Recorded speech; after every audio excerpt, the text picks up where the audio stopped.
a month.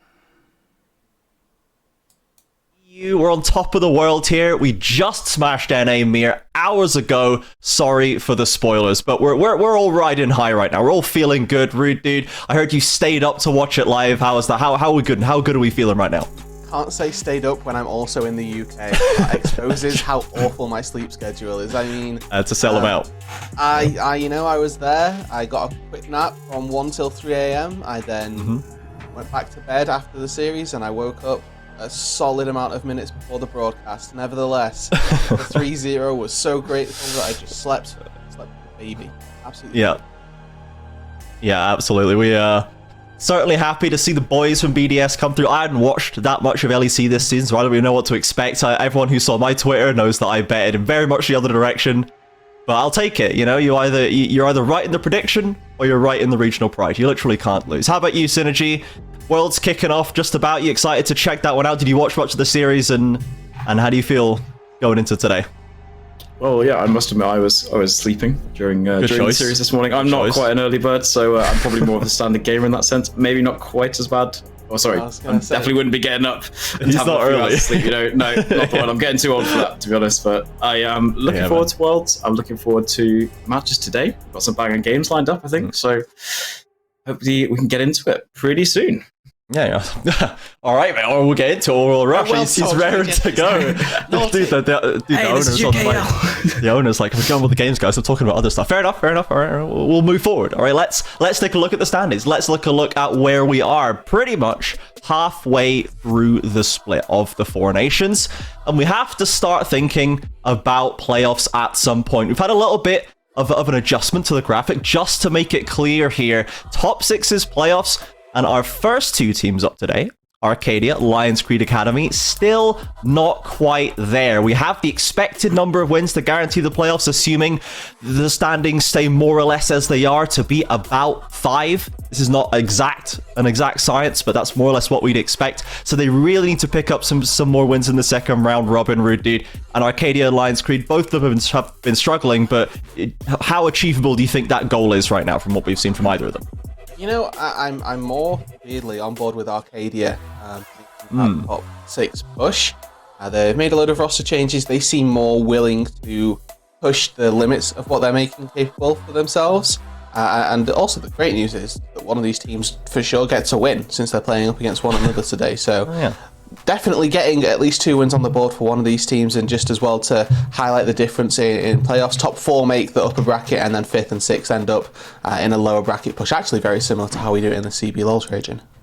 Yeah, absolutely. And then Synergy, looking at those teams that are in the danger zone, so to speak, only 1 or 2 wins ahead, Verzik, Venomcrest, and Belfast. Which of these teams would you expect to maybe having to be kind of looking over their shoulder, looking back, scared of Arcadeia or potentially Lionscreed Academy coming up behind them? You know, they really don't have that much leeway to play with. Yeah, for sure. I think to highlight just one team, I guess it would be Verzik. And kind of my reason is that is, as we kind of spoke about last week, is the only 2 wins we've actually seen from them so far are when other teams have let Lars's Fiora through. Now, I think we said the same thing again last week, that I don't see teams doing that again, because, you know, 2 played it twice, won twice, and both times it's been so utterly convincing, right? That any team that doesn't ban it now, I'm just like, you get what you deserve, you know? We've seen enough of it now. You know, once was a definite mistake, twice definitely a bigger mistake. But I think, you know, we haven't seen enough from them outside of that to really challenge the rest of the teams in those top spots. So I wouldn't see them picking up quite as many wins as, let's say, Venomcrest, who are directly above them right now. You know, they've showed us a lot more overall solid game plans. Yeah. For sure, and we will be seeing Venomcrest versus Belfast later today as well. Our first half of the day, both matches between teams on equal records trying to secure a very specific position in their season going into the second round robin. Our first match, of course, being Arcadeia versus Lionscreed. And to dive a little bit deeper into this one, we've had another round of roster shuffles from Arcadeia. And Rude Dude, I know you were very happy with what you saw from Arcadeia. We all were. We were all very excited for their first win. What a win it was. And now here we are and Sheeta's in the jungle. What is going on, man? What are we thinking about today's match based on this? You could have brought on CEO of analysts themselves to try and figure out what's going on in the Arcadia camp, and maybe they could have told you, right? That's a very real possibility. But I, unfortunately, am not CEO of analysts, and what Arcadia are doing are the right things for an organisation that's struggling. Whether it's the right thing for an organisation or this organisation in this situation remains to be seen. They're making roster changes. That's the full roster that they've got for this today of games. We can say this week as well, I'm not too sure. But I'm really excited to see Shader in the jungle. Obviously had a long stint in the UK in terms of a player. I don't expect them to be one of these fresh up and coming rookies. An early role swap into their career. How is that going to affect them? But I think that when you have somebody with so much experience, putting them in a role which requires more of a cerebral style, something that you have to think about a lot more, as opposed to a lane, for example, where you have to be a little bit more mechanically adept, it's going to give Arcadia a certain intangible factor that I'm excited for. Yeah, and the other part of this roster setup now that really interests me, Synergy, is the fact that we've seen Synapse in top lane. We didn't have a great performance up there, honestly. There was a lot of interesting drafting, but not too much of a strong performance in terms of lane and wins. Then we put them down in support with Blank. They have synergy together. They have played that duo together in years past, and Synergy and Synapse is not completely alien to the role. They looked pretty decent, but now he's back up in primary, and Galaxy is back from week 1. How do you feel about Galaxy coming back in? Do you think week 1 was just an off week for him, and then Synapse going back in top? What's your read on this swapping of the top laner back into the primary position? Yeah, I mean, their overall changes have been a bit, obviously, maybe frustrating even as a viewer, because we haven't really been able to get a kind of true sense of where they're at, because it's been changing a lot. But I think from what I've heard from the players and such is that Galaxy is their first choice support. Yes, he had a rough week 1. I would expect that they should be a little more cohesive with him. They've obviously practiced with him. And I think Synapse has been solid in the top lane. I don't think he's been a huge standout, but he's also not done terribly. I think last week, they had something there in terms of their macro game, right? And that was something that we really highlighted from their match last week. And I would like to see if they can now bring that forwards. Just even people are in slightly different roles, your knowledge is still there, right? So I would expect to maybe see that. And for me, I think the important part about the Arcadia roster is that Brixton is actually still in that mid lane, and as long as that is the case, I generally hold good hope for Arcadia, because Brixton, even last week, was Azir shuffling 17 people before 20 minutes, getting 0 of the kills, but was making plays for the team, and has been a real strong point for this Arcadia roster. Blank down on that bot side has again been sort of given a load of resources in the last week or so, and one of those games turned out to be a win. So whilst there's a lot of moving parts, I think the important part is that mid lane specifically and the bot lane as well as an adjacent aren't getting shuffled too much. Yeah, we saw that continue in that second game, right, with the Orianna. It was, again, just the early activity coming out of Brixton is such a massive improvement for me over the open qualifiers, where he could be a bit invisible at times. Now he is everywhere. He is everything in the early game for this team while playing well-scaling picks. He's kind of doing it all for them, and I love the fact, as you've said, they've kept him in here, him and Blank, as this core carry duo that we touched on last week. Blank now finally also having a game where he gets fed and then wins, right? We saw that carry through to the victory. We saw the positioning coming so well on that Ezreal. So they do still have a core to play with. The rest of it continues to orbit around them in sort of random directions. And maybe we'll see Monge back at some point, or we'll see what they choose to do with that extra top lane stuff that they have. But for now, Arcadia, we're looking to see if they can keep that momentum despite not keeping the same pieces. Now, they are going against Lionscreed, the other 1 and 5 teams. Certainly not the toughest opponent we would have to assume in the region for them right now while they're doing this. Now, Synergy, Lionscreed, we've seen these flashes of brilliance out of them. The Kumikum Ezreal, the Kumikum Ziggs, a lot of it seems focused around that bot lane, but we're still not able to put anything together. What is holding them back right now, and is that still going to be a problem against Arcadia despite their instability? Yeah, I think what we've seen from them is a lot. Obviously, the first to bust the Ziggs out in this split, and I think that's always a nice little X factor. I don't think we've seen enough from them in terms of their core overall gameplay. They're just kind of poorly matched maybe against other teams, like individually, and as a team, they're just not as well drilled as some of the teams further out. Obviously, the likes of Tempest, the likes of Belfast, those guys have a lot more experience playing together. Actually, there's a few players in this roster who were quite late additions, even because they were on other teams in the open qualifiers. I wonder if that's maybe something that we will, now that we're kind of halfway, they've had that time to build, that we might well be able to see. I just would like to see more cohesive play, because I remember that Lionscreed game from the end of last week, and it was a bloodbath. Everything was going on all over the place. Now, that's fun. I love that. I love that as a viewer. But if we're talking specifically about the team and how did they improve, it seems like there's maybe a little bit of miscommunication or not enough understanding of where their win conditions are, what their objectives are, and actually playing properly to those with a solid game plan.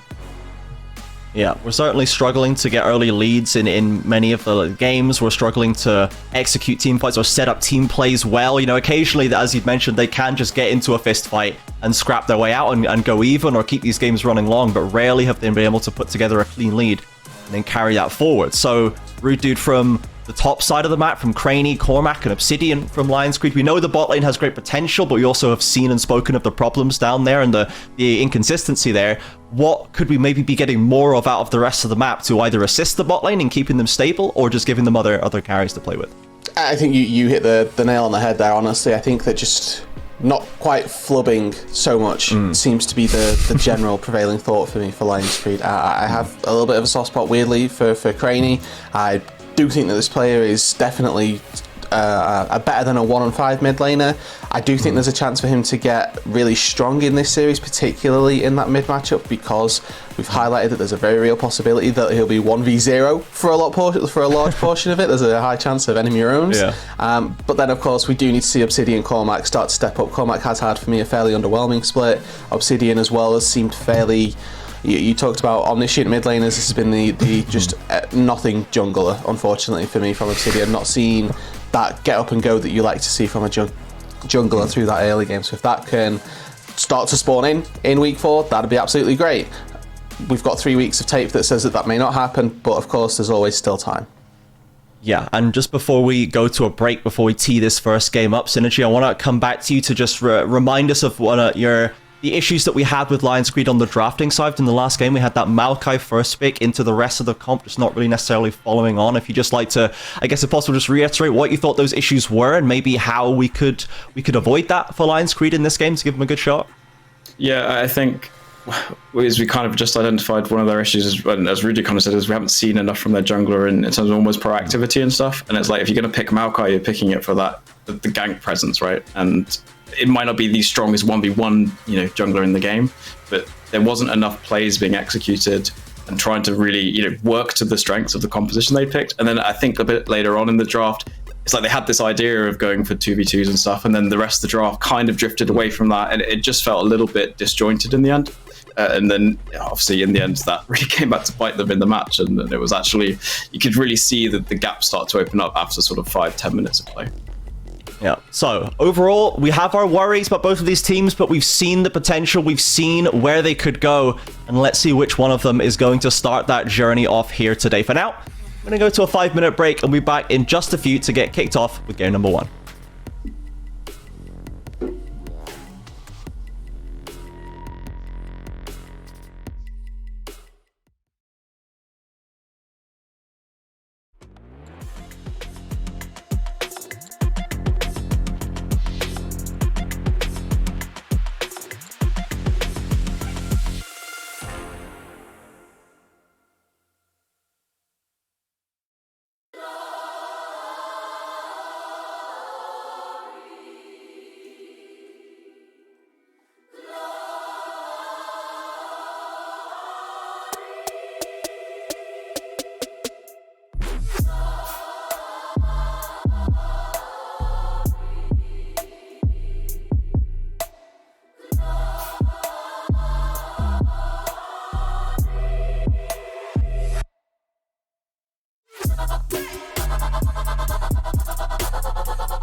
Okay, guys, we are back, and just before we get into game number 1, we've been told the draft is almost completed, and we'll have that on your screens very quickly. But before we jump into there, I just wanted to take a little bit of a further look deeper into the schedule for today. We've touched on game 1 a little bit already. Game 2, BFS versus Venomcrest, both 3-3, and we're looking forward to that.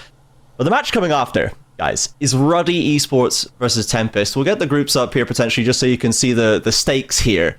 But Rude, dude, I don't know why it's always game 3, but for some reason these matches always bang, and Ruddy at 4-2 with their new mid jungle versus Tempest, this is setting up to be a crazy one. Yeah, I mean, I'm not complaining. I'm always here for banger games, and I think that Ruddy were trending downwards just for how I'd perceived their performances over the last couple of weeks. A slight change in here, specifically the mid jungle. I'm not sure that's where I would have gone to, but it's a volatile area of the map to try and change. I feel like that's the building blocks for the majority of rosters. So Ruddy making a big swing with this, certainly on brand with the organization, but we'll have to wait and see if that ends up coming up clutch, because Tempest Gaming, again, 6-0, there's going to need to be something special to try and take them down.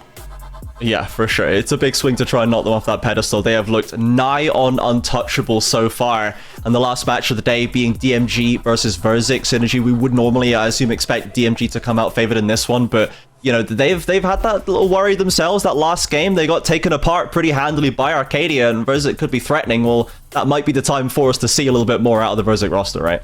Yeah, for sure. And that DMG last match day was very surprising, but it was also a very, very good performance from Arcadia, who obviously up to that point we hadn't seen that from, and that was kind of what had given us that bit of hope for them coming into today and going into the future of the split.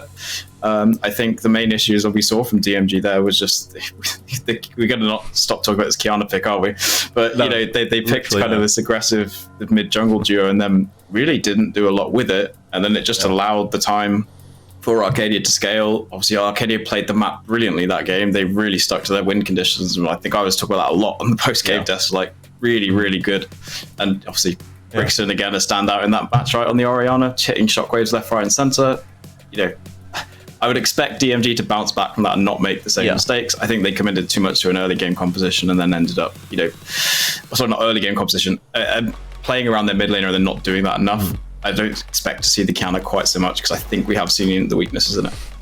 Yeah, I definitely agree with what you said there, and the fact that it's maybe something we'd attribute more to a strong performance out of Arcadia than a significant alarm bells going off deal for DMG. We'll have to see how they deal with that one later in the day in our last match versus Verzik. For now, let's refocus on Arcadia versus Lionscreed. As we say, the draft will be coming up very, very shortly, but for Arcadia, if we're looking for a potential draft advantage to find right here, we know the bot lane is tricky, right? Because Kumikum, he has a wide pool, he's shown us the Ziggs, the Ezreal, the carries, the Kaisers, he can do a lot of things. So if we're trying to get an advantage in the bot lane, Rude, dude, if we're trying to go into someone who we know can potentially pick these slightly more off-meta destabilizing picks, what is a way that we can try and get an advantage in the bot lane? Has the pool actually opened up enough to give us options into these Ziggs and Ezreals of the world? So the beauty of bot lane trading, you've asked me how do we get an advantage for the bot lane carry specifically, and the answer is melee support. It's actually got nothing to do with those AD carries at all. The way to get an advantage is to have melee support that can be very aggressive. Leona, Blitzcrank, Nautilus, they're tried and true, as aged as old, really nicely as engaged champions. Get a nice early game jungler as well, and then you just gank that bot lane. You bring in either Obsidian or Heathen for Lionscreed Academy's side to try and give Kumakum that advantage, because that's it's kind of proven to be Lionscreed's way to win. Yeah, Heathen on the melee support, certainly the comfort for him. We've already seen the Leonas and the Nautiluses come out several times. And on the other side, for Galaxy, it was a Rakan focus in week 1. He is certainly a main Rakan player, Synergy. We know that he's very confident in this pick. We didn't see the best out of him, as he said, in week 1, but playing Rakan into the potential melee supports, would you like to maybe see something else out of Galaxy just to try and avoid dealing with the problem of the Leona matchup for Heathen, or is it even bannable, the Leona, to get the Rakan? Well, what do you think Galaxy needs to do here to try and really push in that bot lane to get the advantage, as Rude had said? Well, I think at the moment we'd obviously probably put Arcadia's bot lane kind of ahead of our Lionscreed. So it's like whatever they're going to do, they need to play to facilitate blank. Obviously, within the kind of larger composition, they need to think about, does their support fit that? I don't know if actually playing for lane, specifically bot lane, is exactly what they need to do. I think it's more likely to be a support that kind of roams a little bit and is looking to kind of free up Blank to either farm. We saw him on the Ezreal last week and he was brilliant on it, just farming safely, getting scaling, and then becoming a huge issue in the teamfights mid game. But allowing Galaxy, it wasn't Galaxy at the time, it was the Synapse that was playing it last week, wasn't he? But, to roam and impact the mid lane and the jungle matchups, and that's how they managed to take that win over DMG, for example. So I'd like to see them be able to do that again. So anything that can kind of get a bit of wave pressure and clear, and then look to roam around the map. Looking forward to Ziggs Ezreal bot lane. The supports literally never go back, and it's just 2v2 mid lane the entire game. That's what we're going for. 4v4's a Herald, the whole shebang. And I'm sure Kumu and Blank will have a very fun farming experience against each other. But we'll see if they really want to play into the archetype. For the supports coming through, we saw, as you mentioned, when Synapse was in support, they really did favor the Rel, I think it was. I think it might have been both games that he played Synapse on the Rel there, and was getting decent roaming and engages off. So we would know that they're comfortable with that style at the very least, whichever support is with them. As we do get into the draft and as we see these bans come through, we'll start to see what the intentions are. Of course, there are a couple of pockets we need to get out of the way, and the Cranny Fizz is obviously the first of them, Rude. My dream for the UKEL is day 14. Yep. No stakes game between Arcadeia, Lionscreed, wherever they are in the standings. Yeah. We do no bans. We get to see Cranny Fizz. And everybody just sleeps a little bit better at night. Yeah, Sheeta's there, he plays set jungle, Synapse is playing Nocturne top again, bringing that one back, and everyone just cuts loose for a bit, and we have a lot of fun. But there we see, Kumu has earned himself the Ziggs ban as well. That was banned after that one Ziggs game. He did do a lot of work on it. Meanwhile, Synapse getting targeted in the top lane, Blank having his famous Xayah removed, so there's a lot of targeting going on right here, but the Poppy still earns it for the jungle and top matchup coming out of Arcadia.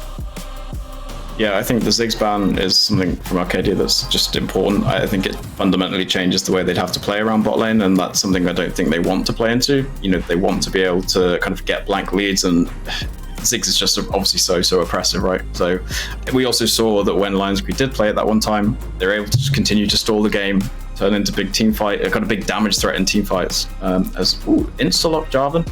I think this is pretty solid, especially with the Poppy gone, There's not many better first picks, I would say. The only one I would maybe have considered is Orianna for Brixton. Yeah, 100% presence at World's qualifying series. 3 times on the ban table for the Jarvan, so certainly has proven so far, at least on the global scale, that it should be a powerful pick. And I actually really like the fact that we've got it for Arcadia. We were asking for a bit of proactivity from the jungle from Lionscreed side, taking away Jarvan. One of the best ways to go about it. Yeah, and they've still ended up with the Orianna to pair with it. It just comes in that second pick on the blue side. Meanwhile, Lionscreed Academy really prioritizing the bot lane. They've got the Rakan to deny away from Galaxy, plus of course it does have plenty of engaged potential to play into Heathen's preferred style. Kumu back on the Ezreal. Their one win this split was with this champion, and it really did look like a difference maker for both Blank and Kumu when they took it up. So a bit of a denial angle for Lionscreed Academy. We'll see what else they can secure to get these good matchups, as Arcadia is just one of the strongest champions, the most played, most present champions that we've seen over the last couple of patches. Let's get all 3 of them, and we've got solid scaling carries with engage as well. It's a good core that they have built so far, Synergy. Yeah, obviously, kind of actually mentioned already potentially being a first pick for them, but I think having Brixton on that is just so good. He's proven how good he is. He's got that eye for those good shock waves. It just allows the rest of Arcadia to do what they need to do, because like last week against DMG, just soaked up a lot of pressure mid, despite the fact that he did end up dying a couple of times. It didn't matter, where he was dying didn't have an impact on kind of, how they needed to play around it or play the game. And so I think getting a safe match for Brixton's great. He's going to scale, he's going to do well. Actually, an Orianna, of course, adds a little bit of that shielding, so it's a bit safer for Kai'Sa, and you're just setting up a great team fight combo with Jarvan and with Orianna. They've got so many options they could look to go to for support. Do they go all in on the kind of 5v5 composition with something like Leona? Or maybe do they actually just look for something a little bit more pick focused? You can roam around and support the jungle and support Brixton as well, like Thresh, Nautilus, something like that. Maybe even a Bard. Yeah, we have actually really powerful. Yeah. The flexibility that they have for Galaxy in this sort of second round, because there's a lot of tools that they can use, right? Bard is picked, Jarvan synergizes to do both. Flag and Drag is very good for taking one person out, Cataclysm good for taking out everybody. They really do have those tools. I think for Lionscreed as well, similar sort of vein for me, honestly. If you're looking at that mid jungle plus support combo, Rakan, Sylas, very good combination at trying to find kills. There's a little bit of CC from the Rakan, good amount of damage from the Sylas, some good ultimates as well already for Craney to steal. I'm looking at Cataclysm, looking at Shockwave, plenty of tools still on the board for Lionscreed to make their own plays as well. Yeah, I think on the point of the Sylas is, it's kind of also threatening that if you take something like Leona and you really commit to this kind of 5v5 composition, like you got to give Sylas more opportunities to actually just counter engage and use those. And I think actually going to steal a Jarvan here, based on the current picks we see from Arcadia, those are champions with dashes. So Sylas gets into the backline with an ult, Jarvan ult, it's going to lock everyone down. You got Rakan follow up. Ezreal comes over the top.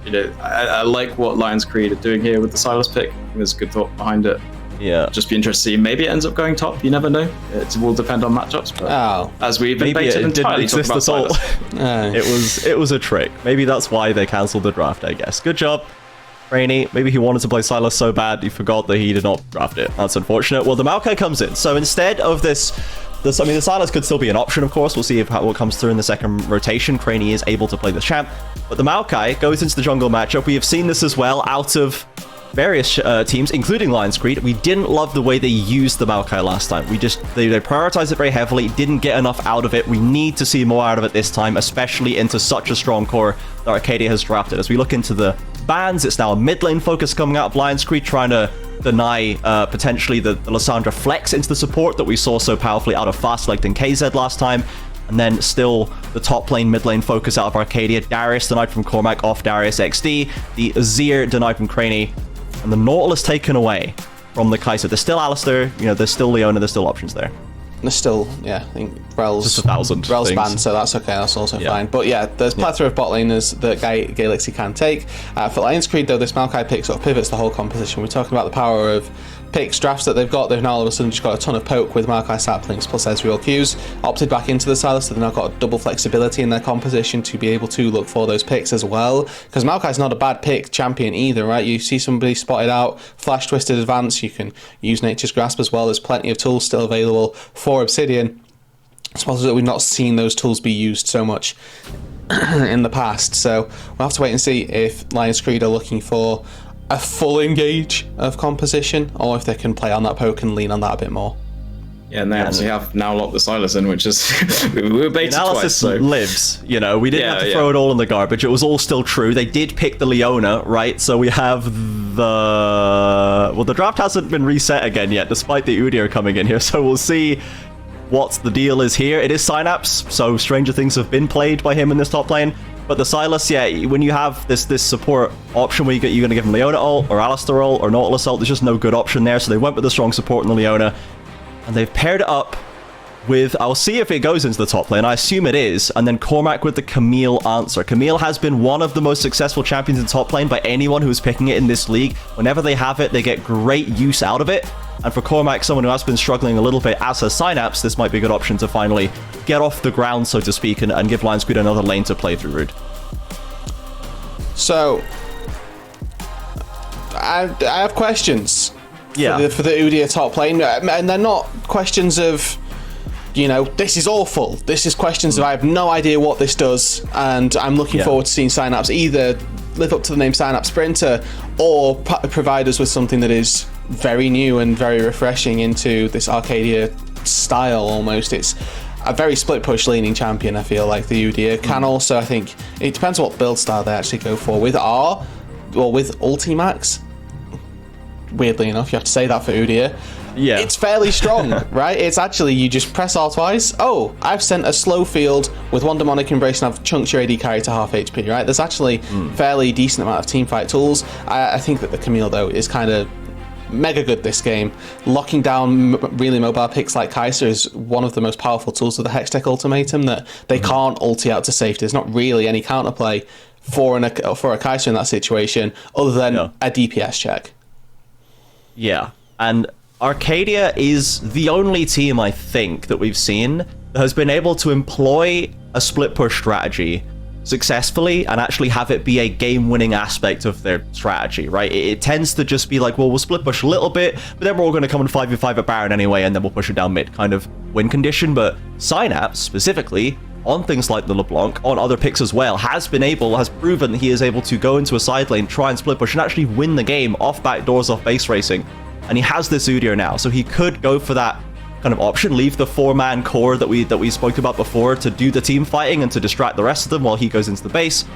Or he could take lethal tempo and go Triforce and try to kill people, I suppose. There's options there. So Synergy, for the Udyr pick, do you have a preference as to what you think you'd like to go in terms of the AP Bruiser or maybe the actual DPS backline kind of almost one-shot machine that he can become in that sense? So I'm based on the fact that I don't know too much about how top laner, similar to Ruddy. My general thoughts here in terms of like what fits their composition, I guess, kind of stylistically, is I think you want that kind of tankier, bruisery backline threat. And kind of the reason I guess I would say that is they've got Udyr is never going to outscale Camille. It's always going to eventually end up losing.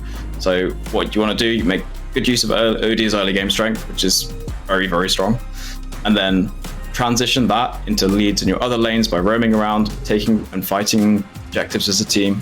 The rest of their team is very well set up for 5v5 team fights, right? You've got all the AoE ultimates and a nice kind of scaling AD carry and Kai'Sa.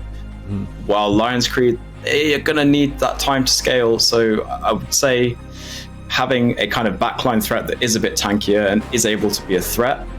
The one-shot build is just too risky. I think you could end up getting absolutely smashed by Ezreal in a few Qs, or if you just get caught by one piece of CC, you do get exploded as much as you may one-shot someone else.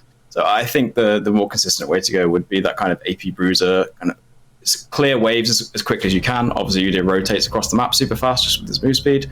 Join your team, threaten objectives as 5, and hopefully win the game before Camille becomes too much of a monster. Yeah, we do have the chirping in the Twitch chat from Monge, the sub-top laner from Arcadeia, saying Udyr is 100% going Grasp Demonic. So let's see if he's on the same page as Synapse there, or if Synapse goes Shiv or something. To each other I don't know. You know? Yeah, they're a hive mind there. I'm sure they've been labbing this one in scrims themselves. So we'll see what Synapse wants to do here to check around with the rest of the map, the things that we're really looking out for in this match to see how these bottom teams are going to perform into the second round robin. We're looking for Kumiko in the Ezreal. We're looking to see if the positioning is going to be on point there again, right? We're seeing if the supports are going to be roaming a lot, if they're going to really focus on the rest of the lanes. And I am going to be watching for Galaxy to see if week 1 was just a blip, was just a bit of nerves, bit of, inertia getting off the ground, as he is on the Leona, right? You've got to pick a moment, you're going in, there's no going out, so you've got to be on point with that. It's not like Rakan. And let's see if they're able to make the best use of this aggressive combo route that you had said you like to pair it with that bot lane, right? Get a melee support, get blank ahead on the Kai'Sa. Yeah, I mean, Leona's a rally the troops and hope for the best kind of champion, right? Similar to, Xin Zhao if you're looking for a jungler. You just go forward and that's about as good as you can hope for. Yep, go forward. That's what we want to see. But for now, what we'd love to see is going on to the Rift for our casters, Ejun and Doc, to take it away for game number 1, Arcadeia versus Lionscreed Academy. Thank you very much, and we are now live, everybody. We are going to get into the game, of course, and hopefully it's going to be an exciting one. New week, new exciting matches, and after, of course, these series of games, we will have the first half of the season done. It is going to be Arcadeia on the blue side versus Lionscreed Academy. I'm joined by Doctor. Doctor, how you doing? We're doing good. We're ready to get into some Vimeo games. I was kind of hoping, for comedy's sake, that Synapse was going to go for an AD Udyr. Not the full AD, not the one bang, but you can get like a stride breaker and stuff. I'm excited to see how this goes, because the AP Udyr top, it's the same as jungle. You're just this immovable golem, but as was mentioned by the analysts, you are also against a Camille. So I'm excited to see how that one works out. Obviously, it's something that Cormac's not going to be used to playing against. It's not unheard of, Udyr top, but it definitely hasn't been seen for quite some time. And then out across the rest of the map, it's pretty simple. We're all just sort of running at each other. And so we could get ourselves... This game, it's either going to be very slow, early, and very boring, as we was like, let's get Blank's items. Let's get Kum with his TP. Let's get our items in. Or we're just going to send it from minute 1. And I think both teams are happy with both situations. So it could get pretty interesting. Ooh, that does sound fun for me. Of course, a lot of things for me to talk about. Hopefully, this match, if it becomes an explosive fiesta of a game with a lot of fights. We do see Obsidian starting on the blue. I mean, both Obsidian and Shada starting on their bottom side. So they're maybe playing a bit more for top this game. I mean, of course, with the Jarvan, you can just kind of path however the heck you want. Yeah, I think both sides are like, okay, fellas, we got to do something about this Udyr. It's the same thought for both teams. And again, for bot, you know, we could try something crazy early, but realistically, well, if we go gank bot and Kum lives, he TP's back. And then if Lionscreed go bot, well, Kum's got TP. So it's not like we're going to have too much threat in that lane, with like an exhaust or something. So understandable for both to path up towards the top side, try and get this Camille rolling or get this Camille shut down. We will notice that Shader skips out on the Krugs, wants to do a little bit of a faster clear, will be lacking in XP, and I'm very disappointed that Shader has not locked in his namesake, as he is subbing in today. Told me he was going to be subbing in jungle and then does not lock in Kayn. Apparently he used to be quite the one trick, hence the name. Oh man, I see, but like Kayn sounds like I haven't really seen Kayn too much, of course, in like the current meta, so maybe it might have been a bit of a like id pick. I mean, of course, personal picks are still very strong, but at least in this meta, it feels like Kayn is kind of beaten by a lot of the like current meta junglers. Tell you what, you show me Kayn versus Camille, Silas, Maokai, Rakan, you disengage all of them with one good red W. You're having a great time, but unfortunately, won't be happening in today. As it looked like Shader was maybe thinking about sending something up top there.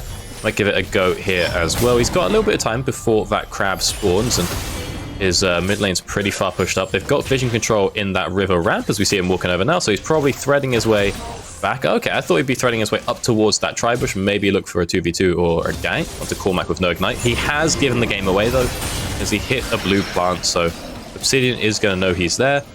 And ultimately, it hasn't really resulted in a lot for Shader, but going in, getting that little bit of pride does mean that he can come ahead and pick up this crab, as he should, because he skipped out on his Krugs to be here just that little bit faster.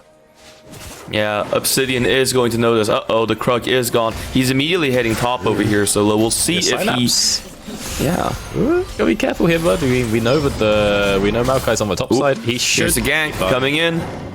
Yeah, no, it's a bit... He's a bit too close to the tower, yeah. Realistically, what's going to happen? He's just going to press E and call it a day. Obsidian just going to try help push this out, although it might work out pretty well in terms of the timing for Shader. Yeah, the Gromp is spawning up if he wants to invade that. He's also looking for a gank on bot, as Synapse is just trying to waste a bit of time up here. Whoa, Synapse is just kind of going in here. He is trying to do this 1v2, but maybe he bit off a bit more than he could chew because the Ignite is out, and that is going to be first blood. Obsidian getting that kill. And yeah, missing all that minion as well for Synapse. It doesn't matter, the wave's not good enough even if it doesn't crash. Bit rough for Synapse. That's a bit of a me play. Calyx, he did not want to be under the turret, so he's going to go ahead and flash right out.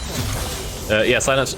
I think if Synapse pops the ghost there, he has a chance. He's just doing what I do, which is just like, oh, I can waste the enemy jungler's time. It's like, the enemy, he doesn't have anything better to be doing. You are wasting his time, but all he was going to do is recall. And whilst that was going on, Shader thought about getting on bot. It looks like it didn't happen. He didn't end up getting the invade either. So nothing really found on the other side of the map for Arcadeia. It's just that's a rough one. I resonate very strongly with my brother on that one, where he's like, I'm gonna waste his time, and it's like, mate, what time? He's not busy. he's got time to kill. Actually, he's got spare. Well, I mean, speaking of time, currently in mid lane, Brixton is having an amazing time against Craney right now, already having like a 17 CS lead. Is there any point of this game in which the Silas will kind of be able to hold his own, or is this always going to be kind of an Orianna-dominated lane? I got no clue. You'd assume at some point. I have always thought that, you know, Silas has this outcome in every like ranged mage mid matchup, and I'm always wrong. You know, people pick him into Syndra all the time. They're very happy, especially once he gets like, you know, Mercs or something, so he can close the gap a little better. As Synapse is real deep. Fellas, what's going on over there? Have a little look at the old... Oh, wow, yeah. Did he get the Krugs? I'm not sure. He's just hanging out. He's having a good time. Well, yeah, ooh, there is this aggression coming out from Craney. Ooh, okay, the ultimate came out from Brixton, of course, so like Craney's just backing off for now. He is about half HP. There is Shader, of course, very close here, trying to look to see if there's any opportunity. If Craney can get into melee range, he has a lot of ways to do that. Then he has the Sombrero, has the Shockwave as an option, but it's looking like it's not going to happen here. And he's going to go ahead and back off. Yeah, just take the recall. Go get his health bar back. I like it, the Sombrero. Is that supposed to mean the Orianna ultimate on the Silas? Yeah, you never heard that one before? No, just Orianna. No, never heard it. You've never heard someone say Sombrero? It's when you Ori... No. It looks no, like I am learning something new today, like legit. That's awesome. That's an old school one as well. Hang about. Galaxy going in, Heathen going out. One adventure. Yeah, and this does, of course, mean that our Arcadia does have prior over this dragon, and the first dragon is a mountain dragon, so pretty nice. Or not mountain, my bad, Inferno. Why do I keep confusing those two? My bad. My God. Yeah, but no, with Obsidian being spotted up top, it's a nice and easy Drake. Sheeta coming in crazy. It's been a weird set of rosters for Arcadia. I don't know how they've all worked out. I just know that it was a Galaxy couldn't play any of last week. And so it was, us will get our sub in to play top, and our top will play the support or Galaxy. And now the jungler can't make it, so Sheeta's stepping in, and it's all a bit rogue, but hasn't gone too badly quite just yet. Except for Synapse up in top lane, of course, that one was a bit rough. Oh yeah, I mean, super calm match so far. And while the match is calm, like, I do want to, of course, like, kind of peer into a bit of the standing with both of these teams. Both teams are struggling 1 and 5, so I feel like this game, kind of to start their comeback journey, is going to be an important one. But of course, just as I say, the action is happening here in bot lane. Kum is super low, Blank flashes in to get the kill. Heathen is being chased. Obsidian has to use the ultimate to make sure that they back off. Galaxy is caught off, so we'll see if anything more happens. The CC comes in the route, but now there is a retaliation for Shada coming in. Has the ultimate, so bam, slams into Heathen, but of course Heathen being Recon is able to back off. That's a kill for Arcadia. Alrighty, well, we managed to find out the one. Catch out Kum, punish him for not having that defensive summoner available, but the reason he doesn't have that is because he's run TP, so he's just going to send himself right back down into the bot lane. It's only really that 300 gold going on over, and with Maokai being the one to pick up the kill versus Kai'Sa, I'm pretty sure Arcadia are pretty happy with that one. Also, side note, I understand that Sheeta's not a mainstay of the roster. Crazy that he's one of the owners of the org. His name is on the title, He's the Dia part of Arcadia, and he's the only person on the team without Arcadia tricode in his name.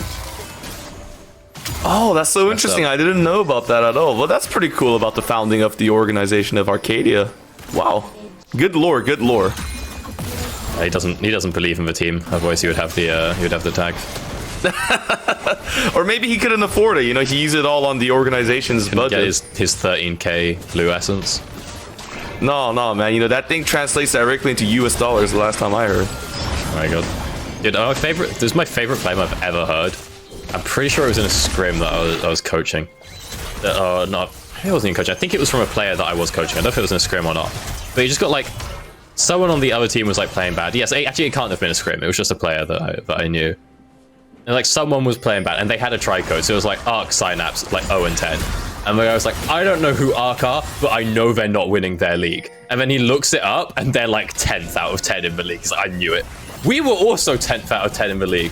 But it's such a beautiful bit of flame just to have in your back pocket if you see someone's tricode and you're like an ERL player. Like, I don't know what team you are. I don't know what you play in. You're definitely losing. And then they are. God, it just hits so different. Again, we came dead last in that tournament. But that's not the important part of the story. Yeah, the important part over here is, of course, Craney getting ganked. A lot of CC put in, but one nice flash from Brixton is able to dodge a lot of it. At least the important ones able to get out of there in time. I mean, yeah, it's been kind of a careful game. It feels like both teams really kind of trying to be cautious, not really trying to make any mistakes. Once again, like you said, they're waiting for those timing windows, right, for those team fights. Once they break out, it's going to be super explosive, I reckon. It could be a bit of a problem occurring up on the top side, because Synapse wants to be more aggressive right now. He's just finished his Demonic. He's got that item advantage. He knows it. He's got a bit of CS lead as well. Might to use it as Ooh, okay. Oh, he appears to have been Yeah, seems like he just got caught out there alone. Yeah, I think he got it a little bit Leonid. So that's the thing. Synapse, you'd think he wants to go a bit aggressive up here, try to fight a bit more, and there were a couple of people moving onto that topside river, but none of them ended up actually getting there. So Synapse, he's not going to run it down quite just yet. I am excited to see how this lane goes later on, because obviously right now it's going okay. The theory being that, yeah, Camille's going to Kingdom a HP stacking Udyr later on. But I get the feeling that like there's a world where his empowered W is so strong that he can just keep tanking like Divine Sunder or Q2s. Maybe not from like a level 18 6 item Camille. But I think he's going to have a bit more room in this game than we give him credit for. That said, I don't actually know if he picked the Udyr before or after the Camille. So I don't know if this was the secret counter pick. and he's cooking, or Cormac just... Oh, he might be he's cooking right here. Oh, Cormac is getting so low, uses the ultimate, but in the end, that ultimate is for nothing, and Synapse gets a solo kill on Cormac and pounding down this top turret. Oh yeah, takes it entirely. I don't know, I guess Cormac just threw out an E or something. A bit too aggressive too quickly with it. Synapse is going to pick up a plate, no demolish, so he's not going to go crazy with it up there. He's at least going to get himself a little bit extra after that kill as well. Shida managing to get out of the knockup. Maybe Synapse TP's bot here. Let's have TP advantage. Could get involved at this Drake and still make it back to top in time for T. We're gonna play Second Drake is a Cloud Drake, of course, and yeah, there is a little bit of a dance happening at the moment. Of course, we do have Cormac alive, but he's heading top, so this is just kind of like a 4v4 at the moment. Good little amount of poke coming out from Kumku. Ezreal's poke is holding just a bit. It is hurting a bit. Heaton is on the side here trying to look for a flank angle, but Synapse is here, and Camille is not here at all, so this is now a 5v4. If Arcadia wants to go in, they should definitely go in right now. I mean, so this is the power of that AP Udyr. He just walks at you. He's just a walk. Yeah. He's just here with 2k health. He's like, well, you're not going to do anything to me. I'm going to put an AoE slow on you and threaten a kill with a stun. So he can just walk into a choke like that and call it a day. Ooh, okay, Galaxy gets the catch over here. Oh. They do completely delete Kumkum with a nice wombo combo coming out. That's the quickest double kill I've ever seen that Brixton has gotten. And a nice double kill, a nice dragon as well, and Synapse just TPing top to defend it. Lovely little play there from Arcadia. Again, Synapse, he knows he's got TP advantage. He's like, yeah, I'll solo kill my lane, walk to Drake, get the kill, TP back top. Herald being deployed bot as well. Hopefully Blanca should still get the local gold for this one. I'm pretty sure he hit the turret already. There it is. And he finishes his cull at the same time. So this is a massive spike in gold for Blanca. We can press X real quick just to see what he's sitting on. So you have to assume it's a copious amount. There it is. Alright, so yeah, he'll be on a cheeky maybe 1500. That's actually, oh no, they're pushing quite hard. Oh my god, Obsidian goes down so low, and he just goes absolutely down. Blank is on a killing spree, and Arcadia, just from that one play, it feels like they've completely gotten control of this game. I mean, they're 5k up, they're feeling amazing. There it is, 1500. As I said, even if Blank doesn't manage to get the first blood turret, he does get a kill on Maokai, which is all well and good. Thank you, observers. As you can see there, that's 1800 gold lead for him as well.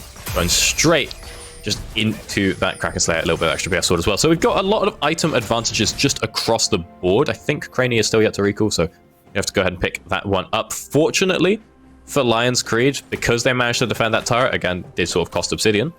That means that Blank is going to have to run back to bot. The perfect world for Blank there is you get the turret, and then you can reset and run top and get the Herald and get another tower. Now you're sort of all a bit delayed. Maybe the Herald doesn't happen instantly. Maybe Obsidian sneaks it away with a bit of help, but it's looking like Brixton sees this one coming. He's going to walk up into the river, try and get a bit of vision. Maybe just commit to a roam on top. As Cormac commits the E. Oh yeah, and of course we do have Brixton here to help out as well. The shockwave is showing up, and Cormac gets a bit too low. The ignite, of course, used on Brixton, but Brixton a bit too healthy, so that's just going to be a nice little kill here. Arcadia so far dominating this game, 7-1. 6,000 gold lead. There is a TP over top to make sure that Brixton backs up, and an ambush coming out. Kumkum gets the kill on the Orianna over here, so Synapse has to run away, but with the ghost and with him being Udyr, he is going to be able to run away just fine. Yeah, he's Udyr. He can just simply walk out of this one. Although they did get the kill onto Brixton, it's a committal of 4 members up top to try and just make up for that play. So it's ultimately a 1-for-1, but we've committed TP as well. This gives opportunity for Blank to push up mid. Running back down the river now, I think Arcadia are a little bit more scared than they have to be. Maybe they're not 100% sure how fast Cormac is. You'd think that Blank could get some turret damage off there. But instead, we're going to come on over and make sure we're at the Herald nice and early. Arcadia is looking for a fight. Now they are in the middle of the crit. Wait a second. Kumkum had to use the flash just to get away over here. So that's just the flash gone for the Ezreal, and they're still looking for a fight. So this is 5 members of Lionscreed against 4 members of Arcadia. Boom going in. Shada gets all the way to the backline. Craney over here using the ultimate on Galaxy. The fight is very split at the moment, but in the end, Craney does go down. Obsidian, yeah, everybody's just getting mowed down because look at this Kai'Sa. Look at the damage coming out from Kai'Sa. Absolutely insane stuff. Blank is just making everybody's HP go absolutely blank from the side of Lionscreed. Heaton trying to run away as fast as he can, but look at this Udyr. He just walks so fast. Okay, he is able to get out in the end, but another dominant victory for Arcadia. Okay, another easy peasy team fight. I mean, a lot was committed. Things like the Maokai ult were sent up towards the top lane to try and get rid of the old Orianna. And so, yeah, sure, we'll collapse again. We're just stronger, we've got better items, and we've also got cooldown advantages. We'll come through, pick up the Herald as well. Actually, oh no, Obsidian got the Herald. But we're going to get the mid lane turret and the top lane turret as well. That Herald is not going to get a charge off anytime soon. And just continues to expand the gold lead for Arcadia. Now 8,000 gold in their favor. My God, it's an absolute domination from Arcadia. And I mean, kind of thinking about how they've been like doing good in their last game, it really feels like maybe this team found their footing. But on the other side, Lionscreed, unfortunately, they're struggling once again to kind of get any agency in this game, unfortunately. Yeah, I mean, okay, huge Ezreal ult to steal 2 small chickens. But ooh, he let him know. He put a bit of threat onto Brixton there. Yeah, he evens out. He's just going to W over the wall real quick, or he's just going to walk away nice and easy. It's not looking great for Lionscreed, true. Not just in terms of this game, but they're not doing too hot in the standings either. And today, I'm pretty confident it is today. For those who don't know, is the end of the round robin. So after the end of today, everyone will have played each other once. And so you're sort of halfway through the split, fellas. We want to start figuring out what we're doing right now. If we're looking at Lionscreed in this game specifically, I mean, we do have the infinitely scaling Camille, right? That's always going to be nice. Have that Camille. We're 2 behind for the Ezreal win condition of 2 items. That's a bit rough, but it's an Ezreal. As long as you can just catch enough side waves, once you've got the Ceruldas, it's going to be kind of hard to be useless. Maybe he even gets a blade. There's just so much health. Like he's scaling okay. It just sort of seems that the problem is that for Lionscreed to get to the point where they're even, that's in like 30 minutes from now, and Arcadia aren't going to let that happen. That's just assuming that nobody does anything for the next 30 minutes, and that's not going to be the case. The Herald was deployed in top, but it is responded to by a Mountain Drake being picked up bot, to put us onto Soul Point. As the wave gets cleared out and Synapse... Ooh, they are going into Synapse. But Synapse, look how tanky he is. He's still like half HP. He's still kind of fine. They are trying their best. So much committed. But look at Cormac just going so low over here. Obsidian going low too. Ooh. This turret is just hitting them so hard and they have to back off. They didn't even get a kill from this push. God, and it is the beauty of the AP Udyr top. No one knows how tanky you are except for you. And he's got so many heals coming through. He's got his grasp, he's got his shield, he's got his empowered shield, he's got the extra on-hit heal from the turtle stance as well. And so he just buys so much time. He can bait so expertly. Just get people to commit onto him, meaning that nobody is recalling. Cormac is not TPing down to the bot lane. And that means that the tier 2 turret can be picked up by the rest of his team. It is sort of just the ultimate distraction. Udyr's not going to do anything. He's not going to get kills. He's not going to get towers. But he's going to draw enough people to hit him for a while, and in a team fight, he's not going to like CC lock the Ezreal. He's not going to make it so Camille can't play the game, but he's going to run towards people. He's going to have a bit of venom in his eyes when he does it. Like, at some point, I mean, that's pretty useless. But at some point, it works out kind of well. Like, if he's got 1k less health, it's useless. But he's tanky, so it works. Like, you can't... Like, he will eventually wipe your team with his ult. Ooh, there is a gank over here on Brixton. So sorry to interrupt you, of course. Oh, he's not but Brixton has to use the ult. He is trying to run away. This is an Orianna, of course, so he can slow, he can speed up a bit using the flash. Ooh, nice little sidestep. Craney has to just kind of be careful now because Craney's getting a bit low, but of course, with where he's running away, there's nowhere to run realistically. Coom is... Oh, wait a second, he gets a kill over here. Dude, Craney, I didn't know that Brixton was a gosh darn assassin. There is... Oh my god, and just look at the clapback coming out from Arcadia. They're just like, yeah, you might have killed our mid laner, but we're gonna get our vengeance. Bam, a double kill for Blank. It goes from bad to worse. My god, even when they think they've found someone, they just haven't. Brixton does eventually go down. I thought he had the phase rush. I thought he'd move his way out. Not gonna happen. But the rest of the team is there to collapse. They'll move on forward, and they've also got a wave alongside them. They can go ahead and pick up the tier 2, pick up the tier 3, pick up the inhib. Not going to go any further than that, but whilst this is going on, Synapse, he's splitting like a madman up in top lane. He's doing no damage. He's not got demolished. He's got no actual AP, and he hasn't got a lot of actual AD either. But he'll get it, because there's nobody there. He's just being distracting. Everyone else is busy on the other side of the map. He gets there eventually. That's the whole thing of, AP Udyr. He'll get it done eventually. The definition of the immovable object is like it is. He's the snail, if he was it's like, oh, you take like 10 million quid, but a snail's following you, trying to kill you. that whole thing. He's that snail. Yeah. He's like, except he's also got like Good reference. I understood that reference. So, you know. The immortal snail is a good one, everybody. Check it out. Oh, there are... Yeah, no, it's just really tough for Lionscreed, right? Like, they can't be proactive in any sense because the wallet diff is just way too much. Like, Arcadeia, all 5 members are the richest men in this Summoner's Rift right now.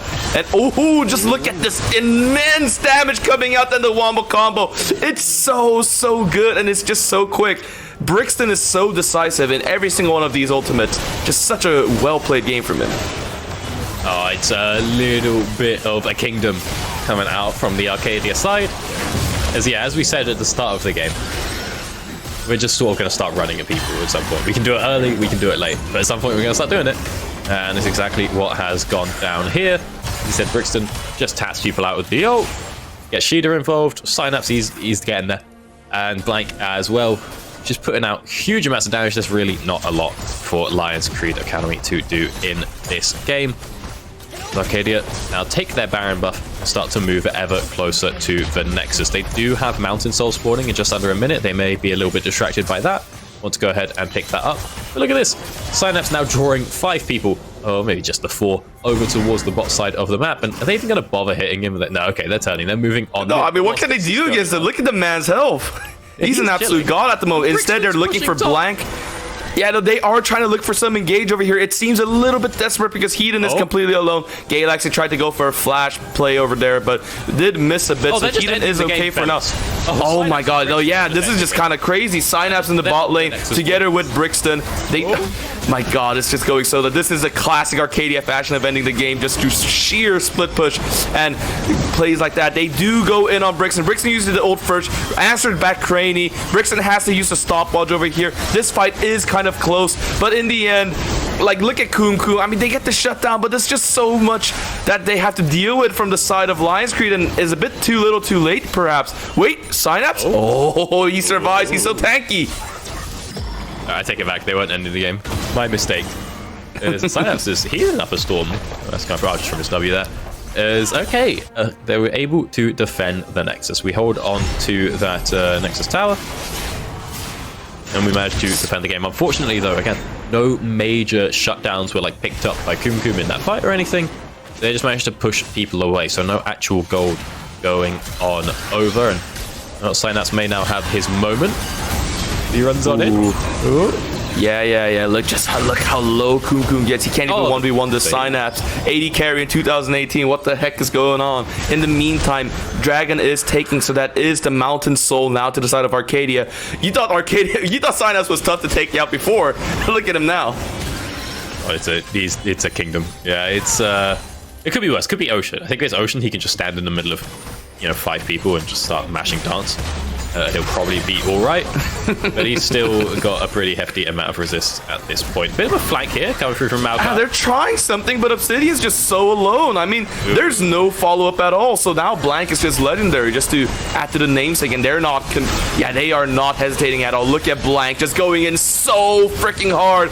Double kill for him. He is getting kind of low, but look at the support from his team. The ultimate coming out from Brixton will spell the end of the game, and Arcadia now with a bit of a comeback. They didn't start the season perfect, but at least they're now 2-5 instead of 1-6, so they're feeling much more better. Meanwhile, Lionscreed, unfortunately, dead last after this game. Oh, lovely showing coming through from Arcadia. As I said, Lionscreed dead last. Arcadia bringing it back. They're at the halfway point last week. They were 0 wins going into the week. I think it was on Thursday that they got their first win. Now they're 2, so they finished the whole round robin and they haven't lost to everyone. Excellent times to be on Arcadia. It's good to see a bit of an upswing because I hadn't seen them play before last Thursday. I hadn't cast any of their games, and watching them now. So watching them on that game, it was decisive. Watching them today, it was really decisive. So I'm sitting here, I'm like, how's this team sitting down here at 2-7 or whatever it is, where they seem to be playing pretty well. Now, is it because they're just sending it and it happens to work the first time, so they get the snowball going? Honestly, maybe. That could well be it. Let me see them play against like Tempest and see what happens. But for now, I'm pretty happy with what I'm seeing coming out of Arcadia. I am pretty happy too. I'm sure the members and in the organization are super happy too. Guys, everybody, we have a lot of games left, of course. Next game is going to be Belfast Storm versus Venomcrest. So I'm hoping for a banger in that one too, and we'll be back after a break.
Welcome back to the analyst desk, everybody. Arcadeia put in their second win on the board, 2 in a row. The season is saved, man. It's all up and up from here, Rude Dude. Arcadeia, doesn't matter who they play. It's all good, right?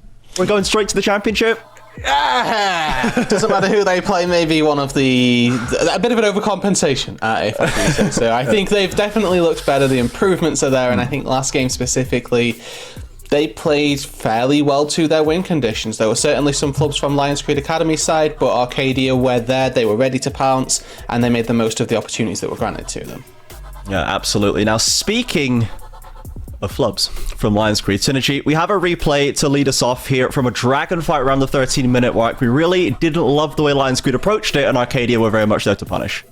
Yeah, this was just kind of a confusing one on our side, I think, because Arcadeia scratching our heads get here as exactly. Like Arcadeia are here as 5. You've got Camille in the top lane. She's getting plates, getting gold. There's just no reason to ever just give it up. Just give up the dragon.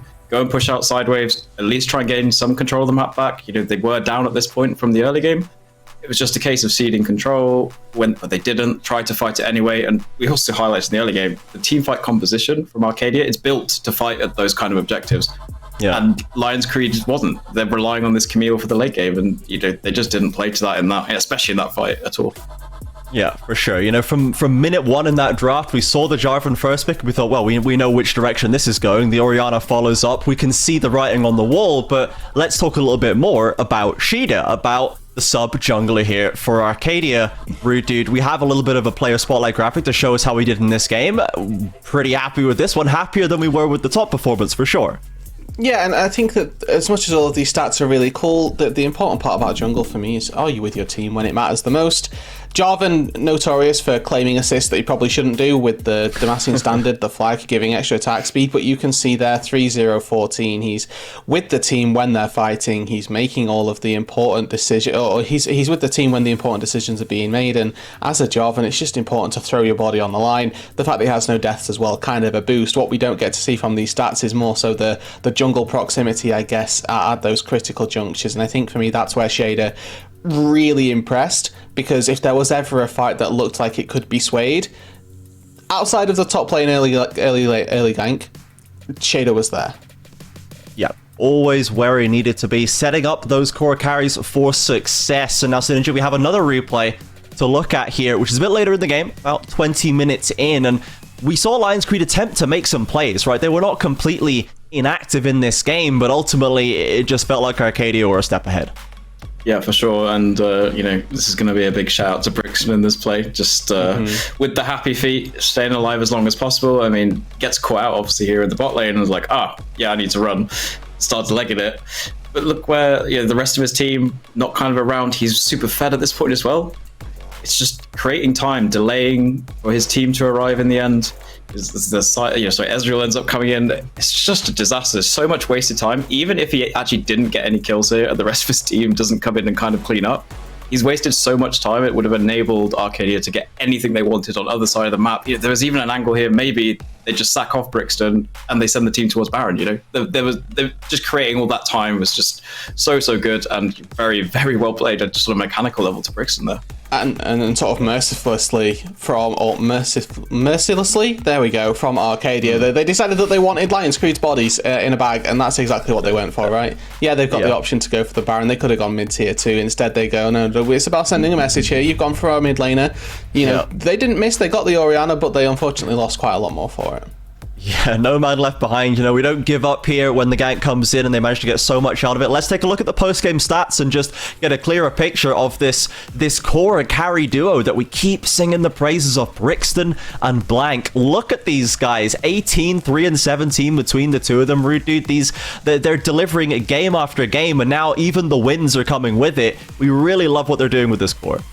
I again, can't emphasize that point enough, that I think that Brixton and Blank are some really solid building blocks to go around, and if Arcadeia every week swap around different pieces to best facilitate those dependent on the opponent that they're up against, I'm more than happy with that. I think that subs in League are something that are always going to be a sticky subject, just because a player would love to be versatile in all styles, in all roles, to be able to play every single game. But when you've got 4 or 5 people that you can sub into 3 different roles, it does just give you a lot of flexibility. That, okay, this matchup in top lane, we need a Stonewall, we need an Ornn. This matchup in top lane, we feel like we can exploit a little bit more, that we can play a Camille, you pull a different player in for that style. It gives you all of these options to allow for Brixton and Blank to be best suited and best looking in a game. Yeah, I believe it was you, Synergy, in the green room while we we're watching that game where they pick up this win, and now they're the team with the most unique players with a win in the Four Nations. So they're the best at something. You know, they've got a unique award that guaranteed no one has ever tracked that award ever before. So we don't know if it'll ever be tracked again. No, exactly. They're blazing trails, they're setting records. Arcadia on the up and up. But for now, let's step forward into our next tightly contested matchup. Now it's up to the middle of the table. Venomcrest Serpents versus Belfast Storm, both at 3-3. And the first thing that we can say for sure is Rengus is back in top for Belfast Storm after a brief sojourn with Sojin last time. And now I'm happy to see that because I really want these teams to both be at their maximum strength, specifically in that top lane, Rude.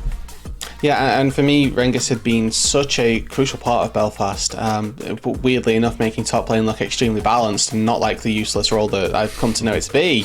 Meaning, you know, when he's playing things like Renekton, he's having that early game dominance and then translating it into teamfight impact, making sure that he's not just, a little bit of early game priority into do nothing late game. Similarly, on the other side, Inno has been exceptional really for Venomcrest Serpents up on that top side. One of the real shining stars for them, of course.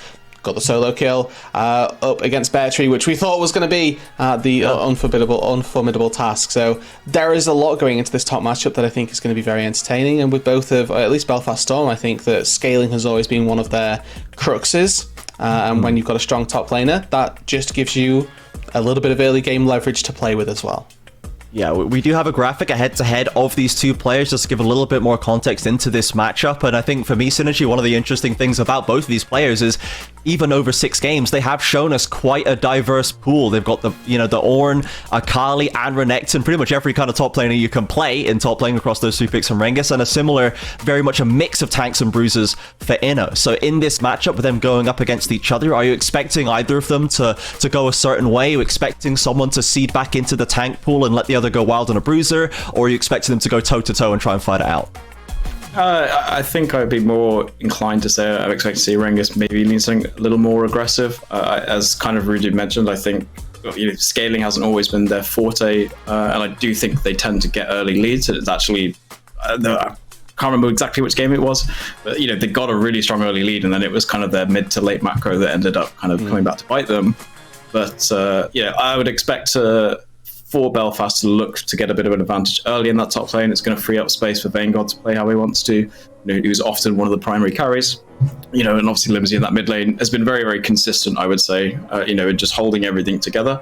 So yeah, I'd like to think it's going to be a bit more aggressive for Belfast, and then perhaps on the side of Venomcrest, they want to allow their other lanes to kind of really step up and be those carries. So I think maybe they're more likely to look towards an Ornn or something like that, or K'Sante even. Sure. Hopefully not like K'Sante. Hopefully we can leave that in week 1 where it belongs, and I'd love to see the Ornn. I'd love to see more tanks, especially coming up, more interesting tanks for Inno, but the bruisers certainly have been good for him. Let's get the roster up quickly for Belfast Storm. And Rude, if we've talked about top lane a little bit, we've already mentioned Vanguard here, and the early game for this team has actually been improving a lot recently, right? They've not necessarily always been going late. Yes, they can be relied on to get that late into the game, but now that Limsey has shown us such a good lane, Vanguard and Zerg specifically in those support picks, do you think there is an angle for them to get significant advantages over their opponents in those lanes as well, or are we going to be probably going 30 for the win here? No, I do think that they've got those options open to them. Limsey has proven that his laning phase and team fights alike are very, very scary to bear witness to. I think that Zerg, the champion pool that he has, specifically the Bard I'm looking at for Zerg, has been fairly influential and always opens up for early game playmaking once you've hit level 6. I will stand by this and die on this hill. Tempered Fate is the single best ultimate in the game.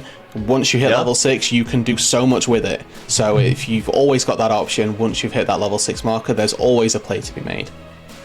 Yeah, I find that interesting a little bit, just because it's almost a bit of a mismatch, because Zerg has been brilliant on Bard, and I think it's something that fits them really well, but we've often seen Vanguard with them wanting to play for lane as well, bot lane, and Bard in lane isn't especially, or certainly isn't as strong as plenty of other champions in the game. So it's like a weird potential mismatch there, but I think it has kind of worked for them in the past, mostly just because of the pressure they get out of the bot. Yeah, for sure. I think that just as a quick note before we move on to Venomcrest, I believe it is the same jungler, just a name change. We've not been told that there is any different jungler, and I would be very surprised if they had a swap in for Wilhelm, so I believe it's just an aesthetic change, not an actual player. Apparently, I have been confirmed it is an emergency sub, so we'll see if that affects it. We can let's get Venomcrest roster up here, and we'll talk a little bit more about that jungle matchup then. If we do have a potential sub in, Wilhelm is famously a great enabler for all of Belfast and the way they love to play. With an emergency sub, we might see a little bit of a difference, but for Bartholdi now, for Venomcrest, Serpents, Ruddy, we have seen, I think, a lot of consistent similar playstyle, a lot of Sejuani-esque gaming for this guy, but there's been a little bit more of a variety there, and you think there maybe is a route for him to get more aggressive now there is a sub across the Rift Farm? Yes, I've seen, and I'm gonna, I'll back the yes here, because we have seen Sedge for sure, but I think we've also seen a Gragas, right, and full AP Gragas as well, which lends itself a little bit more to an aggressive play style, which you can then sort of extrapolate into looking for invades, and the issue that I'm sort of going to have with them invading is you're looking a lot at lane priority. When I look down these lanes, I do give a decent advantage in the mid lane over to Limsey. I'm not as fond of Dandy in that mid lane. Top lane, it is completely matchup dependent, I think, for those two. And then down on that bot side, when you're roaming versus, if we're just assuming Bard for Zerg, when you're roaming against somebody who's got that Bard play style, it's very difficult to invade them, because the second you cross the threshold of the river, the support just leaves lane and is trying to collapse you as well. Yeah, as we move forward towards draft, we want to just keep that kind of thought experiment going a little bit longer. Synergy for the jungle. If you're up against the sub and your normal play style is for most of the games, if you're usually playing Sejuani, if you're playing like an enabler and a bridging jungler, if you see a sub across the rift, do you just want to try and keep doing what you're doing, even better, or maybe with less contest, or do you think it is worth stepping maybe out of a comfort zone to try and punish? Now, we know Bartholdi does have a bit of variety there, but for the sake of argument, if it's more like Wilhelm, someone we don't really see play aggressive junglers, do you think it's worth changing up the style to try and punish, or just doing what you do even better? I'm always I'd always be a fan of just sticking to what you are good at, and just, because if you're playing against someone who is either off-roll or kind of, maybe not as good as the main jungler, you are still going to be better, even you don't need to necessarily push and exploit that, right? So I wouldn't want them to suddenly change their style up last minute just because of a last minute emergency substitute. I think stick to what you're good at. We've seen when Venomcrest play their game how good they can be. Last week they're drafting as well. I think that's one of their big strong points, is they have unique picks. Like we saw that Lissandra support come out last week, and ended up with getting the flex and enabling Xerath mid, which was huge for them. So I think continue to play to your strengths. We've seen how good they can be when they play to that. No reason to change, in my opinion. Now, to add A, devil's advocate, and B, a more chaotic energy to the desk of what now I will say Synergy has gone for the standard what we want to do to win League of Legends, but what I want as a spectator is I want the welcome KEL experience to be handed over this game as okay, we're going to pick Morgana mid lane, invade you level 3. We're going to pick Rengar for the jungle and just absolutely slam invades left, right, and center. The full, this is your first game in UKEL, you better not step back into my league type experience. Sure.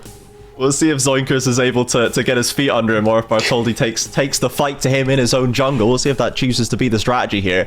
I like that you brought up fast light Synergy in the bot lane with the Lissandra flex and the impact that he has had. That support matchup is super interesting to me. Both of these supports have been some of our most impactful in this league as players that we've known in the past, like the Heathen, are struggling now. Zerg and Fastlight are still absolutely the top of their game by the look of it, right? And they can very much be very impactful on the rest of the map. For Fastlight Synergy, on the Lissandra pick, I guess we saw a ban away of the Lissandra support before. Do you think that this pick is actually strong enough to just merit, like, even if you've already locked mid, just ban Lissandra support away from Fastlight, it's too good? Or is it more about potentially finding an answer to this option down there? No, I wouldn't say it's just like an immediate ban. I mean, unless something you want to play specifically is going to be countered by Lissandra. I don't think the as a pick right now, it's worth just straight up banning. I think the power it got out of the draft last time was that ability to flex. They could have sent that Lissandra mid and chosen another support in the end in that last game, and obviously wouldn't have maybe into as good effect, but it would have been possible. I think the power there was the flex and giving that uncertainty going into the last round of the draft that really made it kind of shine. I think in game it wasn't like insane. It was really good and it did solid, but I don't think it was like the defining pick of that game. I think it was an overall better, well played team composition from Venomcrest. So for me, it's about the flex.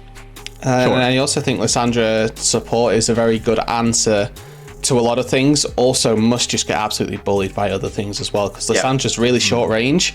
So when you have things like Leona Nautilus diving in, you feel like Thanos because they're all just coming into your range. When you're playing up against something that's quite maybe just Bard, who just has a little bit more range than a Lissandra, Ring of Frost is useless. And then you have the issue of, I've used Claw to be an engage style champion, and now I've one-way tripped myself, but I'm not a tank that can easily utilize Aftershock. I'm a mage who's very squishy and gets one shot. Yeah. Do you think there's still room for Ezreal Karma in the meta right now? Because that seems like a matchup that would be incredibly grim for Lissandra support, right? I'm a big Karma fan, so I think there's definitely some room for Karma, especially. I mean, we see a lot of Ezreal already, right? So yeah, it's ready. It's ready waiting for the pair up right there. And that would be, I guess, seeing out of Zerg might be slightly strange when the Bard is there, but I think it's not a tricky champion. Right? Ezreal Bard's also just a solid lane. Like, as far as Bard pairings go, it's kind of that dual synergy. This is one of the things that I've played both roles in bot lane for a few seasons now. If I ever see a support I don't like, I'll pick a Bard. I'll pick Ezreal when I'm playing AD carry, right? If I ever see, when I'm playing support, an AD carry that I don't particularly like, I'm like, okay, I'm playing Bard and I'm abandoning you. Weirdly enough, those two champions really do synergize quite well with one another, because you can easily snag a Q on Bard over a minion, which then sets up Ezreal for his own Mystic Shot. The poke in lane is quite scary, and then you also get decent all-in with Tempest Fate.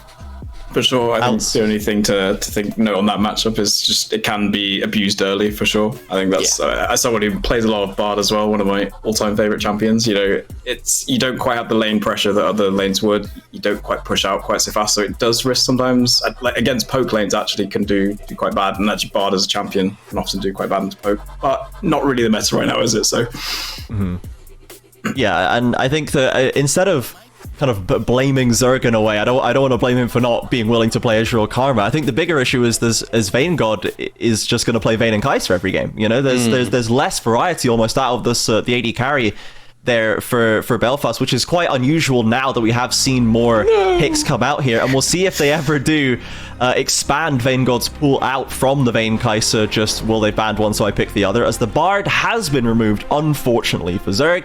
There are still picks for him. We'll see what he wants to go for. So, I'd honestly quite like to see someone just ban Vayne and Kai'Sa and then watch Belfast Storm AFK. I don't know. Just make an answer come out of thin air. Yeah, Vayne God's just then all of a sudden. What do? We'll get the Vayne God 6. You never know. Oh, that might get too crazy. Unlikely, but you said you wanted some chaos on the desk, man. Come on. Yeah, you're not wrong. You've caught me in a lie there. Well done. I want chaos, but I don't want that. That's not. So we do have a loss of a ban, presumably for the emergency sub, which is labeled as Disco Dano here. So Zoinker's being the in-game tag. If it's actually Disco Dano, people will remember from previous seasons as an old mid laner of Lucent / Hive / basically this roster. The only difference was Limsey. The last mid laner they had was Nice Guy Dom, and the one before that was Disco Dano. So very much the synergy again is there. The subs for Belfast are all very much synergized with the team. The rest of this draft coming through, there's a lot of mid lane focus to push Limsey around, and then it's bot lane focus and Belfast synergy.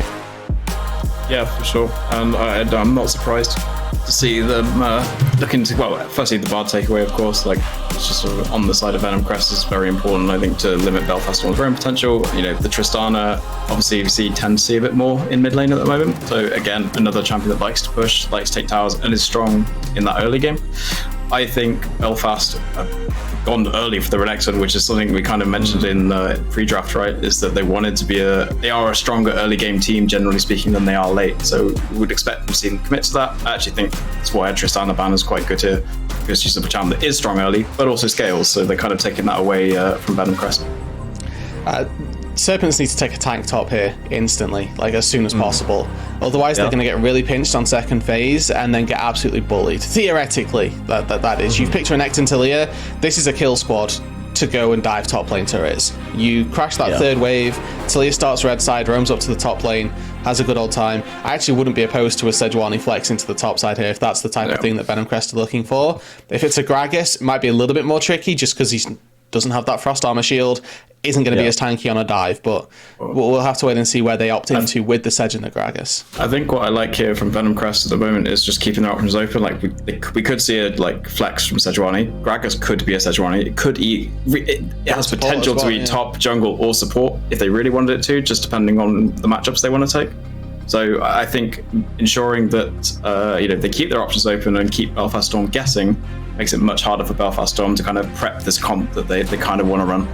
But they have inherently picked 2 HP stacking champions into Vayne God. Yes. Yeah, without banning Vayne. And he's gone, okay, it will be nothing new today, sir. So here it is, the Vayne God picked up there.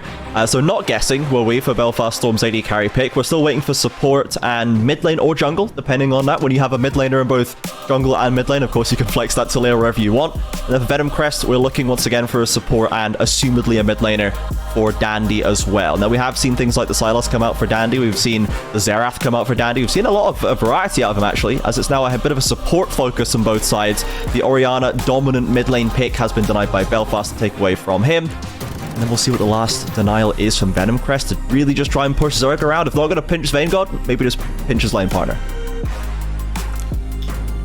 It's the Zoe instead. It's the anti-Limsey pick to wind it off. And the anti-Limsey. I actually really would like an AD mid laner here this game for Belfast Storm.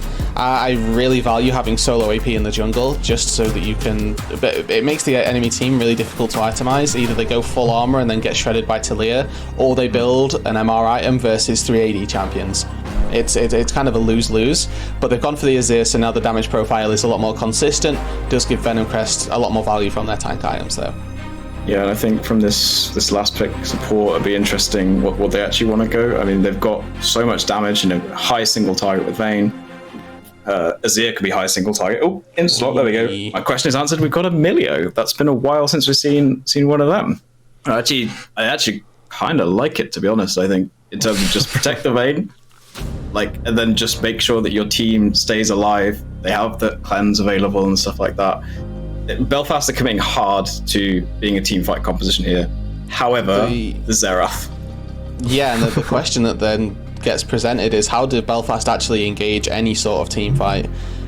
If they're ahead, Venomcrest have got wave clear to stop them from coming into their Nexus turrets, to prevent them from ever breaking open the base.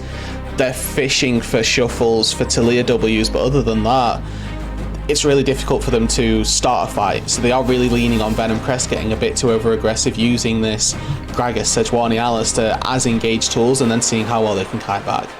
Yeah, I think especially with the Xerath now as well, right? The entire composition from Belfast is low range. If that Xerath is allowed to scale to even just 2 items, it's going to just get so painful. I mean, Vayne especially, she's not getting anywhere near Xerath without getting poked to hell. So, I worry that the later this game goes, despite the fact that Belfast have a lot of damage and a lot of scaling in Azir and Vayne, is they can't actually execute on that, kind of as you've just said, Ruddy. It's very hard for them unless they just catch someone out all the time. So they're going to have to play very, very much around vision this game, try and deny vision and just create picks somehow. Yeah, this is pretty much how it went down the last time Dandy picked Xerath. Was into a shorter range matchup in the Orianna. The enemy team had no way to long range engage into him. They had an absolute field day. His opponent got 4 kills in lane, but he still picked up kills and assists just taking a step out of mid lane and ulting to a side lane, and then no one could stop him, right? So we need to see if Belfast, if Rengis has some absolutely crispy flank angles in mind, or maybe Talia has the wall to come in behind him. They can't just be walking up to a 5v5 out opposite sides of the pit and go, we're going to execute here. They need to be finding picks before that setup happens, otherwise Xerath is going to tear them apart. And the other thing to consider here, I think, because we talked about that support matchup, is Zerg. He's been pushed off of a roamer, right? I don't know if... surely we wouldn't consider Milio a super strong roaming pick, right? It's great to keep the Vayne topped up, but Fastlegged is back on the Alistair, right? So in theory, Rude, we'd assume that he is going to be having the run of the map in terms of the support impact. I would hope so, and also this bot lane matchup is atrocious for the Alistair, right? Both of the champions in that bot lane have got ways of going, ha, nice WQ combo, kid, and you condemn one, you Q the other, like it's way too easy for Belfast Storm's bot lane to stop this Alistair from having fun. If I'm fast, I want to get out of that lane as soon as possible, so may well be one of those situations where you go, yep, have fun, brother, I'll see you later. You may lose a turret plating here or there, but we're going to kill mid lane 7 times. Yeah. I think one of the things that really has impressed me about KZ in this split so far is how well he does on his own, how self-sufficient he is as a carry. He will happily bide his time until his time comes, and then he will dive in and get aggressive on picks like the Xayah or the Kai'Sa, I should say, and is not going to go really far down in a lane if fast leg roams. He knew he was going to be abandoned when he got fast leg to support. This was just always going to happen. So the fact that they have KZ here, I think I can trust him on this Xayah to deal with the Vayne Milio. We'll see how well he does in a potential 2v1 or even a 3v1 if Talia wants to come down there.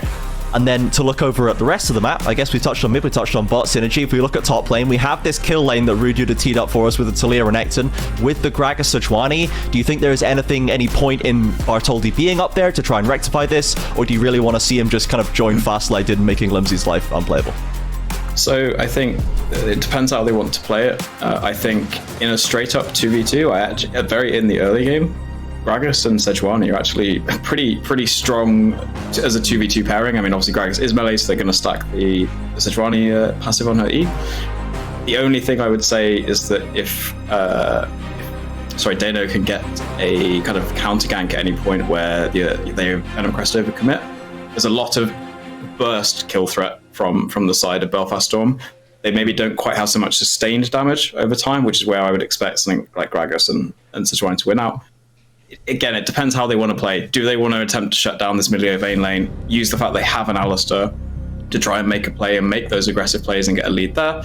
Or do they just want to stem the bleeding top and kind of hover around just to keep the lane safe enough to farm so Renekton doesn't get ahead? Because if Renekton, gets to 15-20 minutes, he does start to fall off obviously a little bit, and that's where in the end Venomcrest comp is more likely to win out, just based on their kind of overall scaling and better ways of executing their composition.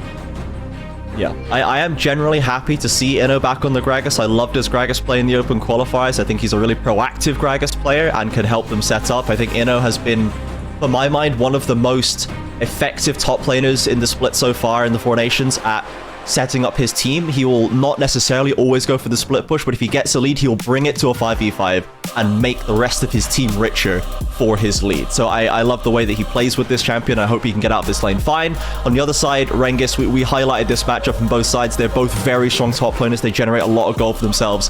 And I think the only way that this engaged disparity kind of falls down is Rengis needs to be crazy in the backline, right? He needs to be absolutely massive. He needs to be the Renekton that all AD carries and mid laners have nightmares about, Rude Dude. And Rengis is a player, right, that we know can step up into that play.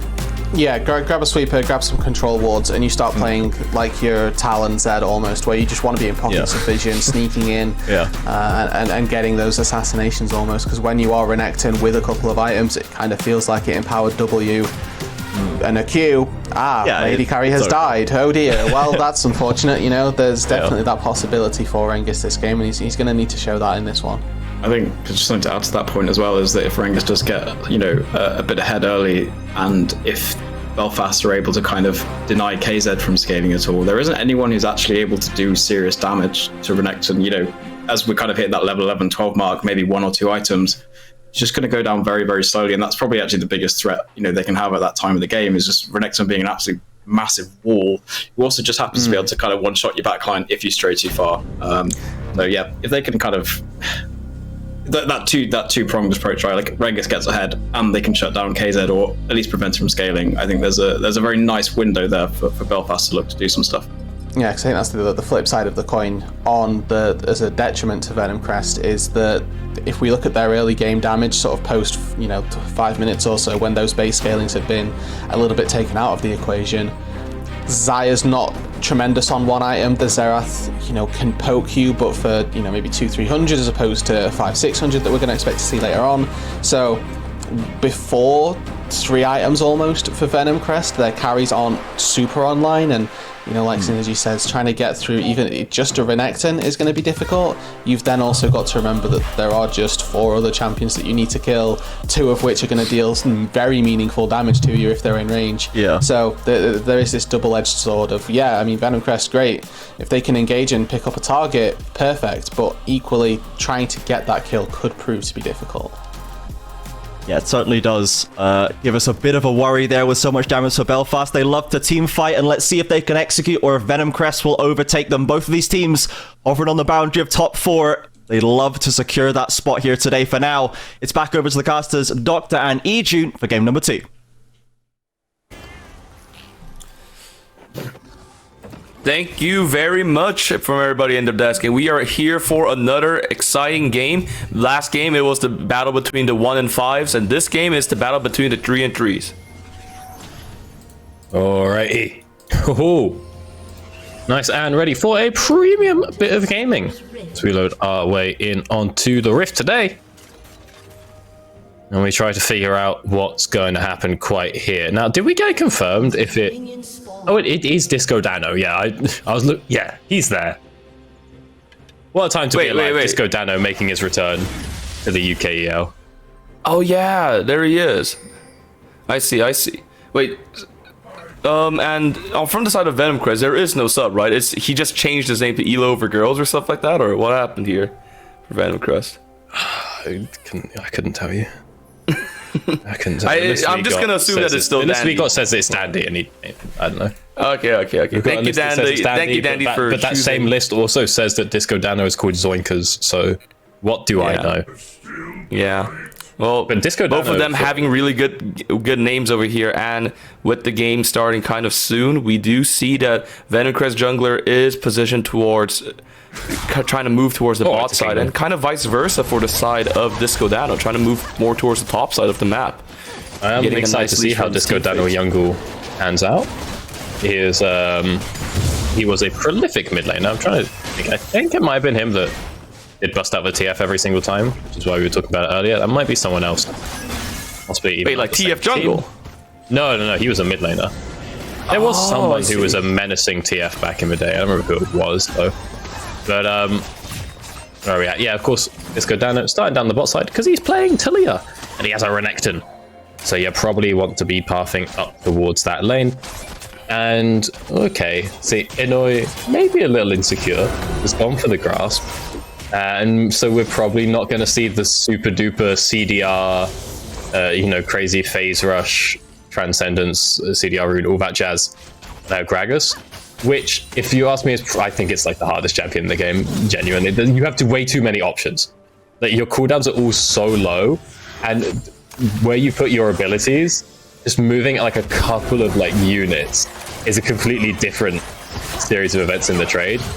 So Inoino might be a little insecure if he's going to go for a more traditional tank Gragas build as opposed to the max CDR AP version.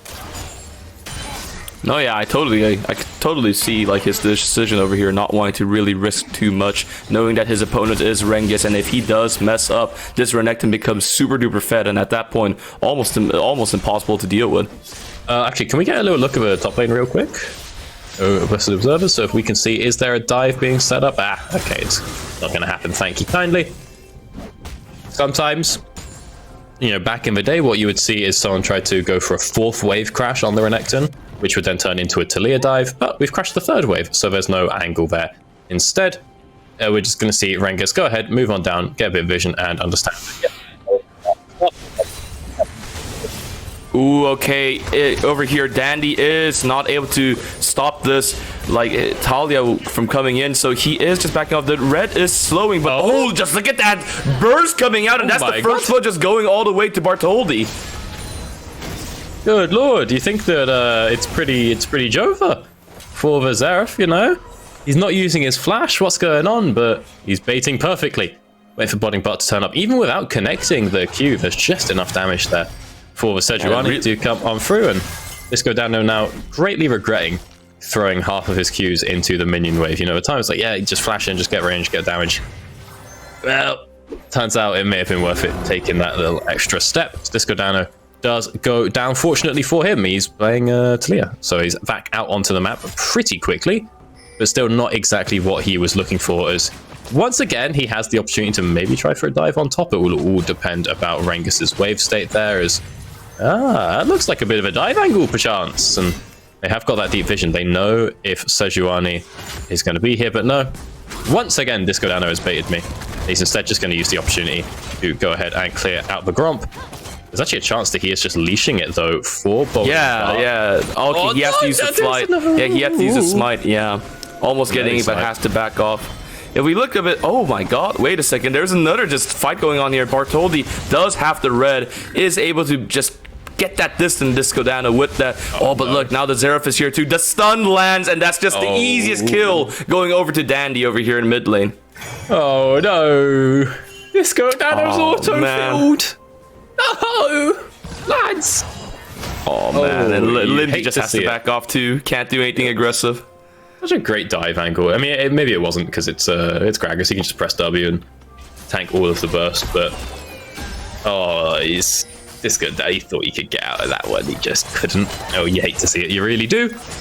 But he's back out onto the map. He's going to give it another go. That is unfortunately now another kill going on over to Venomcrest, and that is 2 stacks of a Dark Seal going on over to the Xerath. And on the Talia, you usually want to sort of just early on go for the full clear and farm up. You do have options to do crazy early ganks. The sort of problem here is that Disco Dano is now sort of trying too many. Given he's died twice already, he is starting to lack a little in XP, but he might be able to make it all back here.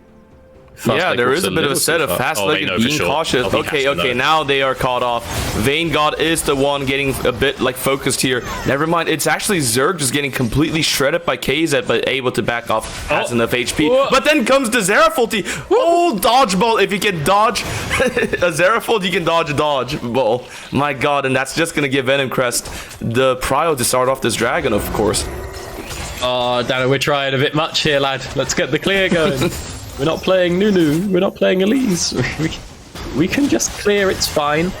But it is, of course, now going to cost over the Drake. And it's a little bit, things are going from bad to worse for Disco Dano. He may even lose out on his blue buff as well. As we keep an eye on the top lane, see if Ino wants to stay this far up. Although he's actually pinged, he's on his way to the chickens. He may be looking for a kill onto Dano, or at the very least, he'll spot him out. Dano, they're stood still, man! We can't be missing the Q here, brother. As in, I mean, just look at this. They're just trying to make Disco Dano's life hell. Absolutely. They're just like constantly like berating him and constantly pressuring him. Oh, sounds like my parents. No, doctor. Are you okay? Comedy gold. Actually, the opposite. My dad's a massive hippie. Is no pressure in the world. It's crazy. That's great to hear. Great to hear that you have supportive parents, of course. No, my dad didn't get this whole video games thing until he read exactly one article saying that GTA 5 made $1 billion, and he's like, oh, my son's rich. I'm like, that's not what I... yeah, for sure. Yeah, actually, I didn't argue the point on that one. Glad to see that your dad is sounding very optimistic. And right now, the situation for Venomcrest is optimistic as well. They have about a 1k gold lead. Like, of course, it's not the biggest lead, but, gotta feel pretty happy about it. In bot lane, KZ is doing pretty nice against Vanguard so far. I guess we did predict it, but still, nonetheless, good to see. Yeah, going quite all right for him down there so far. Making good progress on towards that first item. We'll see if him and Fast-Legged can find anything out. They want to go for a little bit here. Fast-Legged trying to take out this red, but he might have just gotten a bit too far in. Oh, wow, okay, dodging quite a bit of CC, but nah, yeah. In the end, it's just not enough, and Vanguard gonna get a kill on Fast-Legged. Probably could have just sort of kept running towards KZ there. Wouldn't have been a terrible idea. But he wanted to get a little bit custom with it, tried to get himself over on towards the Xerath instead, and does go down. It gets a little bit punished for overextending into the enemy jungle there. Fortunately for KZ, as we can see, the wave is going to push up towards him, so whilst he takes a fair bit of damage here, he's not going to be zoned off the wave in its entirety. Although again, I will keep saying, you have to be a little bit worried about a potential Disco Dano dive. Although being the Xayah, now that he's level 6 and has the flash available, he's probably going to find some way out of it as Bart makes his way up top. Ooh. Okay. A setup over here. Rengus is backing off now, but a nice barrel comes in, bouncing him back. But look, comes the Zerafolt as well. That's just so much support coming out, and getting that kill over Rengus. There is a bot wave setup as well. God, Rengus had nothing going on. He could not breathe there. Oh. He had nothing going on. He gets a little bit comboed by the jungle and the mid. Unfortunately, for Venomcrest, Ino does get the kill on that one. Given that he's, as we can see from the build, he is definitely doing a more traditional tank Gragas build. Probably want the gold to go over on towards Seraph instead, as Vanguard expertly a little tumble between the feathers, just to not get hit by any of the blade cooler damage.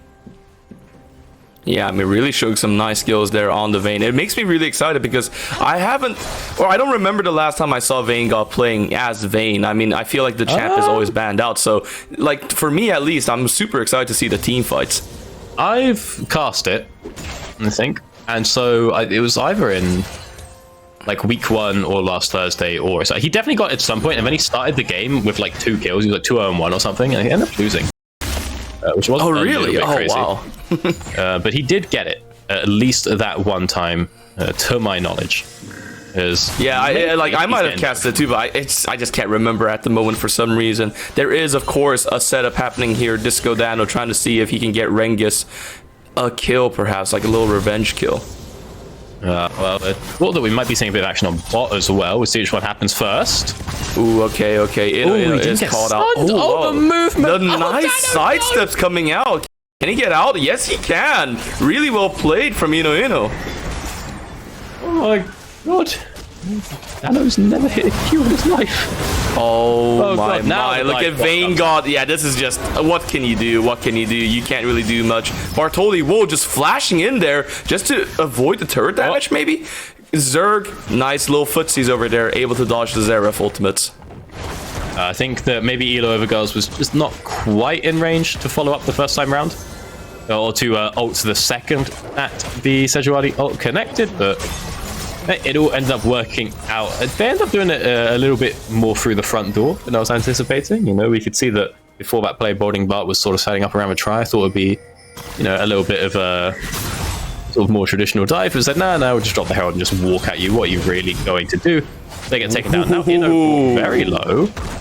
Yeah, this is that classic Renekton stuff we like to see. Whoa, Disco Dano's so... Oh my god, Ino is an absolute god! And Disco Dano's just gonna get executed by minions! Ino, what in the world? Are you made out of adamantium or something like that? Crazy plays from coming out from him. I get that he's a mage player. I get it. Dano, you're filled. Just lock in Jarvan. Come on, man! Unfortunately, it does seem like Disco Dano has not really meshed with his team yet. Well, we can definitely see meshed with his keyboard.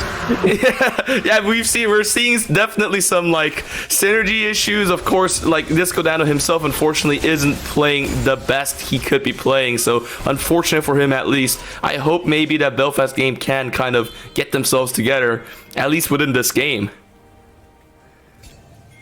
My god. Ugh.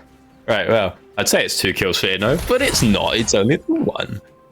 Disco Dano expertly executing away during that play. Whilst this was, of course, going on, I believe another Drake was picked up by the rest of Venomcrest, and they grabbed the Herald as well. No, of course they didn't. Second Herald can't even have spawned yet. I just remember they were doing an objective somewhere on the top side of the map, and, well, now they're trying another one. The red buff.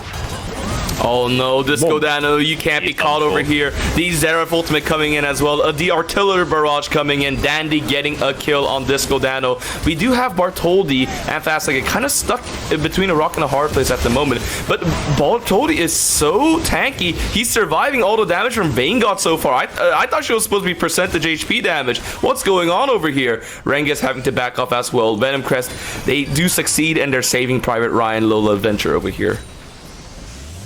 They get away with it in the end, and they pick up the red buff, as well as a kill over onto Disco Dano. And yeah, that was not a good look for Vanguard's dreams, as Boarding Bart was just face tanking him entirely. I think it was sort of that the Radiant Virtue was like proccing as the Silver Bolts were proccing each time, so it just looked like it was taking nothing. It's like, It was so crazy to see just how long he was surviving. Yeah, he did not take a lot. He walked out of that one with a pretty high health bar. I mean, because it felt like Vayne got like auto-attacked him like at least 15 times, and that's like 5 procs coming out, and Bartoldi was still kind of fine with like half HP, if not like a little bit less than that. He's having a fine time. As this time, we make our way over top towards the Herald. I'm never wrong, I'm simply a couple minutes early. That one should be being started up in about under a minute or so. KZ could be in trouble. There is a little bit of a lurk behind him, but there's no one else really in the area. So, however, of course, there is Bartoldi supporting him as well. But Rengis, nonetheless, is patient right now, like a crocodile in the wild, just waiting patiently for the prey. The TP comes out instinctively. They try to back off, but now comes Rengis. KZ with a nice ultimate timing, able to dodge the initial CCs. Fast-legged, on the other hand, is getting kind of locked down over here. You might be an Alistar, but true damage is a bit too much for you to take. He goes down, so that's just a nice kill at the moment for Belfast Storm, and potentially giving them Herald. They do have to commit a lot for it, though. That is the TP coming out from Limsey and the wall coming through from Disco Dano, so a lot of their cross-map potential taken away by that play. Now, for now, it's worse, right? They've got themselves a kill, and they've got themselves the Herald. They don't even lose the bot lane turret in the process, but it is just something to keep an eye on, that there's going to come a point where maybe they will need those cooldowns and they won't have them, as Vayne God gets a little bit slapped, but should be okay. Oh, he's not okay. My God! Wait, he goes so low. Wow, that's some crazy damage coming out from the Zeref over here. This guy hurts like heck. Dandy, please, they have families. Oh my God. Okay, yeah, this is Balding Bart caught off way too much, though. Yep. Okay, he's not getting away with that one. Vayne God's got to be a little careful. Cheeky Scorch proc here and there. Maybe Inno has a massive... Oh, but no, he's been spotted out by that ward behind the wolves. So you can see Vayne God going very far back. He's just walking all the way back. He's not risking it. Not risking getting jump scared by the Gragas, by the Zeref Q. He's just going to run it straight back to the Nexus. Yeah, so I mean, kind of looking into this game now, Venomcrest with a solid, nice lead, 2 dragons up, 4k up, and of course, their relevant carries at the moment, Zeref and Zaya both with a kill, of course, Zeref having 2, so looking pretty good for Venomcrest so far. Yeah, so far, find ourselves to be in a pretty happy position. Now, I mean, it's also... I'm trying to think what's the plan for Belfast, like how do we get back into it, right? Because we've got the Vayne God Vayne, but he's also gone for the Shift Triforces, like, lads. I feel like, whilst this is great for, you know, running down a side lane, or it just, like, raw 1v1, or, like, individual power, agency, at the end of the day, you are against 3 tanks. Like, we might need a little crit, we might need a little Quincy's, we might need a little Blade, something like that, right? Because right now, oh wow, it's not looking great, and so I'm thinking, what's the out, you know, for Belfast? Limsey getting up and scaling, sure. He's not getting that close, and he is getting disgustingly outranged right now. My God, I mean, Dandy at the moment on the Zeref is an absolute artillery cannon, and like an absolute just tank from far away, just shooting kaboom and stuff like that. And they always, like, Belfast have to respect this so much in fact, that they're basically going to give up this dragon over here potentially. There is, of course, a little bit of a flank angle they're trying to make, but in the end, Dragon's going to go down. Fight maybe happening here? Okay, yes, Rengis has used his ultimate. The ultimate from Sejuani does miss. So the fight at the moment is a bit more passive. Of course, there is a mid-push happening in the same time, but it seems like from the side of Venomcrest, they want to go in, end up missing out that ultimate there. So in the end, it's just going to be no kills, but Venomcrest getting the Dragon. Their sole point now. Oh my God, yeah, they are. 15 minutes in, they're on soul point. That's crazy.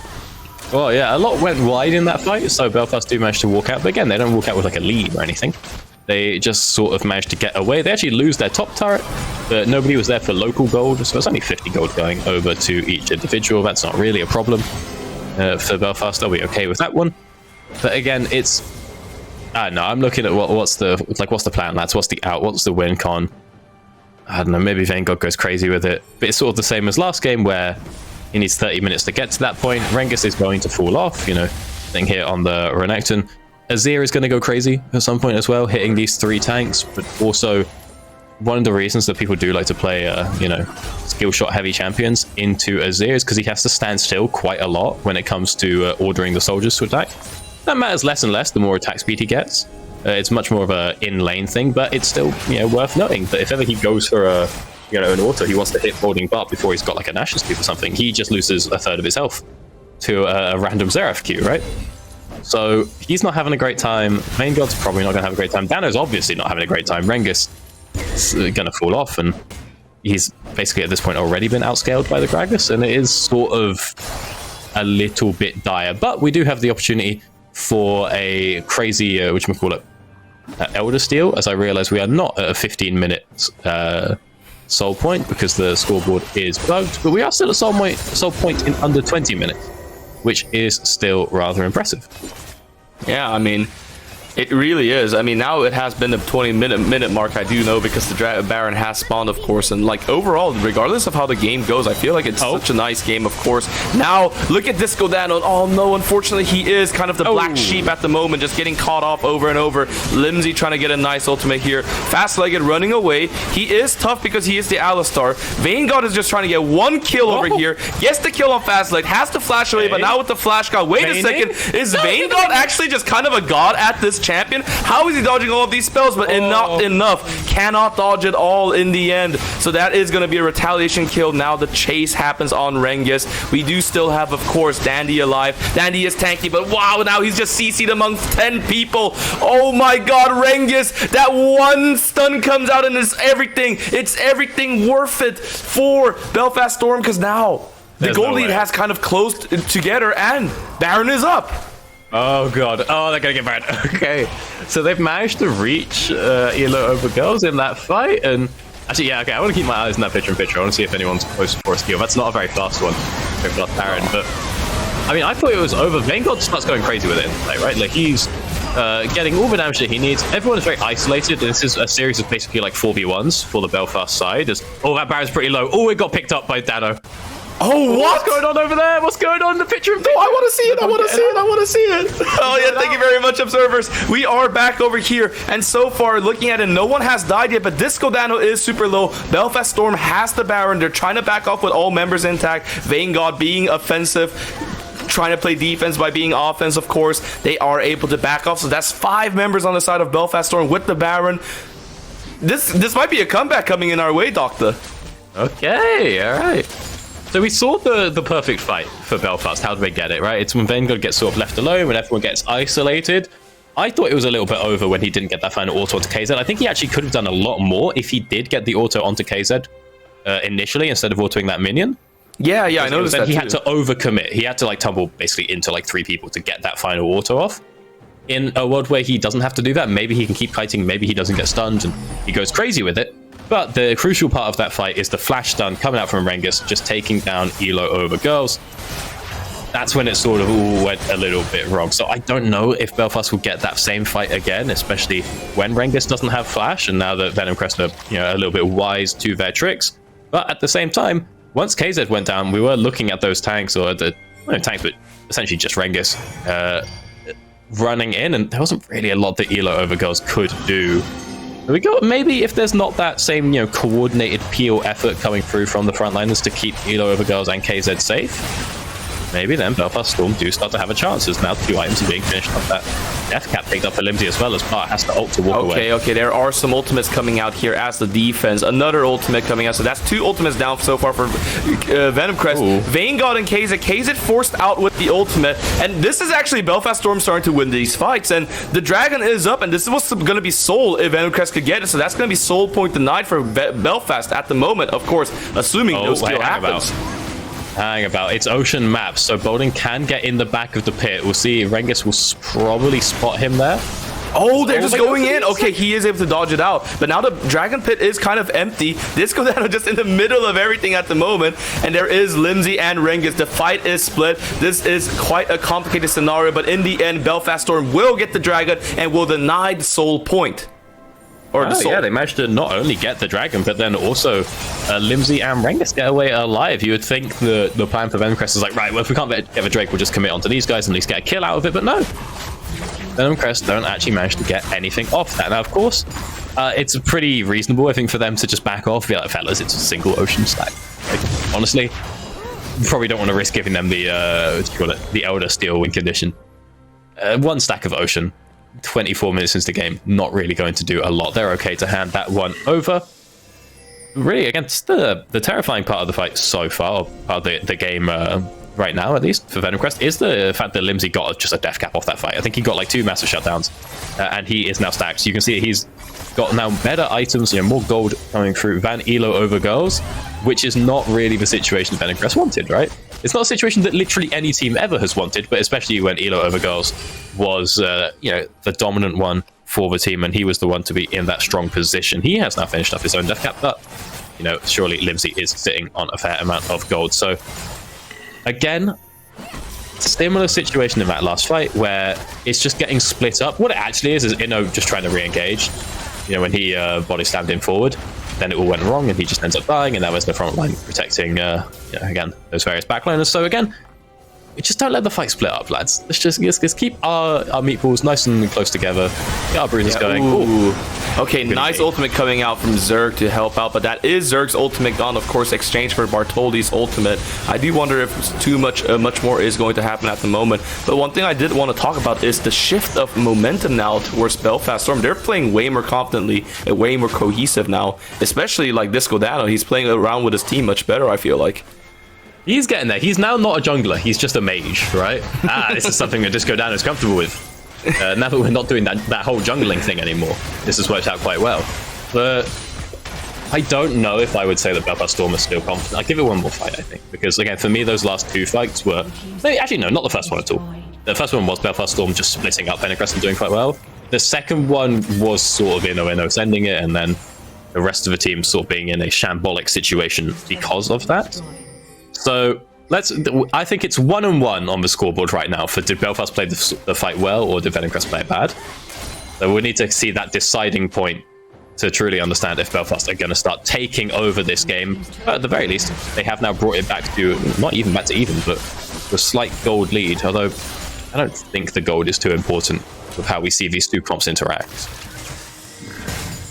For sure. But if there is one thing it does interact with, it is with the items that are going to be bought. Like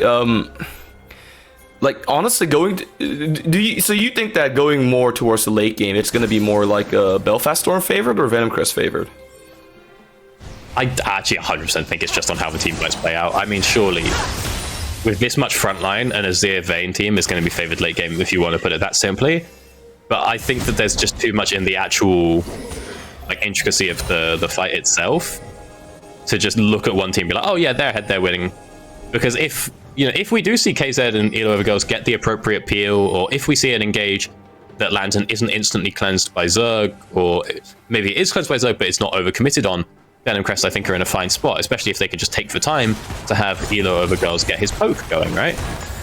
If that doesn't happen, if he doesn't get his poke, or if it's a bad engage, if someone's out of position, if the fight gets split up by the 2 walls available to Belfast, and it's a Belfast-sided fight. So I think the items, the gold, they're not the important factor in which way the 5v5 goes, as we now see maybe something break out around the Baron. Okay, Zerg has to use the ultimate over here. Limsey is caught out, but is able to just get out just fine. My god, Bartoldi is just going so low, and Rengi is in the middle of so many people. Look over here. Vanguard is completely free to do whatever he wants, and gods, usually when they are angry, they get absolutely mad. Vanguard, okay, all the way to that side of the map. Let's see how everything else over here is going. I'm sure Vanguard is fine. Has killed, KZ trying to run away. Fast Legged goes down as well, and that's another teamfight victory for Belfast Storm. With this Baron, they are now on the driver's seat. It is a huge steal. Oh god, probably not. Boarding Bar has not got any way to get vision. KZ. Oh my god, there's more fights. Sure. I mean, what's going on, like this Let's for see the Baron sure. I don't care if KZ lives. Oh, he's got him blind. Oh, that was so close. It was so close. But Bartoldi not able to get it done, and now the gold lead has ballooned to 7,000 for Belfast. I'll thank you for the replay. This is the thing. It's just, again, it's a bad engage from Bart. He sends the... Okay, great. He gets the ult from Zerg. Beautiful. But then he just sends his own ult in. No one's in position to follow up. He loses half his health bar in the process. And you can see that Vanguard just goes crazy with Vayne spotting because all of the tanks are on the wrong side of the fight. So he just runs down the Xerath. He takes down Elo over girls. and there's nothing for the rest of the team to do. And again, I think if we don't see that insanely, just keen early engage from boarding Bart, not only is it early, no one else can follow up, and it's onto a guy with tenacity, so it doesn't really, like, no part of it sticks, and then boarding Bart loses a whole health bar. We just don't have to engage. We just let Elo over girls do his job.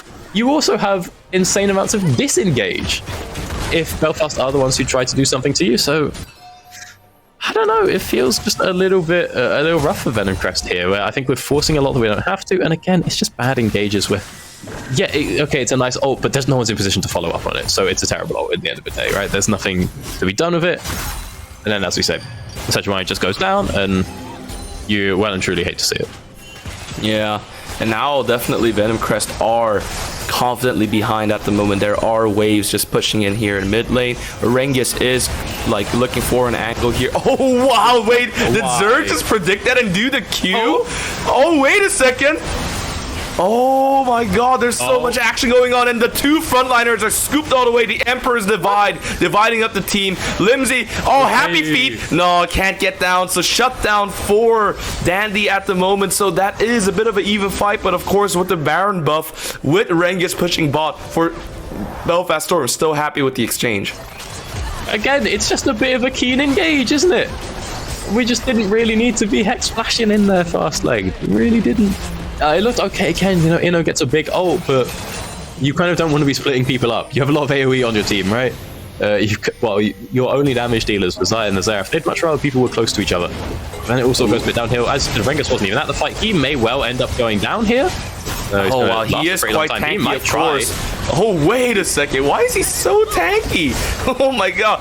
Wait. Oh my god. Okay, he actually got so low there. I thought for a second maybe there was a chance, but of course there wasn't. He does go down, but the team is just taking everything else in return. His death being worth it in the end.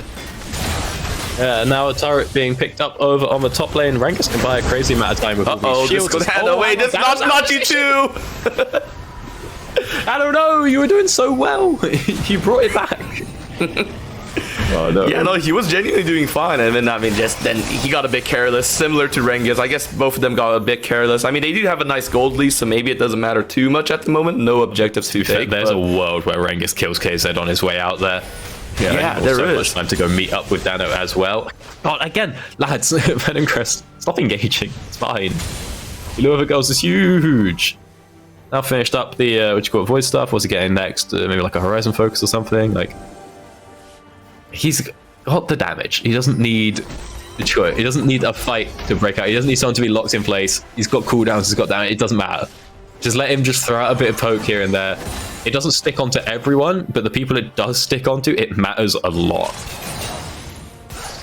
It really does feel like Venomcrest is not playing around like Dandy on the Zeref like enough. It feels like he's not getting enough room to like do like sufficient amount of poke, like you said, before the fight start, and it goes towards Venomcrest's lead. Oh, God, it's a.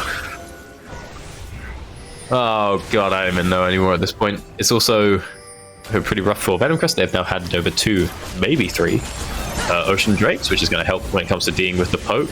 If the fight, or if the siege is over a short enough period of time, it won't matter too much, but it's still not nice. It made me one of those things that Venomcrest think is a bigger deal than it actually is. But at the same time, Vanegod's got a lot of health, right? He's got an Anathema's picked up now.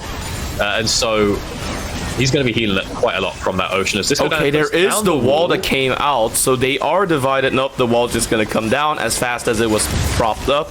So that's the wall gone. I mean, it's not too much of a combat spell at the moment, but the dragon is going to be up in about 40-something seconds. So this is going to be interesting to see who gets it. I mean, if Venomcrest... Oh my God, that kill... That just...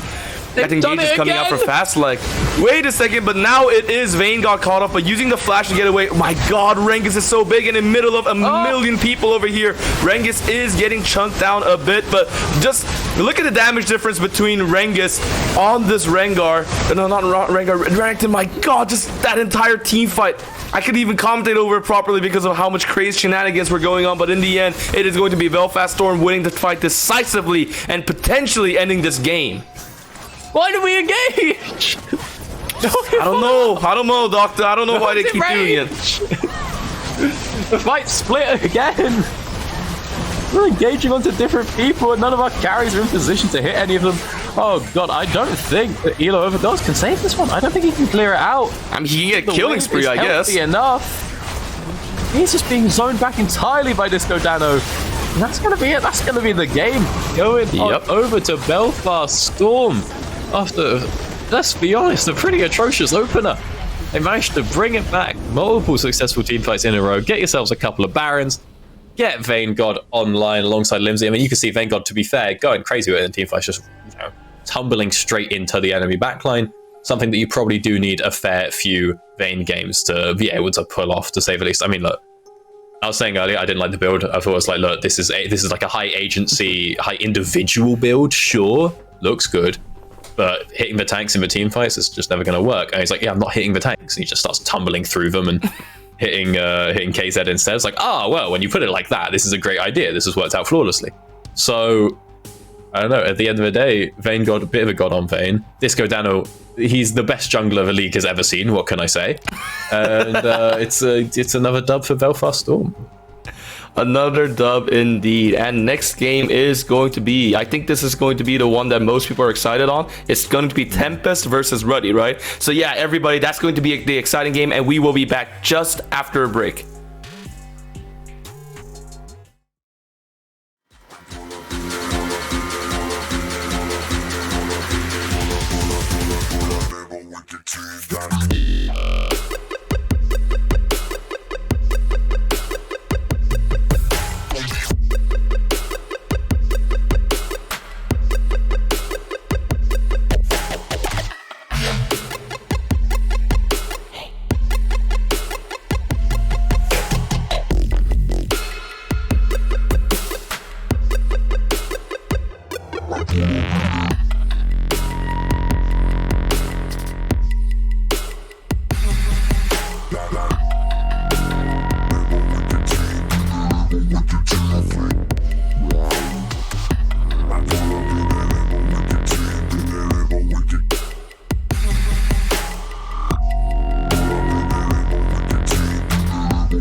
After I get it, I reinvest.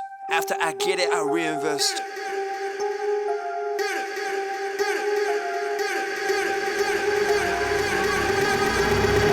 People wanna talk that talk in reality. You have not seen me in action. You think the come up comes overnight. You ain't behind the scenes. Trust me, these things don't just happen. No shade to Gerald, but G's don't come easy. When you tryna eat, I producing and rapping. I read that contract you sent me to sign, but excuse me, I can't help myself, I'm just laughing. Hey, you tryna cut out a piece of my pie, and I asked you politely, what's it that you offer me? Yeah, I produce all my own beats, and I have no intention of losing my publisher. Yeah, independent individual, boy, I've been eating off passive residuals. Yeah, let's be professional. Thanks for your time, but I had to decline at that principle. I've been scheming up a plan, hey. I've been saving all I can, hey. You could call me David Ramsey. The way I handle these bands, hey. We ain't messing with the old model. New era, new kid, we full throttle. Just know that the come up is not a flaw. My amigos, they focus, know what to do. After I get it, I reinvest. reinvest. After I get it, I reinvest. After I get it, I reinvest. Stack and put it back in it. After I get it, I reinvest. After I get it, I reinvest. After I get it, I reinvest. Stack and put it back in it.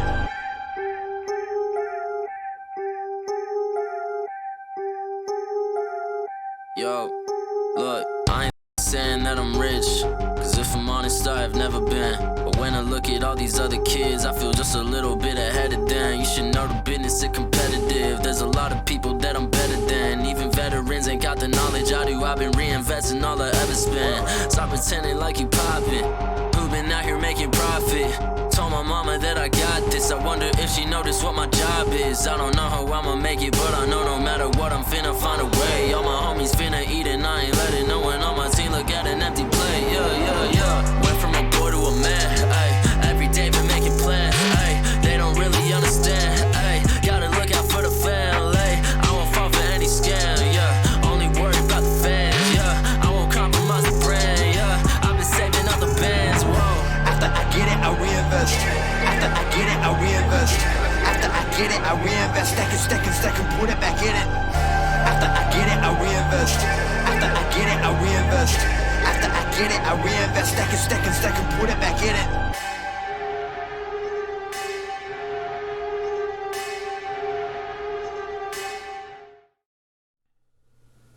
Well, it is a tale as old as time, gents. You went late versus Belfast, and here we are. It went a little bit awry. We have patched in Temporal to give us the down low on Belfast specifically. Synergy has gone to, I don't know, put a fire out or something, whatever the UKL owners do these days. But for now, Belfast taking the win over Venomcrest. Sadly, they could not convert the early game for our Serpents, our beloved Serpents, and Belfast will take that 4th win. So Temporal, I mean, I saw you like talking to us in the chat while you were getting ready to jump on the stream, just going, yes, of course. I've seen this story before, you know, we've all been here. Yeah, nothing really changes, does it? You know, let's have a crazy Vayne build that just comes alight in the later game. You know, how are we going to get there? It's not important. The journey is a lot of fun, and the destination will be the same. The comfort zone in the late game. Absolutely. We'll get into Vayne God's build a little bit later. We'll drill down into that one, shall we say. For now, let's we're dealing some mental damage here. I can't think to hear. Really? Let's look at some of the stuff that Venomcrest did right in that early game. Ruddy, let's get a replay up. From about 12 minutes in, we had a top lane, I'll call it a dive attempt from Belfast onto Inno. Yeah, so this is where the game looks really rough, honestly, for Belfast Storm, and where you're starting to think, wow, Venomcrest, they've really got this opportunity to make something happen. You know, Disco Dano walks in, there's a little bit of miscommunication there where you can tell Dano's thinking, okay, you should just dive him, I'll tank the turret. And Rengis is going, well, I can't just tank the turret randomly, but obviously there's not been that communication. Obviously, the minion is great respect close to Inno. Yeah. It is. It's toes on the line, like, nope, don't hit me, I'm not there. Oh, you think you can hit me? No. Sorry about that. Yeah, but I'm going to be honest, guys. You offer me Genji, Doran on Gragas, or Inno on Gragas, I'm taking Inno every time. I love this guy's Gragas. He played the lane out super well. They managed to 2v2 well. He was doing things in fights. He was trying to make engages with barrels, trying to split up, remove Vayne God later on when it was becoming a problem. Despite the fact it didn't work out in the end, I do still really love what Inno gave us this game, and he's shown us that he can still be really impactful without the Camille and Ornect. So I still want to give a little bit of credit there. Inno and Doran in the same place at the same time. So who knows who's actually behind that computer? Yeah, I mean, maybe any of the misplays were just because of the lag from Korea to here, you know, where he's taking a day off scrims to do his Four Nations matches. Streaming, because if he's not streaming, something's unusual and we need to invest. Yeah. Very sus from Inno in the top lane there, but a good game from him. Let's step forward to later in this game when it starts to get a little bit messier. We start to feel the doubt, the sweat starting to build up on the brows. Temporal, talk us through this 20-minute team fight. Yeah, the Venomcrest team, they see Disco Dano. He's still not having a great game at this stage and will die to being piled on. But it means Limsey has the opportunity to come across the front. And Vayne God, you can see here, tunnel vision completely on the support and just tries to find those outplay buttons. Really, unfortunately, doesn't take out KZ Head that Cannon Minion deserved. An extra bop on the head, else this would have been much cleaner. Yeah, but then that allows Rengis, still fully charged, off of the back of his Dominus to buy Limsey more time. Azir does so much DPS with his soldiers. Managed to glute a load of those in the mid lane. That's enough to send the Venomcrest Serpents backing. Is a glute a word? Agglutinate is. I've shortened it, maybe not correctly. I didn't even know that agglutinate was a word. Bit of chemist banter there just for you. Yes, it's a word! It's the morphological process in which words are formed by stringing together little bits. And Temporal So keeps his job. Good stuff. Excellent. Distinctly a word. Right, well played. You'll never get chemistry banter like this on any other esports stream, that's for sure. Okay, let's move on forward. So we've seen where the tide started to turn in BFS's favor, and they got the gold lead. They started playing the map out nice and slow routine, moving from objective to objective, not leaving openings. And that carries us forward to the final team fight of the game in this Pokemon evolution chart of BFS comebacks. And Rude Dude, talk to us about this one. There's a lot of Rengus in this clip again. There is, and that's because Rengus was genuinely very impactful, despite the fact that he, playing Renekton in the late game. I think that his build path was absolutely beautiful. Having Gargoyle and Stone Plate meant that he just never really died. The important part about this team fight was actually the fact that Vayne God got, I will use quote marks, caught by CC to begin the team fight, yet you can see he's here ending the game full HP. Unfortunately, despite the layering of CC between Sejuani ulti, they weren't able to chain that into a Gragas cask. There was a really nice melee ulti that broke up that chain, allowed a little bit of space to be bought through. Vayne God got to reposition, was super safe all of a sudden, and then got allowed to re-enter the fight when Renekton's the front line of 3 people. Yeah, I'd worried if, we've knocked Vayne God into next week with this cast. He's not even on the screen anymore. Maybe we have time to kill anyone, before he gets back.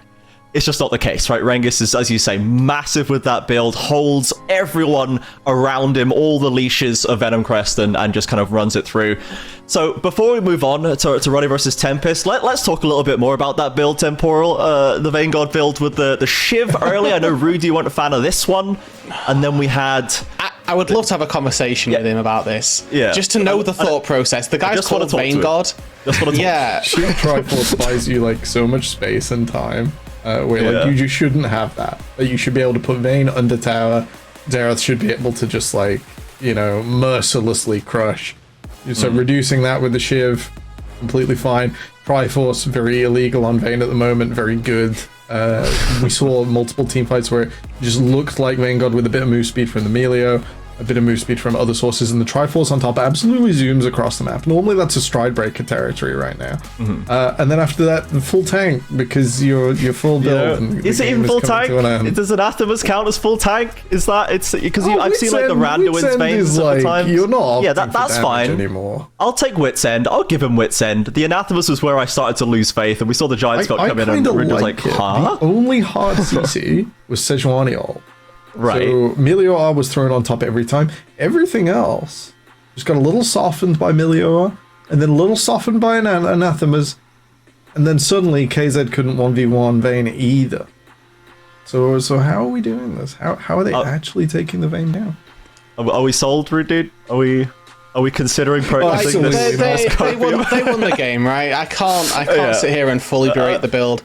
Me personally would have loved a Kraken Slayer versus 3 tanks. However, they won the game, and the Shiv does have really strong early game purposes to get you to that late game where it doesn't matter what items you've built on Vayne. You have attack speed, you have AD, you could put that in any amalgamation of items, and you're going to do damage. So it turned out to be par for the course, and it didn't actually matter. But I do think that had this game been more difficult for Vayne God, I could have been convinced that the build was the issue, but such is the way. We'll defer for now. The W was secured, and Belfast Storm put another late game victory in the books. Venomcrest still struggling to close out in some of these games versus our top teams, but there's definitely potential to build on. They are still very much not far out of contention from that top half, and we'd love to see them keep building. For now, speaking of the top half, let's go to match number 3, Ruddy Painkillers versus Tempest Gaming. Now, we've been waiting for this all day. Temporal, you've joined us at just the right time.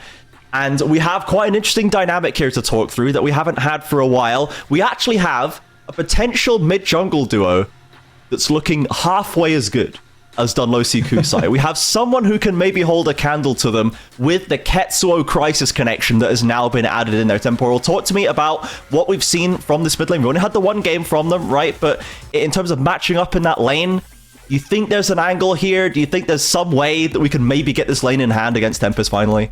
So both of these players very good in their roles in the tournament. Like both definitely top 4 in isolation.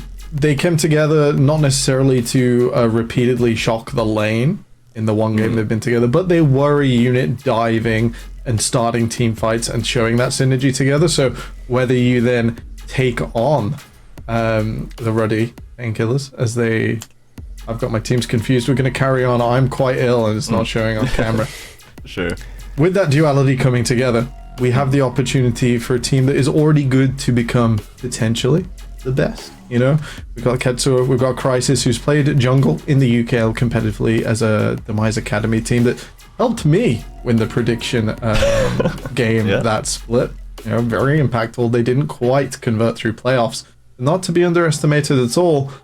And Ketsuo, more of a seasoned mid laner that covers up a major weakness that was exploited against this Ruddy side.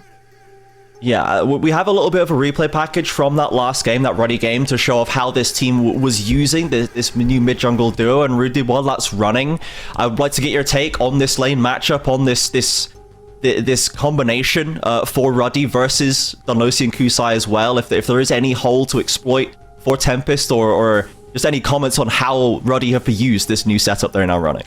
Yeah, so my theory for the new Ruddy mid-jungle duo is that if they are able to go toe-to-toe with Dunlosi Kusai, it's just the first step on a long check mark that they're going to kind of have to pass off, if that makes sense.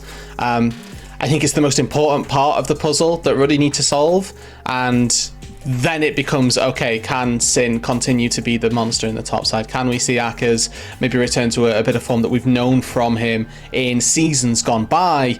But it is most important that they can salvage anything from the mid-jungle duo. And you can see quite significantly here that they'd done a decent job of it last week. And the question becomes, can they maintain that as we get later and later in? Yeah, we do have... I'm personally quite looking forward to the grizzled veterans in top lane with Akers versus Beartree, some very old names here in the scene that are very tried and tested and have been performing generally very well. But yeah, as we've seen these replays come through, there's a lot of very strong team play that we saw in that last game, with the Orianna Sejuani often leading the charge, setting up for Sin to do all of that DPS on the backline and really locking Belfast out of their own preferred team fighting style. Vanegod's not allowed to just right click all the time. He's always under pressure, and their unfortunate sub top lane just wasn't able to have the impact. So we love what we saw from Ruddy Painkillers. We knew Ketsuo would tag in very easily. He has inbuilt synergy with a lot of these players, and we definitely saw that on display. So if we know that mid jungle is potentially a way that they can attack, and it's, as you'd said, Rude, the first on a step, a long kind of pattern, a long story that needs to unfold for them to get this win. Temporal, what's the next one, I guess? Where else can we attack for Ruddy to try and find a lead? Is it in that top lane to destabilize Beartree? Is it actually capable to 2v2 in the bot lane? Is it a jungle matchup? Where do you think Ruddy can dedicate their time in this game to get those leads they'll need to win? It's real tough, right? It's not a sort of an easy answer. I think attacking top lane would go poorly. I think ignoring Scream and Buzzy in the bottom lane would be a huge risk, even though Sin and Jamsu very accomplished themselves. As you mentioned, perhaps jungles, perhaps moving around the map unexpectedly, I think, and using a whole numbers advantage rather than putting the pressure on someone to outplay. Likely the way forwards there. To see intelligent rotations from Ruddy, maybe objective snowballing, being in the right place at the right time, trying to put Tempest off of that. But if you're doing it in a 1v1, if you're relying on draft, if you're relying on Beartree not smashing R5 in again and absolutely taking someone to town, you have to be a bit more careful. Yeah, it has been very much... we saw the kind of the slight dip that Ruddy had earlier, and they have accrued a couple of losses for that one. Now they've changed into this new iteration that does seem to be a bit of an upgrade here, going up against Tempest, who have not really been challenged. I hope that we can get a closer run thing, and it seems like a lot of another one of these early steps that you just need to have a chance against Tempest, right, is you've got to be able to keep the lanes at least somewhat even, because so many times in all of Tempest's games, they'll get like a few kills just as the game unfolds, but they will be 5k ahead because every lane is smashing. They've gotten plates every time. They've already got first turret. They've got a 20 CS lead on everyone, even in a losing matchup somehow. It's just their we tree need shopping to. list? Yeah, pretty much. We just need to get the kind of bare requisites of winning a game of League in any scenario. Like, we just need not to be 5k down at 15 minutes route, dude. And I think, given the way that Tempest tend to draft, where they're giving top lane the counter all the time, they're maybe playing a little bit safer in the bot lane with their picks. Things like the Ezreals and the Broms have come out. Is there a way that we can draft in this current meta to just give us like a really strong winning matchup in mid, or probably bot lane? Top's probably a tricky one, but are there any champions or picks that we could look to here to maybe just be like, this is a really strong answer that's really just, you can get a lead on this champ almost no matter what? Jarvan feels like my answer for you there. Just in the jungle, seems like the be-all and end-all of junglers at the minute, to be honest. If you want an early game aggressive jungler, oh cool, I've got Jarvan. If you want a really strong late game team fighting jungler, oh ha, can I interest you in Jarvan? You know, he offers the full range, full package, pairs up really well with just every single mid laner that you want to get if you're looking for that aggressive early stage advantage. You know, LeBlanc, Syndra, even an Ori, right? We've seen J4 Ori already today. There's a lot of tools that you can pair up with that Jarvan if you're looking for your early game advantages. That's where I'm looking. Yeah, I like that you mentioned the Ori here, as this is something that has risen to so much prominence just as we wait for the draft to come around. Temporal, as someone who has had coaching experience in this region, as someone I know that you've done plenty of draft prep in your day, why is Ori just B1able now? This feels like a champ that shouldn't just be B1able and there's no answer, right? What is there an answer here? Is there something that we're missing? I love that you've come to me, the perennial Orianna enjoyer, with a question about why Orianna should just be B1. It's like other control mages have had AP ratios for years, and Orianna's not been allowed for the last 3 years. Now she's got them, and everyone is shocked. I tell you. The shockwave used to actually deal some damage. Incredible, I know, right? The Azir is very capable into this pick. I think maybe a lot of mids haven't played it yet. It's not Azir, not like a super solo queue pick. Xerath, it's known as the counter to the Azir. It outranges Orianna by screens, not by Teemos. Both of those ways in. Also full engaging onto the Orianna with junglers or mids like the Diana are the classical counter. You can't have her ball elsewhere and defend herself at the same time. Sure. So we roll into the draft right here. Immediately continued focus onto Ketsuo with the Yasuo ban away. This is another element that he adds, is his own kind of array of very strong mechanical picks. And I it's interesting that they're still giving that respect, even with Kusai, even with a super mechanical top tier mid laner of his own, with the Yone as well dropped. This is a lot of Ketsuo respect, Drew, dude. We're quaking in the Tempest camp, or we're not. I mean, the B1 Ori just goes so turbo with all of these bans. Like, Temporal goes, oh, mid laners that can dash onto you are really good versus the Orianna typically. Yep, they're all gone. Let's get rid of those bad boys. Well, you know, good job so far. I'm liking the fact that we're also giving a little bit of respect over to Dunlosi. His early games have typically been very, very powerful. You get rid of the Draven as well down on that bot side for Scream. The early game already quite hampered from Tempest just with those few bans, and Rel taken away, honestly, on both sides is a good thing. I think Jamsu has been one of my shining points of Ruddy this entire split long, finding engages after engage, so getting rid of that Rel, just both teams' favours, honestly. Oh, there we go. I was about to say it. There he is. He's been absolutely buck wild, has Jamsu. He's been crazy on the Nautilus, the Rakan. He's been absolutely popping up on those engages as the Jarvan is locked in. So now we can't take the Jarvan now, sadly, for our lead in the jungle. Tristana has been locked in as an answer, assuming they're going into Ketsuo's hands, but I'm wondering what the jungle answer is going to be for Crisis. The Udyr uses hover every game, so I will not believe it until he locks it in. But if we have to go against the Jarvan Temporal, now what do we do, you know? I'm a fan of Diana in solo queue. You go for sort of a few big outplays rather than matching. Skarner is the biggest counter. Poppy, also quite good at denying the Jarvan his act. Sure. So potentially not... Well, maybe... Because Poppy still often does so much in the early game, right? Such a strong kind of skirmishing and jungle scraps and decent lane ganks as well. So there is an angle for him to get good leads on the lane, but we've seen this Jarvan Ori combination before, and it's just been left up, and Rude Dude is like, yeah, that's Yeah, as you said, it bangs, right? It just goes absolutely nuts. Tempest coaches right now are fuming as well because they've probably gone super extensive into all the different draft angles that they'll have to go for. Yeah. They steal away the Orianna on 1-2. What have we got as an answer? And instead they've just been gifted the freebie of drafts. Well, we get just the best mid jungle duo followed by the safest AD carry. Yeah. Maybe the Ezreal can be a point of weakness if this is a Kaiser slam in from Ruddy. Or maybe like a Varus, something like that. I like the Varus a lot. Yeah, I think they should take support here. No, I feel it. Or are there too many supports versus not enough AD carries that do that job? I don't think many of the modern supports attack Ezreal too well. We'll go forward to the Maokai though. I like that. We're still pretty flexible with that pick. Yeah, we've got plenty of disengage to offer as well against the Jarvan, just it's time to fight now buttons. Technically, we just have 3 flex picks, right? Like Poppy goes top jungle, can go support.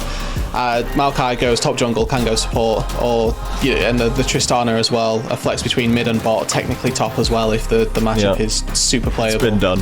Yeah. It's been done. It's not been successful, but it has been done. And for Tempest, there's absolutely no flexibility in these picks, really at all. You know exactly what's happening. So Ruddy, so far, not the be-all and end-all of draft compositions in terms of the strength of the team. They've got decent frontline AD carry to deal damage at the back end. Not too much magical damage at the minute, and typically you rely from that from your mid lane. So might actually be an opportunity to see a more AP-oriented Maokai come through. 2 more dive champions gone. The Ketsu Aurelia special will not be coming through against the Orianna this game. So much respect. That's so much respect on Ketsu here, especially when they really could do with an AP champion. There's a lot of 80 bans away as Akers locks in the Ornn. Maokai support. Yeah, Take Ruddy your and picks. Someone is cooking somewhere for sure. I like the fact that Screamer pulled back the Ezreal Braum. It was very good for them last time. They were super safe, very unassailable this lane, and they already have a lane they'd like to play through instead being mid, so we'll see what Beartree's got cooking up. He's not got the final counter pick for the first time, but he still gets a counter in his lane. And Fiora's goodness is all 3 of these champions, right? These are 2 tops that have been over. They're just like, they're Bandilawi, but let me, hold on. Ooh, the Urgot we saw losing the NLC earlier. It's a bit of a risk. If that gets suppressed in the early game, it's not a bully anymore.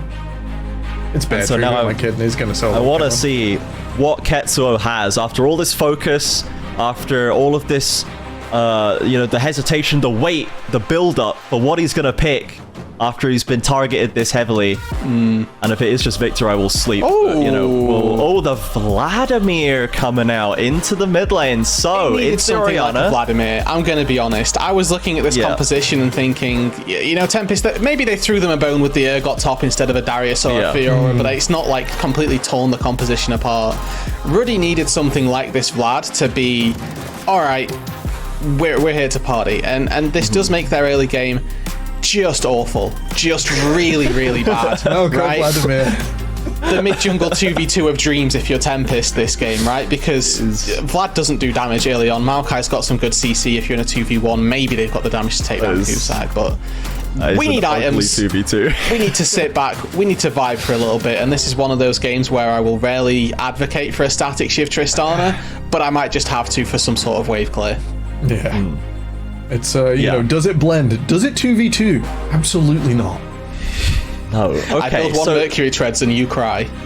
so the ace up the sleeve was the Vlad, right? Mid 2v2, it's in the bin. We will speak no more on that. But as we go later into the Orianna, the Urgot, and the Ezreal being the bot laner, I quite like the Vlad. I think Ezreal, very much Vlad with Ghost, and you just speed up an Ezreal. He can jump a wall, maybe he can E once, and then Vlad just keeps running after you, and that's it, you're dead. So I think the Vlad is going to be terrifying later on to deal with, right? And then I guess, are there sufficient tools to shut him down, to keep him out of a fight, to stop him doing what he wants, or is this more temporal of like we have to win or get so far ahead before he's able to reach that point where he's critical mass? I think they do. Ezreal and Urgot, so the rest of the damage sources, not really able to chew through a Vladimir with high efficiency. Neither will build Blade of the Ruin King. Neither will get Lord Dominic's Regard before long has gone by. So I'm a bit worried that if that Vladimir gets going, might not be many breaks on the train. However, getting him going will also be a big task. The concern I have for the Vlad specifically is if Cataclysm exists. Now, Jarvan's typically look to go backline, cause chaos there. I think this game we're going to have to see a different role played by Kusai. If you lock the Vladimir in the Cataclysm, Ghost is useless because it's the same thing I was talking about with Camille earlier. You just run around in a really small circle really quickly, like, cool, you've taken Ghost for, okay, what have you got that for? So Flash is a really important tool, and I would just love to see constant Cataclysms on Vladimir away from your team, right? It's very well and good locking a Vlad in a Cataclysm, but if he's still in range to kill everybody, what good is it? So it does remove the Crimson Pool as well, because you normally presume is chained. He can't move out, but then it sort of trades nicely. You end up this sort of devolved game state with a Vlad can't go forwards anymore, which is quite nice. And that's what Tempest need, because they have the standard composition, right? Like, I mean, they've got an Urgot top lane, but they have consistent DPS otherwise. They've got a good front to back that's going to work in the majority of compositions. They're shutting down win conditions for Ruddy, I think, is their main port of call, and the win condition is this Vladimir. But if they just Cataclysm, I think gets really hurt. That is interesting to see. Tempest kind of a different question has been asked of them today. They do not simply need to push in all 3 lanes and then walk up to an objective and be better than their opponents. They need to specifically play around this win condition that Ruddy has drafted that demands attention in a specific way that draws their attention away from what they'd like to be doing else in other situations. So let's see how Dunlosi particularly can deal with this and how that mid jungle does go. We have hyped it up as a matchup. The lane's probably not going to be very exciting for Ruddy at least, but let's see how it stacks up later into the game. And then for the rest of this map, that we'd really love to see Ruddy get out at least looking decent top lane. It's not as devastating as the Fiora, right? But we're still, this is Bear Tree has been given his counter temporal, and he is going to do Bear Tree things and probably be 30 CS up, you know? Yeah, I think it might be a little bit more than 30 if left alone. In isolation, the Urgot does really well. He's sort of a bully someone or be bullied, and Ornn doesn't normally push forward onto range carries that well before he gets going. I'm sure Bear Tree's got some sauce, some cheese, ready to go, maybe a bit of proxy farming. Level 1 E-Star Urgot. That's the cheese. Proc every passive. You know, just around the world. And then I've got that song stuck in my head now. And then still die to the Ornn at level 3. We've had a lot of level 3 Ornn solo kills in the Formation so far, so we'll have to give him a few levels. One of them was against Bear Tree. Bear Tree actually, it was Ino, wasn't it? Ino solo killed the GP at level 3. And we were like, well, he's the GOAT. Did it again. So top lane we're expecting to be tough. Bot lane though, we have the Ezreal Braum on one side, right? I described it as uncrackable, right? It's very tough to punish at this point, and that is going up to the combination. What did Sin and Jamsu drop? What did we have against them again?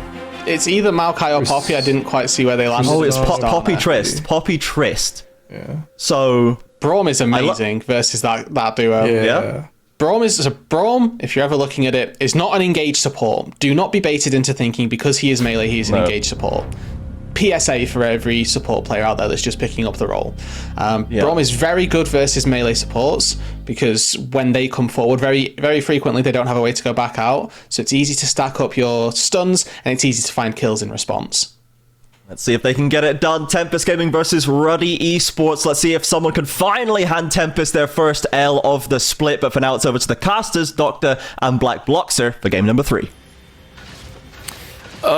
Unfortunately, Doctor will not be able to join us because it's still me, but I am of course joined by Bloxer over here, and this is going to be an exciting game. I mean, this is the kind of the hype match, and we've got some interesting draft. We got Tempest Gaming on blue, we got Ruddy on red. Bloxer, how you doing?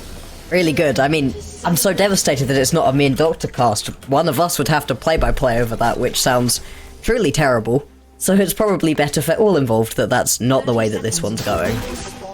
Yeah, of course. I mean, therefore I am here. I am here to play-by-play. Albeit as inexperienced as I am, I will try my best. This game is, of course, quite an exciting one. I mean, first off, we do have that Urgot top, which I haven't seen too much of, at all. During my times casting. Of course, we got the Vladimir mid, which this almost looks like a solo queue game in terms of those two pick.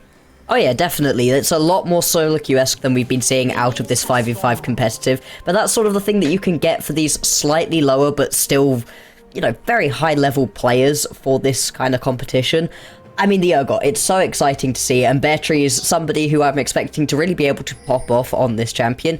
Ornn is an interesting one to be matched up into. Like the desk was saying, you should be able to push him in pretty easily, but occasionally Ornn can just snap back and do Ornn things, get solo kills if you play this matchup out very well, so we'll have to see what ends up happening top lane, but these individual lane matchups are not as explosive as we have been seeing in the past. This top lane isn't full of Renekton's and Cassantes and solo kill heavy champions, and this mid lane, sure, Vladimir pops off, but that's quite a lot later. Same with Orianna looking to scale into the later stages of the game. So in this early game, I'm more watching what these junglers try to get done, and then see if this bot lane can pop off either way.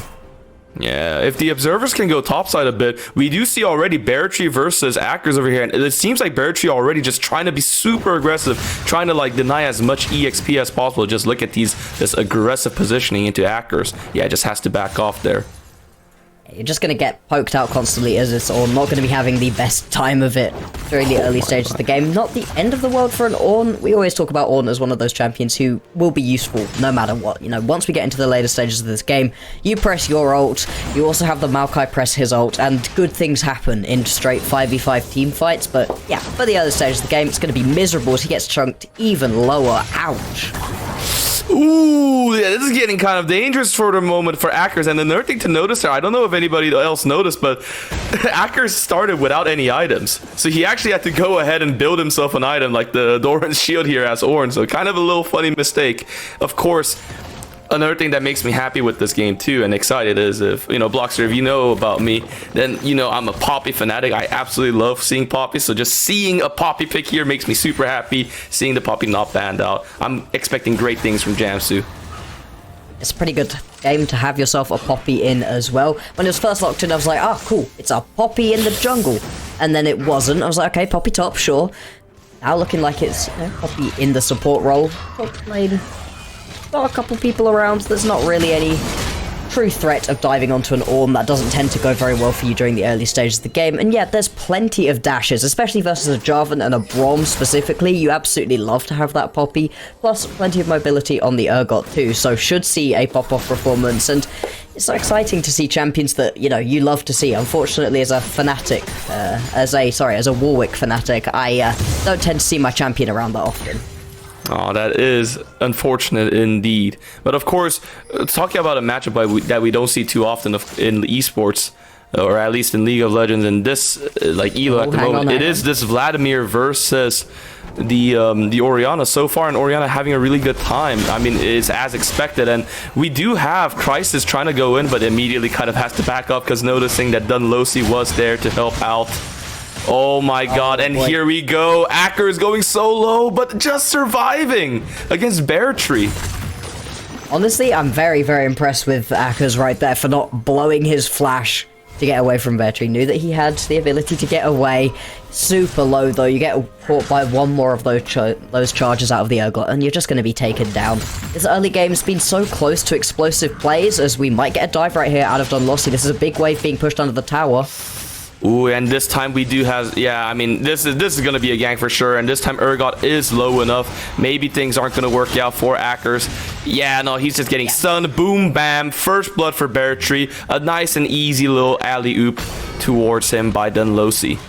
Really well played out of Tempest right there to pick up that kill. Big wave pushed in by Beartree, allowing for that dive to go down, waiting for Dunlosi to be able to take up all of that turret aggro, and then steps out of the turret just in time, spells hitting as well. Just a well-executed dive, and what we expect to see out of this 6-0 Tempest. They've looked so strong throughout the entire split so far, looking to take down Ruddy in order to have a clean sweep in this first round robin, and that's the way you want to get it started. We said that we want to see Ruddy coming out of this early game, at least even if not a good chunk ahead. Well, that's not how you want that one to start out in that case. Tempest picking up that first blood. We'll see what they're able to do with it. It went down onto Beartree as well, which is a terrifying proposition. Yeah, and of course, in the same time, if you're Ruddy Esports, you definitely want to win this against Tempest Gaming, because like you want to have a feeling like, okay, no, we are definitely one of the top dogs for sure. For sure, Tempest Gaming is not like invulnerable, but at the moment they are playing like they are invulnerable indeed, not really dropping any type of like balls at all. Just being able to keep it really clean so far is the thing. Synergy between their mid-jungle, between their bot lane as well, has all been great. And then Bear Tree, little island up on the top lane, but what an island it's been for them. Already showing up in this game, and I'm sure he's going to continue balling out with this different Urgot pick. Good interaction right there out of Akers, otherwise he would have taken a lot more damage, but still, getting chunked out, and Bear Tree's going to be perfectly happy with these trades, especially with that level 6. You cannot get low now as Akers, otherwise you will just get taken down. Yeah.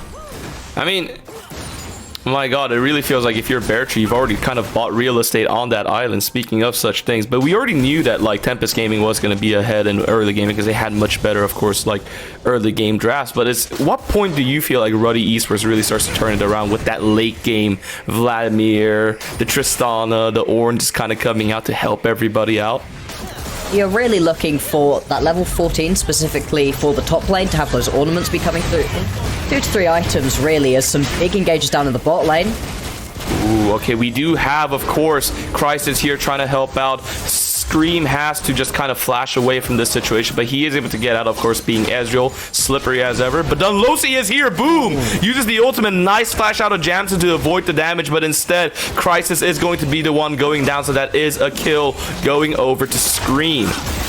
Just became level 6 too. Wait a second. Oh, okay. Not getting anybody. Splits the difference between that one. Doesn't quite manage to pick up another kill, but still, it's a play out of Ruddy that ends up going wrong for them. Good aggression, managing to blow a flash out of the Ezreal. You know, you've got that exhaust gone as well, but you just stepped a little bit too far forwards, and the counter gang out of got Dunlossy. It would have resulted in even more kills if it wasn't some very quick fingers on the flash in an attempt to get away right there out of Jamsu. Still though, you managed to pick yourself up that initial kill. And then you can turn that one into a Drake, as we just saw as well. Tempest, throughout the early 8 minutes of this game, have just had the number of Ruddy. Every play that they've tried to make happen just hasn't quite worked out, and in a couple of situations, especially in that bot lane play, you get to see the proper counter gank potential that you have out of a Jarvan. Yeah, I mean, it's really going good for Tempest Gaming at the moment, and what a statement, honestly, to go 7, if they do indeed go 7-0 to like the entire rest of the league. Like, we are the team that you have to defeat. Like, we are currently unstoppable. We've played against all 7 of our contenders, and we have bested all of them in a fair game. And I mean, okay, we do have Brexit, but we do have Crisis over here trying to go in, but yeah, that ultimate, Kusei's just gonna see it, just back off a bit, and he's completely fine. And these big ultimates not really coming through quite yet for Ruddy. Once you do get to those big straight 5v5s, there is certainly potential. You know, you can layer up these ultimates in such a powerful way. Call of the Four Gods on its own, Nature's Grasp on its own, are such brilliant lockdown tools that allow you to just walk into these team fights, attempt to front to back them, or lock up the front line while you get into the back line and burst them out first. Putting them together, it just is such a good way to start out a team fight. But you're already behind, and you don't have the ability for your Vladimir, your Tristana, to go leaping into the backline, because they will just get blown up because your front line isn't tanky enough to hold up. And it just doesn't quite work out, whereas it's a much more slow and steady type team fight I'm expecting out of Tempest. And the fact that they've got themselves a lead right now, about 2k, a Drake, and now a Herald that's going to be completed, it makes these team fights a slightly more worrying proposition than it would have been if you get out of this early game at least even. Yeah, and it really feels like for Ruddy Esports, the team fight is going to be the primary way in which they do get a comeback, of course, because currently, map-wise, they're not really able to out-rotate, not really get the same priority that Tempest Gaming gets. I mean, just look at mid lane over here. Of course, we know that, we knew that Ketso was going to have a bit of a struggle against the Kusei, but still, that farm lead of 30 CS is crazy. And I mean, there are CS leads kind of all across the board as well. You can see it in the AD. Oh no! Okay. I was not expecting that. I was not expecting that. Okay, Kusei gonna use that Ignite to be able to pick up that final little bit of a kill.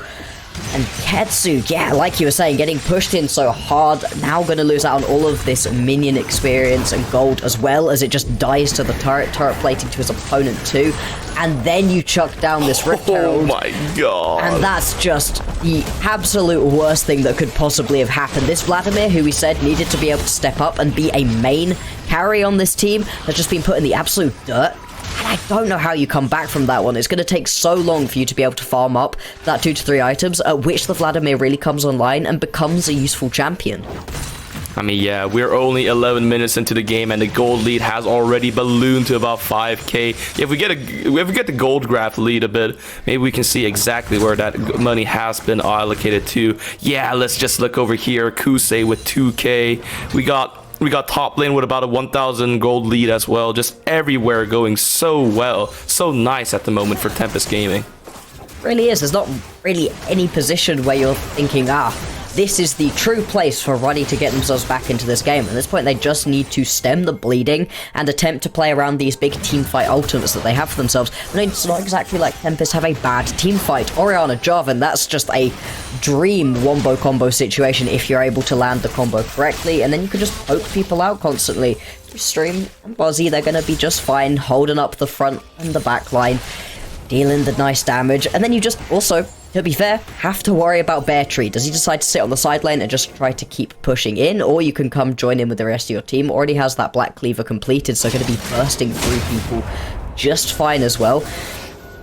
And it's also the fact that, hey, Bear Tree started with that Cole. You know, he was happy to just sit in for the long haul and not get too hyphy. Instead, manages to pick up a solo kill and just is in such a strong position. Going to be upgrading that Cole in just a second, and at that point you're super unlocked onto the rest of the map, and things are just going to get rougher and rougher for Ruddy if they're not able to find a true just opening back into this game. But where that opening has to be around teamfights, and teamfights are difficult when you're down on gold.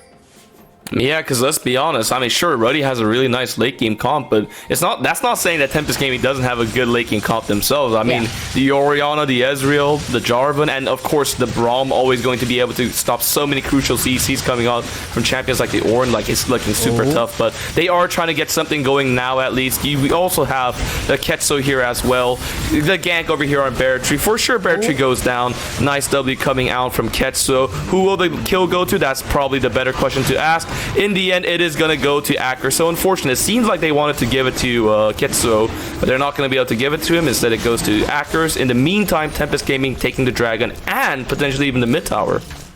So in isolation, it's a good kill to be able to pick up for yourself onto Bear Tree. You can see he was trying to proxy onto the wave, then be able to take out that outer turret. Oh my god! Having to use the flash just to get away. That's painful. Don't That's overchase really here. Don't painful. overchase here. Ooh, no. I mean, Crisis just didn't know that Dunlosi was around, and even if Dunlosi wasn't around, I feel like Kusei was completely fine there. Yeah, definitely overchased right there. There's a surprising amount of damage just on top of Kusei.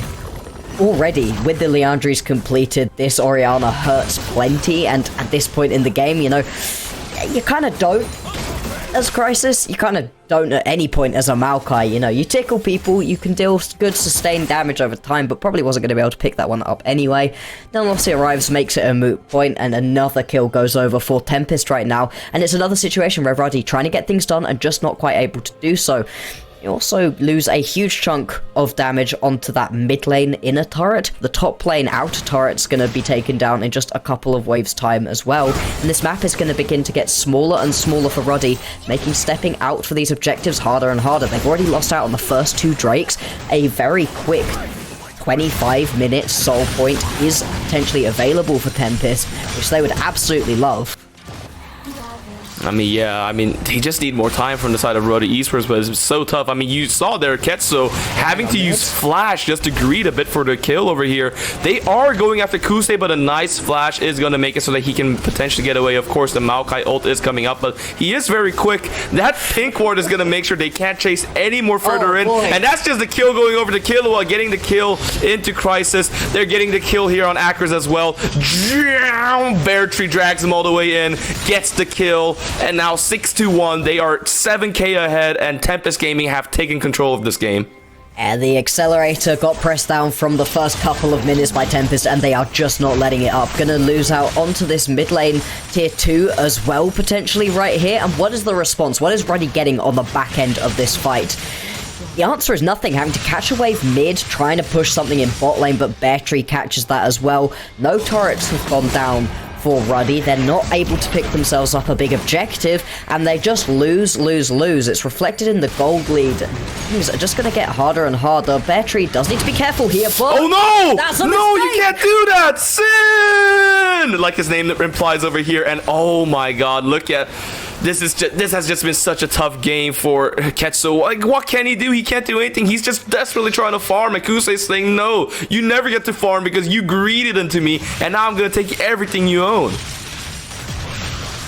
Bear Tree's going to get this turret. Oh, no, potentially not. I think they're just going to be able to... Hey, nice poppy movement over there, but oh my god, Bear Tree! He just takes one down as he's about to go down. This is a 1v1. Make it a 2v1. Make it a 2v2. The flash comes in. Yeah, baby, that's the poppy gameplay that I was looking for over there. Nice E into the wall. We do see Akers versus Kusei, but Akers, are you sure you can win this, buddy? I mean, this is a really fed Kusei, and he's got the movements of a freaking god at the moment. He's playing Dance Dance Revolution, and now he's on a rampage. Kusei's been having a really, really good game. The amount of damage he's able to lay down on this Orianna is incredible. And oh my god, and the Herald timing too. Yeah, are picked up by Ruddy, but they're still going to turn this into a couple more turrets. Bot lane outer, bot lane inner. This is going to get a charge onto the... no, just going to be stopped by the minion wave. So that's a small win right there for Ruddy, and the couple of kills that were picked up is okay, but they're not going where you want these kills to go. You've got a Vladimir, you've got a Tristana, awesome. Yeah, they've not gotten any of the kills whatsoever. Those kills have gone to your Ornn and Maokai. Sure, it makes your tanks tankier, but it doesn't matter in this kind of game. Not when you're getting shredded through anyway. You can't stand up in the face of this damage coming out from Tempest. And it feels like Ruddy lost control of this game within the first couple of minutes and just kept slipping further and further behind. We're not able to stem the bleeding. We're not able to get these main carries online or even just through the early game unscathed. And it's really... Oh my god! Yeah. There we go again. Bear Tree, another kill. And Sin! Just another solo kill to Bear Tree. I was about to say, it's kind of exemplified by what's happening to Sin right here, where he can't do anything. Vladimir trying to get something done here, but no, there's nothing that can be done over here. Nothing that can be done. Kusei is unstoppable, exactly like Tempest Gaming this first half of the Robin. They have just been absolutely unstoppable against every team they faced. They have struggled very little. It's not really feeling like Ruddy are putting up much of a threat. Oh my god! Yep, again, once again, bye-bye Crisis. Anybody who walks anywhere near this Orianna, just die. I mean, this is just desperation now. Look at that. Nice Ornn to, like wall to stop the Ornn ultimate there as well. It just feels like Tempest Game are absolutely picking Ruddy Esports apart. It was a risky composition that Ruddy went for. They rolled the dice hoping to come up with sixes, and it just hasn't worked out. It's a much more standard composition out of Tempest, other obviously than the Urgot in the top lane, and this more standard composition is just being executed better. There's a reason that the meta is what it is. These compositions just work, and when you are better than your opponents in pretty much every lane, as we've been seeing from Tempest, it's just nice to play. Nice, simple, easy to execute composition. They've put themselves up by over 10,000 gold at 20 minutes into this game. There's a Drake up and available for Tempest to get once they've come back from the resets. If they want it, they could also just abandon it in favor of forcing onto a Baron. You're missing out on that top lane inhibitor too. You're going to see a teleport down towards the bottom side of the map. Should the Bear Tree is indeed just to catch this wave and keep pushing it in, create pressure. You can send the rest of your team towards the top side to just keep shoving these minion waves through and make sure that Tempest aren't able to step out of their map in an attempt to contest onto any of these upcoming objectives. My god, they just have Ruddy on the chokehold, and like it really feels like maybe Ruddy didn't respect Kusei enough with the Vladimir pick. I feel like that's where it all started, right? It's like they just should have respected Kusei's Orianna more because they knew that it was the Orianna pick and they picked Vladimir into it, and unfortunately it just didn't work out. Kusei proving he's the better player. They're trying to make a stop over here. Bear Tree has just killed Sin, so their 80 carry is just completely gone. So where is your damage? Because it's not coming from Vladimir, not this early in the game. Yes, relatively it's not very early, early, but my god, the Vladimir needs so much time, and time he does not have anymore. Ruddy Esports have run out of time. Oh, he doesn't even get the shutdown right here onto onto Kusei. Kusei just going to be able to survive that one with a sliver of HP pushing forwards. They can try to end the game right now. It's a little bit risky this early on, but you've still got 30 seconds right now onto the Vladimir. Super minions pouring in from the top side, and there's nothing that Ruddy can do. No, I mean, what can they do? I mean, like, maybe the only thing they can do is just kind of be like, yeah, this game is what it is, coach, we gotta talk real quick, we gotta think about a way to get out of this situation. And man, it's just so sad because I love seeing Poppy, but when Poppy is being played as support and she like, unfortunately can't impact these fights too much, because yeah, you might stop the dashes, but you can't stop the wallet diff. Yeah, at this point it feels like things have just completely spiraled out of control, and I feel like there's two sides to the way that this game has gone. On the one hand, it's not embarrassing to lose to Tempest. Tempest are a great team. As Ruddy, they've also displayed really good play against a lot of the other teams that we've got in this tournament so far. And it's kind of like in NLC Div 2, where losing to Venomcrest was just like, yeah, you lose to Venomcrest. That's what everybody does. Let's see how you're playing up against all the rest of the teams. On the other hand, Ruddy was one of the better teams that we have had so far during this tournament. You know, they are tied for second right now. They're in a good place alongside DMG. And so if you're getting smacked this hard as the one of the second best teams, it shows just how far of everybody else Tempest are. And it makes me feel like, at least for the regular season, it might be a little bit of a lock so far for Tempest. Will anybody else be able to step up and challenge them? Ruddy attempted it today, have resolutely not been able to do so. Baron will fall for them, and that should be the final nail in this Ruddy coffin. Yeah, no, it just really feels like there's nothing Ruddy can do this game. And once again, like you mentioned, a testament to how strong Tempest Gaming is. It almost feels like they're playing in a league of their own. Like, they should be playing like one tier higher, because they are playing with such confidence, with such resolution, and the team fights, the team synergy and stuff like that, just everything is on point. This is a well-oiled machine, and if this was a locomotive you saw on the car store, you'd be like, yeah, you know, yeah, I'd like to buy one of that, please. And just like that, I mean, you can see, like, they're trying their best. Ruddy are trying something, but it's a little bit too little, too late. A double kill for Killua spells doom for Ruddy Esports at the moment, and therefore Tempest Gaming will triumph, and they will end the first round robin completely perfect, 7-0. Not a single loss, not a single dent on this machine.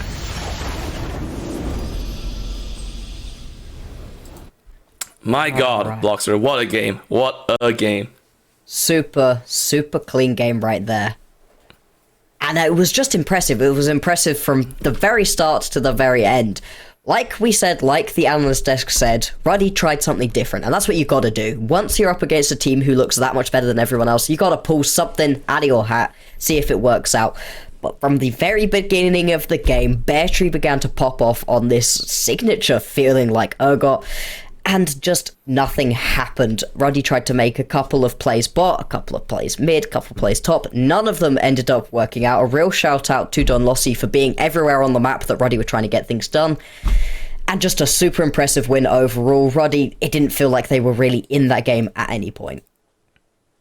No, yeah, and let's not forget about Kusei as well. Just an amazing, legendary, basically perfect Orianna game. So just like that, Tempest Gaming now completely undefeated. But for everybody in the chat, we still have one game left, and it's what my favorite to watch at the moment is DMG going against Verzik. So I'm hoping for an exciting banger of a game. We'll be back after a break.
Welcome back to the Analyst Desk, everybody. Every time that we set up a challenger for Tempest and we think maybe today someone's going to find the gap in the armor, they look even better. They look even stronger. Every time we get a bigger challenger for them, a 21, whatever was it, minute win over Ruddy Esports. So let's break this down a little bit and talk about what went so right for Tempest, what went wrong for Ruddy. Let's at least just address the Ruddy draft first, I think.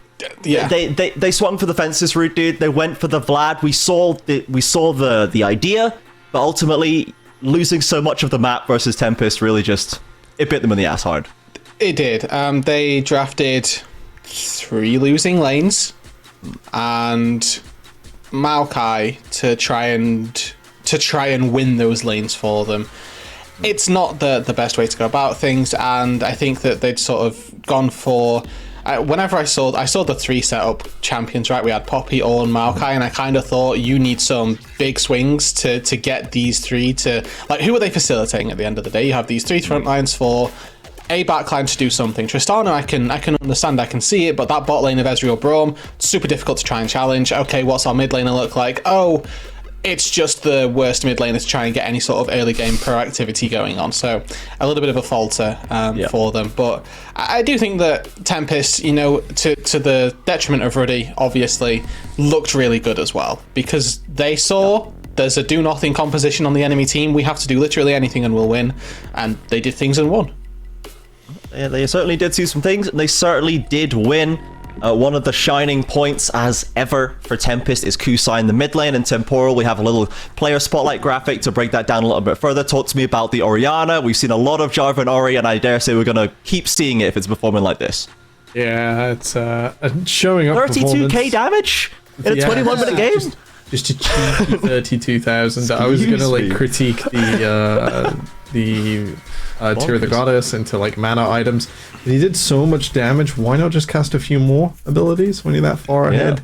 In fairness, he's playing against Vladimir, who heals a lot of health. True. You know, Vlad's like just giving the health back, essentially. If you've only got to do something to win, why go back to base? That's not doing something to win. Why not stay out on the map forever? Kusai had a showing up on the best, I think, mage of 1319. Really excited to see more Orianna at Worlds and more in the Four Nations as teams use this all-powerful control mage.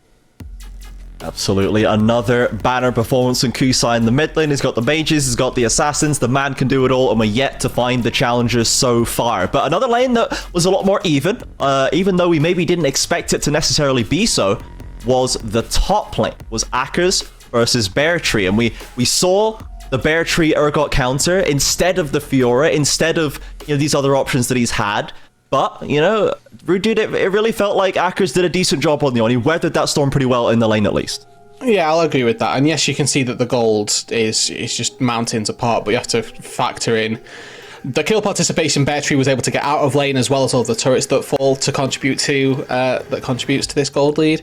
But you can see 2-3-0 comparably to the rest of the team. Akkers doing the job that he needed to. He got put on duty and died, I think, one time during the laning phase, and then obviously got taken down a couple times post that by nature of the way the game had been going. But that laning phase was, admirable for the Ornn. We looked at the CS numbers about 12 minutes in, 105 for the Urgot, 115 for the Ornn, winning in farm, hadn't lost his turret yet. That's a win for the Ornn in my book in that 1v1, and I think there was only like 1 or 2 jungle ganks from either side maximum. So, credit to Arcas to not just stonewall our best top laner in the league, but to kind of put the hands on him in an Ornny way.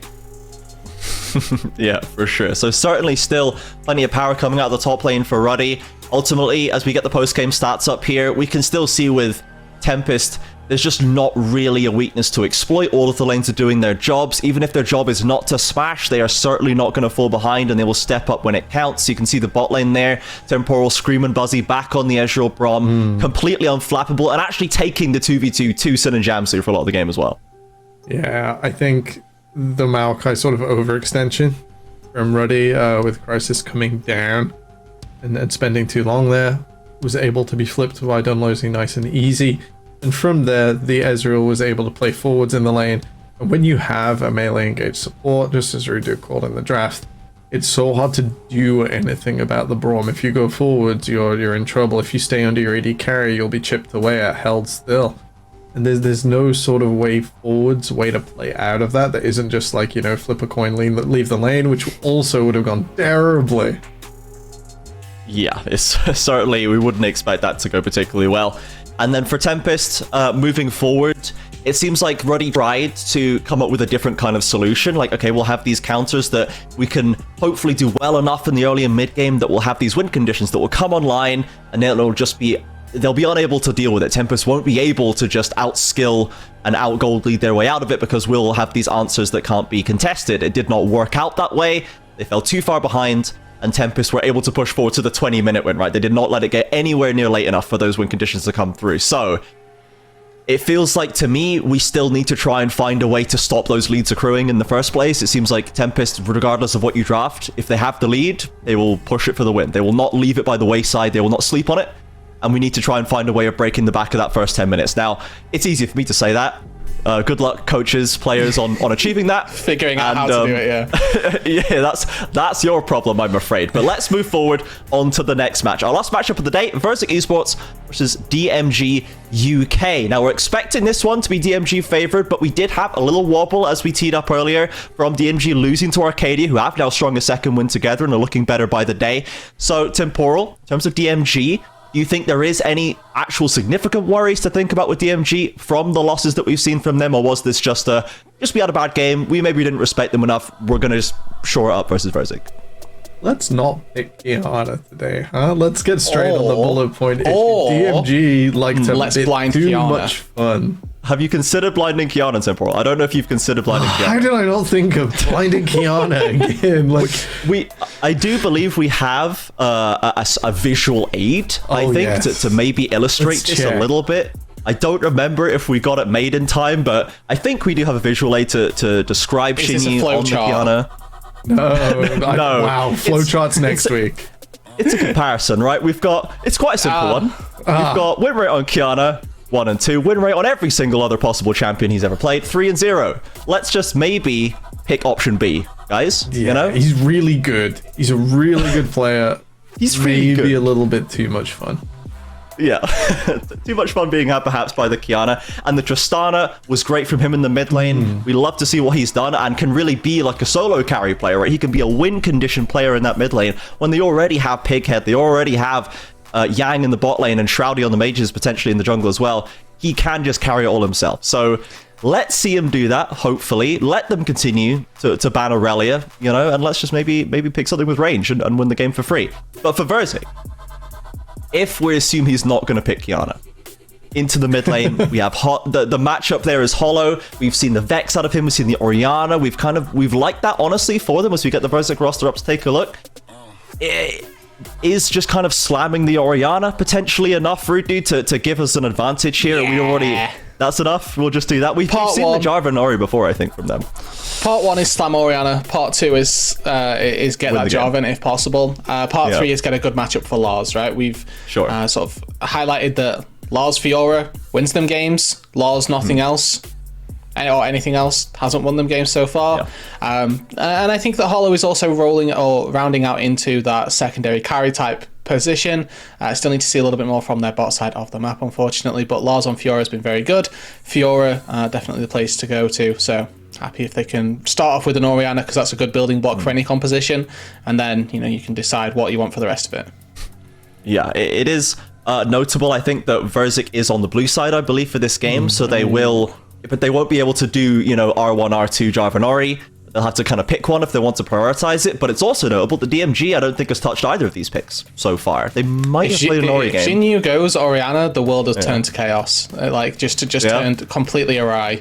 Can't go forward, doesn't build BF swords or lethality. Yeah. But I mean, as soon as he does realize that Orianna is in fact on his champion select screen, I think it's over for all of us. I think we're all done once someone goes. I was right next to Q. Like, they're so close. it's surely. Sure. So we have just been informed by production that DMG is in fact blue side. So I'm gonna blame the schedule document, and I'm gonna blame Synergy for that. I don't know if he made it, but he was on the desk. It's a good place to lay blame. I feel like I could get away with that. So we're going to call it Synergy's fault. So we're allowed to. Yes. So it is his fault. Everything is now his fault because he's a caster. That is how it works. He controls all of the strings. But we are going to move forward into the draft fairly soon. For now, though, let's look at DMG Esports. We've touched on the fact that we touched on the mid lane a fair amount, but for the bot lane for DMG, I think going into what has been quite a steady bot lane for Verzik, Ruddy, Yang and Steven, we've seen the Ashe out of them. We've seen the Kaisa, I think, and Steven really step up. In this, just the context of this bot lane for the whole league, we have a lot of strong bot lanes. Where would you put Yang and Steven in comparison to sort of Sin and Jamsu, Scream and Buzzy? How competitive are we in that bot lane? Because they've looked really good and really consistent so far. I've been a big fan of Yang. Steven, I've not as impressed by, but not like, oh, this guy's awful. He's just not been as present for me as Jamsu. Definitely top three. I think that the top three kind of, as you've highlighted, are as you've said. I would err to second. I think that Scream and Buzzy have played a very good Stonewall bot lane, but not so much of a Nautilus kill them bot lane just yet, and that's what I'd be looking for to put them in more of a conversation. So I think putting Steven and Yang in second, top two for me, I'm more than happy with that. You think what about got to steal some more Elder Dragons? Yeah, it's just a couple more, and then we'll go all right. Just one is not good enough. Any support can steal Elder Dragon. Yeah, if you're not gonna do it twice on a Tuesday afternoon in the UKEL. We need to we're adding up lists of pros here. If Nautilus Engage isn't one of them, Elder Steals has to be another, but we need to see another one before we can. Let's get our priorities straight. Nautilus Engage is way more difficult than an Elder Steal on support champions. Yeah, I mean, have you seen that hook? Yeah. For sure. But Temporal, how would you rank this bot? I guess same question to you. Do the Belfast boys contest them potentially for third there, or do you think there is kind of these top three and then the line drawn under them? Kind of before the rest come in? All bot lanes. All bot lanes are all terrible. It's a tough one because you've highlighted the Belfast guys are the way they win the game, but in lane it's not when it happens. Yeah, very eager to push fast forwards half an hour in the future. Yang and Steven have been really good. Against other teams with strong bot lanes. Venomcrest with KZ and with Aslegs. I nearly said Little Pants. That was week one. And also against Arcadeia, who Blank and friend of the time, and the high points of that roster in some ways. Those are their two wins. That's I've got everything flipped here. Ignore me completely. Yang and Steven have been pretty we have a draft, guys. Verzik has been good at shutting down good bot lanes. Let's let this game be the measure. Yeah, let's see if they can shut this one down. So we already see some bot lane focus in the draft. We know there is an Ashe to potentially come out for Yang that maybe throws a spanner in the works that we haven't seen too many other people go to. And it seems like Jinyu is still earning the Aurelia bans at least. Let's not see the Kiana ban go, guys. Let's at least force him to pick something else. That was the age-old strategy. We had one of those in CB LoL where you would, like, early season of summer when Melia was really OP, we had a support player who would pick Pyke for no reason. And teams would ban Melio against him. And we would just say, just stop banning Melio. He's way worse on this pick. Please just let him pick the OP champion so he doesn't super play you on the Pyke, you know? Yeah. Similar Kiana vibes. Yeah, let him tie his own hands behind his back on this pick. But we see the jungle focus coming out, the Maokai and Lilia denied away from Goldie. He has been one of our few players that is getting Lilia denied again, as the Sejuani first pick is locked. So there is a Jarvan and Ori angle to be had here potentially for Verzik, as the Rumble denied away from Pighead as well. Shroudy not going to a Talia, not going to the aggressive blind picks now. He's back on dog jungling for the time being. Maybe that last game just kind of took the wind out of his sails a little bit temporarily. Unless Pighead is going to roleplay and take Sejuani top. Then Pighead's been asking for no tanks as well on Twitter when he wants to play Rumble. He's not allowed to play Rumble this game. Don't tease us, Goldie. It's don't hover if you're not going to do it. No, don't talk about hovers, guys. Come on, we're experienced in the scene. He's he's so good. Yeah, he's gone for the Jarvan. Okay, he's nailed it. The Ori is open. Let's see if potentially there's an angle for Shinny to take it away. Orianna, Sejuani. I'm not going to get mad at that. You know, I'm not going to be angry about that pairing for sure. As Yang is back on the Kai'Sa, so this is into the Ezreal chosen. Normally a matchup that Ezreal we'd assume they'd maybe get a little bit of an advantage in the lane, but Small Critter not a super aggressive lane player, and we'll see if he's able to achieve that as DMG. Like Orianna Kai'Sa is a really good combination, just being able to send things to the backline. You can chain your shockwave so that it always ends up at max range. Cool. No Kiana. Excellent. Yes.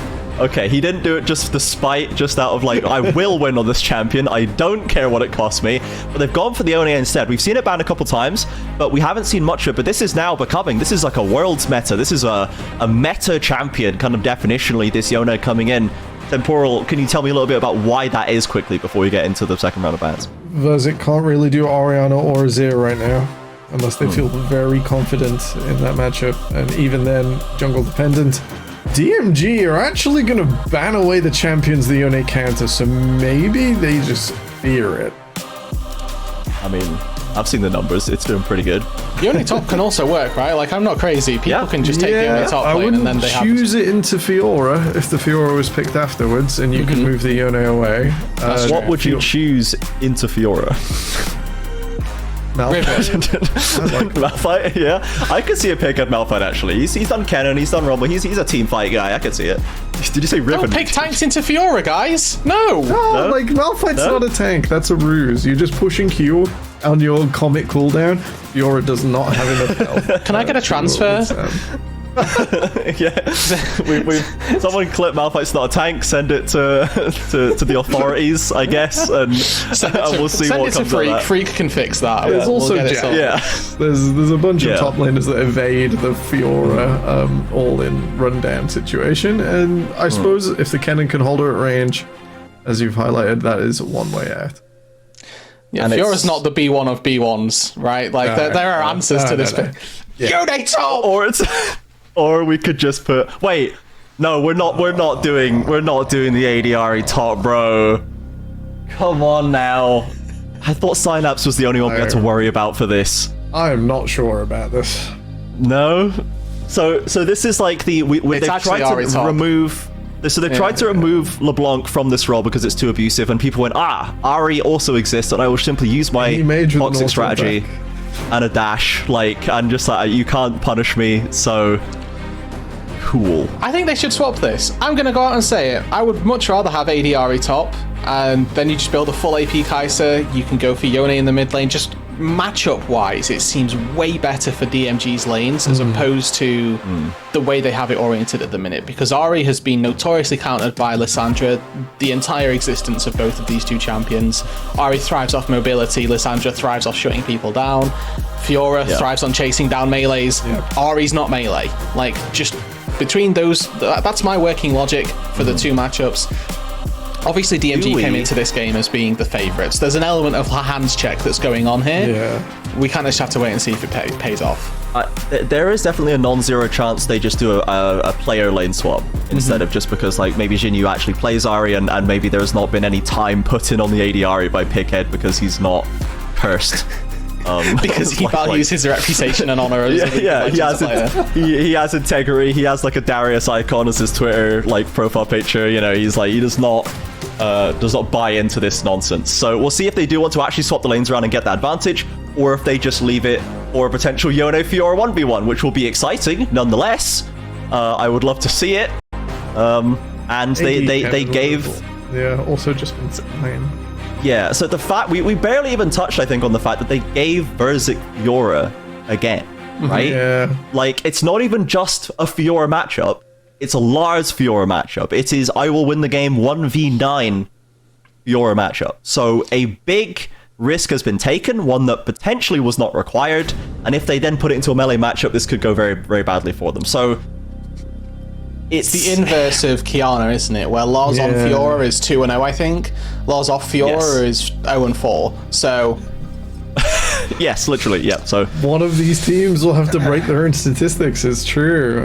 Either that Fiora will take its first L, or... well, no, Jinyu will just continue to win on champions that aren't Kiana. That's a win. yeah, That's a good thing for that's a W. DMG. Yeah, Stat we're remains. continuing to establish that pattern, and we want that stat to continue because it's funny to look at. So I would love that to continue.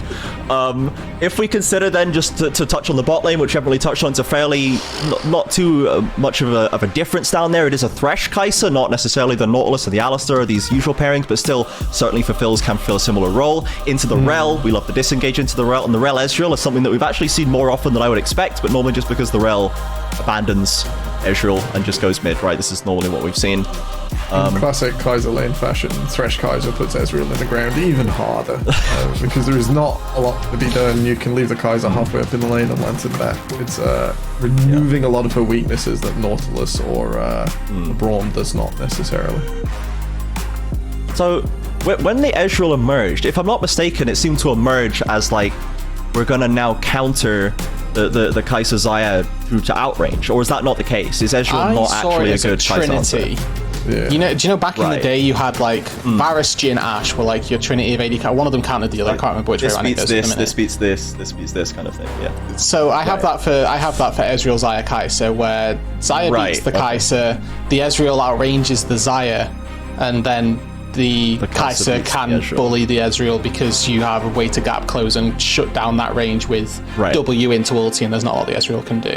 Yeah, Just when how you I've both at that interpreted clutch it. range, like you have an auto lock on. Ezreal has a skill shot that can't pass through. Yeah.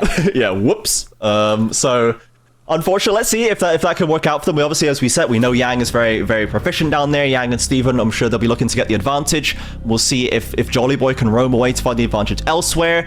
Let's keep an eye on this top lane matchup. Please, observers, show us top lane. We want to see Lars Fiora doing things, and we want to see who goes up there, because we need to see if there's an ADRE on our screens. We need to And see we'll Grasp cry. versus Conqueror as well for the lanes, because both Yeah. of these champions are very good with Grasp and Conqueror. Grasp is certainly a rune that's geared to more the laning phase to make sure that you can keep yourself topped up. Conqueror definitely geared more towards slamming people as you get later on into the game and scaling up in that aspect. So you'll start to see who's feeling confident in the lane if we have a Conqueror. You'll start to see who's feeling a little bit more, okay, I have to get through this early game. If we see a Grasp. I think maybe for Yone, I've just completely lied to you all, because if I see a Grasp Yone in my games, I want to cry, but you know. That was earlier technology. We've moved Yeah. past it. It's very rare that's useful. Yeah. Definitely not. Maybe Fleet then. If I take Fleet in that slot for the Yone instead, because that seems more Yeah. appropriate. What did they do when we had the Licorice Tank Yone game? What did he go? Was that Lose. Was that That's what he went. he went grey screen? Went to fast. Yeah. Unfortunate. But so if we have this potential very volatile top lane matchup, it's either going to be Lars getting shoved around or Lars and Yone going crazy and battering each other the whole time. Are we expecting Jungers to try and spoil that matchup either way, or are they just going to be like, well, they're doing their thing up there, I don't want to be part of that, let's instead look to the mid lane, right? Like what's the best use of the time here? Or And if I guess like every moment past level 3 is a kill, just instant kills, absolute volatility, explosive mess. Sure, volatility, explosive mess. That's what we like to hear in the last game of the day. Four Nations Game 4 coming up. Verzik Esports versus DMG UK. Back over to our casters, Ejun and Black Bloxer. Thank you very much, and here we are with the final game of the day, and this one I am super excited for, of course, because DMG is here. Of course, Verzik is super fun too with Lars. DMG on the blue side, Verzik is on red, and Bloxer, I got a fever, and the only prescription is more DMG Esports. They are such a fun team to watch at the moment. Currently sat tied second with Ruddy. Well, if they lose this game, they'll be tied with Ruddy. If they win this game, they'll be able to put themselves solidly into that second place position. And yeah, they're just a fun team to watch. Really exciting overall. And they've got themselves a pretty exciting team composition right now. You could hear a lot from the caster desk, from the analyst desk, sorry, on where we're going to put this Ari. For the minute, looks like the answer's going to be mid lane. Yeah, I mean, I haven't seen Jin use Aura yet, so super excited to see that, and especially super excited to see the top lane matchup. Lars on his legendary Fiora versus Pighead on Yone, out of all champions. My god, I mean, you know, usually I think like, oh, top lane is the wet noodle fight plays, you know, like, oh, let's focus more on bot lane, or let's focus more on mid jungle, but nah, this game, I want to see top lane as much as possible.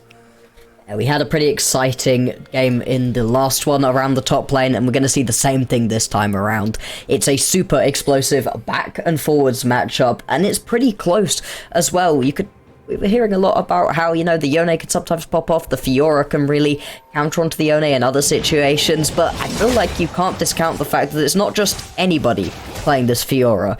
It's Lars, and in the notes that we've got, like we share as a whole set of casters, it's basically just, yeah, Lars Fiora is insane. Everybody is in agreement that this man is brilliant on the Fiora, and the fact that DMG just gave it to him, just were perfectly happy to give that one over, says a lot about how confident Pighead and the rest of the team are to be able to deal with Lars on what is easily his best champion. I mean, yeah, let's be honest. If we're thinking about Fiora, we're thinking like the hands, right? Like the micro diff that Fiora can display. And if you're talking about a team that loves to micro diff, like hands diff their opponent, it is DMG. So I think it makes complete sense for them to welcome that challenge with open arms. We do see here in the jungle, both sides kind of trying to move towards top lane. But Goldie at the moment has a bit of an advantage because, you know, he did skip out on the Gromp. So he is going to be there first. Could possibly just be looking to 3 camp to gank. That will get you that level 3. Could just go up there, try to get involved in this top lane matchup as soon as possible. And if you are able to do that, give a couple of early kills over to the Fiora, then all of a sudden this very back and forth matchup, yeah, gets super spicy. Ooh, yeah, spear hitting straight in over here, and that is with the Yone third Q already used. Pighead now noticing has to back off. The flash used just to be extra safe here. The EQ boom, first blood going to Lars, and oh baby, we have a game already. I feel like, because Lars, you give him an inch and he'll take the entire mile, of course. Really well pathed right there. Both of these top players knew that they needed to get to, both of these junglers, sorry, knew that they needed to get towards the top lane to try to influence this super volatile matchup, but immediately Goldie knows the exact pathing to do. 3 camp to gank really quick, and an odd 3 camp as well. You do tend to usually go for your buff, Gromp, buff, and then camp. Instead, making his way straight towards top lane, got him there really quickly on, and that is going to mean that this top lane is now going to be a lot easier for this Fiora. It's already a decent matchup if you're Lars, now going to be feeling even better about it, but a potential re-gank. Rowdy does arrive, but well warded out. It's just going to have to back off of this one. To be fair though, Jarvan needs to be ganking early, so impressive out of Goldie to see that already, but he needs to keep his foot on the gas. You cannot just sit back and farm as this champion. Gonna go in bot side. Okay, nice flay coming out from Steven to get Goldie out, but he is surrounded by so many people. Flash for flash. Boom, but Jolly Boy gets the stun, and with the Glacial Augment, I mean, look at the slow. Like, Steven is walking so slow. That's just a nice, easy kill for Goldie. 2 kills for Verzik. These junglers are really having different times right now. Shroudy just been trying to get a couple of ganks off, nothing really happening. Whereas Goldie, 2 ganks already, gonna pick himself up this Scuttle Crab as well, and is gonna be feeling very good about the way that this early game has gone. I would also like to highlight just quickly the item in Lars's inventory has just gone for the 3 longsword, looking to just bully in on this top lane, and especially when there's just a recurve bow for Pighead. This matchup is unplayable's too strong, but only by a little bit. My god, if I am Pighead right now, I'm not even sure what I would do. I just pray to basically RNGesus, just like, please, please, please let it be so that I don't get ganked anymore and I can just farm a little bit. I just want to get to level 6 at least, level 11 at least, just a bit safely. Man, I mean, it's like... Overall for Verzik, I think the highlight kind of goes to Goldie over here, right? I mean, playing as a Jarvan, just really proving that Jarvan pick is such a big pick for all of these teams. He just enables his team so well. Really does, and the way that this Jarvan has been played as well. Sure, the pick is really good at ganking, at getting aggressive, but in order to maximize it, you have to sack off some of your clear as well. You have to do things like 3 camp to gank, or just try to gank as often as possible. Once we get to these team fights though, the Cataclysm is also going to be really impactful, and it looks like it's going to be a board drinker for him as well. Gank bot lane. Ooh, okay, the Flay coming out, the Q comes out. Yang is safe for now, but they are going after Steven. They will be fine. Maybe Shroudy Rowdy here with a little bit of a counter gank. Now they do in the end decide to back off. DMG playing a lot more safe on the back line. They just kind of want the game to go like a bit even for the most parts, it seems like. This composition doesn't have to get everything going right at the early stages. You know, there is plenty of scaling. Yone, no matter how much you put this champion down during the early stages of the game, just kind of has that Yone factor. You know, the 0-10 buff that you get from the Wind Bros, where you can just pop off all of a sudden. That Fate Sealed, if you land it onto 3-4 members, can really swing a team fight in the favor of DMG. So it's not the end of the world for this early game to be going a little bit wrong. But it's not like they outscale both of these teams. Pretty even, and it's just okay, so here it rough. is. Here it is. Lars. I mean, yeah, no Pighead. You can't run away like that. You're just gonna... It's so that's just another kill going over to Lars. Ooh, nice body block from Yang, making sure Steven didn't die there. Needed to body block that one. It does mean that that Ignite is down. Super low health, though. Don't think we're going to see a dive right here. It would be a little bit too aggressive out of this bot lane, but still, it's great pressure in the bot side for Verzik to complement the fact that the top lane has also been great, and we've not really been concentrating on the mid laners in and of their own lanes, but Hollow's been doing a brilliant job of pushing in that lane and roaming alongside Goldie just to make sure that there's never a numbers disadvantage for Verzik either. So every single member right now for this team is stepping up, doing their absolute best. They really want to get their season back on track. You know, throughout the first 6 games, 2 and 4, it's not the ideal scenario to be in. Top 6, make it into playoffs, so they've got everything to play for right now. Just need to pick up a couple of wins, and versus this second place team right now, it would be a huge win to pick up. They're playing the early game well, but you know, still lots of League of Legends to see. Yes, indeed, but at least that early game is going fine. I'm just kind of interested to see like the gold diff at the moment between the Fiora and the Yone. Like, wonder how things are going in that department. But maybe we won't see it, but it's okay. We don't have to see it right now. I'm just guessing that that's where most of the gold lead is coming out at the moment. Of course, there is a bit of a significant gold lead for this Ezreal as well. So far, the Ezreal Rel lane has been very efficient against Yang and Steven. And it's being played very well. Push in that bot lane, roam up towards the Drake. Exactly the same thing that Hollow does. You're able to pick this one up uncontested. However, there will be a response towards the top side. Rowdy going to pick up this initial Herald, and the initial Herald does give you a lot. You can exchange it for plate money. You do like that one. It just means that Verzik have some more late game insurance. You know, that first Drake becomes more and more impactful the later on we get, either for stopping your opposition from getting towards that soul point or putting yourself there nice and quickly. It's all about what Shroudy does with this Herald, where you're going to place it down. Could potentially put it top lane if you just want to try to even up this top lane a little bit more, but I could see more going towards this mid lane and trying to help out the Ahri, who is at the moment the only person not really getting pushed in by the opposition, who's actually in a pretty good back and forth matchup and has been doing okay for themselves individually. Yeah. Oh, hang on. Okay, Small Critter is kind of low. The ultimate comes out from Yang, and Yang just gets a nice kill on Small Critter. Jolly Boy trying to save with a nice Magnet Storm, but in the end, just not enough. The Kai'Sa, just way too much mobility over there as a champ, so just gets a nice kill. A little bit of a nice, like, this is the kind of what DMG needed, just to slow the game down a bit more.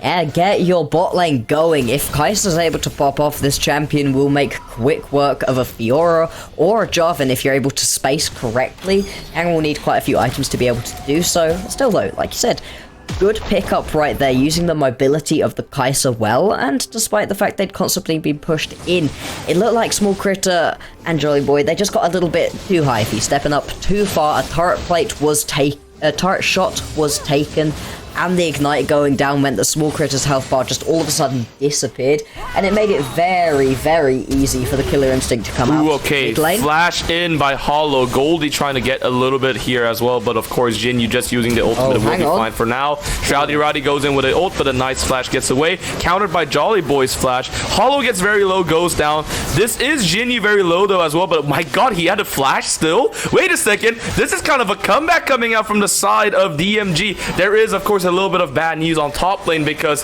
Lars did get another solo kill on Pighead, so that's a little bit unfortunate, but otherwise DMG got a nice little kill here. Overall it seems pretty even, but oh my god, this Fiora, what do we even do?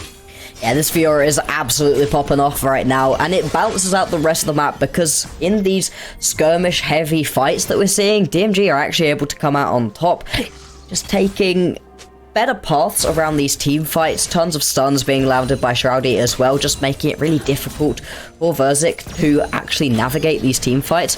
We're also going to be able to pick up probably another turret plate right here. Things going pretty well across the rest of the map, but the top lane is an absolute nightmare right now. The Fiora able to just pick up a kill pretty much on will. Whenever they want to kill Pighead, that's when you're able to just pick yourselves up that nice kill. 2 turret plates have already fallen. We're expecting that tower not to survive for that much longer. Because this is a teleport Fiora, this Fiora can just sit on a side lane, shoving in waves, pushing down turrets, and be a massive problem that you have to spend multiple members to go and try to deal with. Pighead, oh no, it's going worse. Pighead, can you run away from this? I'm not even sure if you can, buddy. Another kill to Lars. Lars is on a rampage. Someone please check on Pighead, make sure he's okay, make sure he has enough emotional support. Yeah, this is a rough lane, and one that you picked yourself into. You know, early pickup of the Yone, leaving the Fiora open, you know, nobody's surprised that Lars picked up Fiora. It is very well known that Lars likes this Fiora, is good on this champion, so this shouldn't be a surprise, and we were like, DMG, they have picked into it, they clearly have a counter for it. Nope, no they do not. It is going horribly in the top lane, but they're finding things down in the spot side. This turret will go down, and it does mean that first turret will go over to DMG, despite the pressure. But maybe the first blood not the same, because this is a nice Wombo combo coming out at the moment from the side of Verzik. But right now, oh my god, it's just not going their way because they don't have enough damage at the moment. Okay. Charmed by Jinyu. At the same time, Lars is unstoppable now. Like every time we see something good happen from DMG anywhere else in the map, and then Lars is like, hey guys, you're not forgetting about me, right? But you really, okay, as we hop into a pause, as Lars, you are absolutely yelling at this point down the mic. Guys, chill, breathe. I'm doing fine. Like, I just need you guys to not be losing bot lane turret, first blood turret as well, because that would have been a huge injection of gold for this Fiora to pick up that first turret. I need you guys not to lose that, not to lose multiple kills trying to defend it as well, because sure, this Fiora is hella strong right now, but it doesn't necessarily matter if the rest of the map can't do anything whatsoever. Yeah, and I think we are going to go into a replay just to see a little bit of what has been going on so far in this game, and or maybe I was wrong. My time. Okay, there we go. There's the timing. And just look at these. Like, what can Pighead do? Like, as a Yone, you can't really run away from this. I mean, using the flash there, it's like, I don't know. It feels a little bit like just trying to run away from what you can't run away from. And this Fiora now in a monstrous position. And if like, this is definitely humbling Pighead for sure. Definitely humbling him a lot. And I think DMG from now on, if they ever face the Verzik again, is never going to let this man pick Fiora again. Absolutely not, although probably could have told you that in the first place, but at the same time, you've accepted that at this point. Pighead, you are a walking ultimate at this point. Not worth any gold. You just... step in, press Fate Sealed. Goldie will be able to get away from this one with that flag and drag. And it's a real question of, can the rest of Verzik just stem the bleeding, stop losing out on these kills, because you're down by a huge amount on the rest of the map. Lars Like, they is are forcing the gonna step matter himself, though, because he's saying, okay, guys, if you guys, he's doing the Thanos thing, fine, I'll do it myself, and boom, he's come down here, Yeah. gotten all the prio for his team now. That's a nice dragon that they are going to just, get, oh my god, even TPing just to make sure that Pighead can't get anything else. Just saying, Pighead, no, back off, buddy. You're still 0-5. You can't go around just like pushing towers and stuff like that. You can see the positioning right there. Out of DMG was like, oh yes, we can step forwards. This is fine. We win these 4v4s, but not that 4v4. Not once the Fiora pops up at that point. Things are very different, and it's now all about the calculation for DMG and for Verzik. So you put your Fiora in one of these lanes, let's say top lane. How many members as DMG do you send over there? Because if the answer is 0, you probably win these team fights, but how much do you lose for it on the backline? If you send one member, it has to be your absolute strongest member, probably going to be the Ahri at this point, okay. Then you don't have the Ahri for your big team fight. If you send multiples, then maybe you can actually get a kill onto this Fiora, but you lose whatever objective the rest of Verzik are around. Having a strong split pusher is an absolutely huge boon to any team who can have one, and it really forces the opposition to do quick calculations in their head for, can we take this team fight? Who can we afford to send to deal with the Fiora? Because if you constantly just say, we won't deal with the Fiora at all, you are going to lose your base very, very quickly. And you can notice Lars playing intelligently. The moment he pushes out his lane enough, immediately going to help out his teammates. Because, for example, the Herald is up. He knows Pighead won't be useful, like, in the side. Like, he'll probably not even be very useful in the team fights, too. So just making sure that Pighead is always just catching waves, just struggling, just trying to get a little bit of glimpse. But at least one thing I will say is this. Yone does have a little bit of a similar trait his brother has, right? Yeah. Like with the 0-10 power spike. So I guess at one point in the game, if the game goes long enough, this Yone will inevitably become a menace, but it feels so long until that happens. You're basically waiting until we get to the point at the end of the game, once everybody's got all items. That's when you actually manage to come back online as this Yone, so pretty much out of it. I guess another strategy could be for Verzik to just not kill him another 5 times. If he sits at 0-5, you never hit that 0-10 power spike. We do this is a good point. I didn't even think about this. Yeah, just ignore him. Maybe that is why right now Lars has decided to abandon these lanes. I mean, all jokes aside though, 2 items completed right here onto the Fiora. Absolutely huge. But the rest of the map, there isn't that kind of massive difference, and if there is, it's actually going the other way. You could see already a completed first item for Ahri, whereas Hollow desperately trying to farm up enough to be able to complete that first item. The rest of the map really is a lot closer. All of the gold pretty much is just sat on this Fiora right now, and so once we get to these big straight 5v5 team fights, that's the point at which things could be just a little bit more scary for Verzik, and if DMG are able to fight these effectively with good vision and good setup on these team fights, they're not out of this game at all. They're, in fact, just a little bit ahead in terms of overall team gold. Yeah, no, I mean, honestly, like, it's a double-edged sword, the advantage Verzik has, because Fiora being super strong, like, send her side lane, she's going to be absolutely unbeatable. Send her into team fights, no one in DMG wants to fight that at the moment. But in the same time, she is the single point of failure. Or another way of saying it is that all 4 other teammates at the moment are struggling a bit more compared to her. And, like, if she is not, like, she's, of course, like, Lars is playing amazingly, but if for a single moment he fails, right? Like, because Fiora is very mechanically intensive, maybe misses a bit of a dash, goes in a bit more than he should have, and he just dies and gives up the shutdown. I feel like that's Verzik's, like, just starting to lose control very quickly. Bad things indeed happen very, very quickly. Potential little skirmish in the river. Oh no, Jolly Boy is caught out using the Magnet Storm. A nice ultimate coming out. Stunned and then charmed and then hooked again. And that's going to be Goldie just going down. Jin Yu in a killing spree. And now they're just pushing mid. There is a little bit of a duel happening here. Oh no, Pighead. No, you can't do this. No, let's talk about this. Boom. Lars has no need for diplomacy. Kills Pighead. Pushes again. DMG, at least it feels like they're going to say, okay, we're going to lose out top. We're just going to try to take as much as we can anywhere else. But my god, the Herald comes out too. Yeah, Lars up in the top lane does also have the Herald. Now we'll get this tier 2 turret. It's going to be able to get another charge onto the tier 3. And you are hoping as DMG right there to win that skirmish, pick yourself up 2 kills, and then turn it into a Drake. Unfortunately, though, Drake still not spawning for another 20 seconds at this point. I think this Herald is actually going to charge too. Not that it really matters. Inhibitors do slowly regain their health, but it's giving enough time right now for Lars to be able to go back to base, spend an inordinate amount of gold that you get off of taking down a tier 2 and an inhibitor turret as well, and then rejoin the rest of his team right now for this Drake fight. And oh, hang on, wait. Oh my god, wait, Yang just gets a nice solo kill on Small Critter. The dragon, I thought it was going to be completely towards Verzik because from the side of DMG, things weren't looking good, but now it is genuinely a 4v4. Pighead can stay top and it's still a 4v4. He has to TP.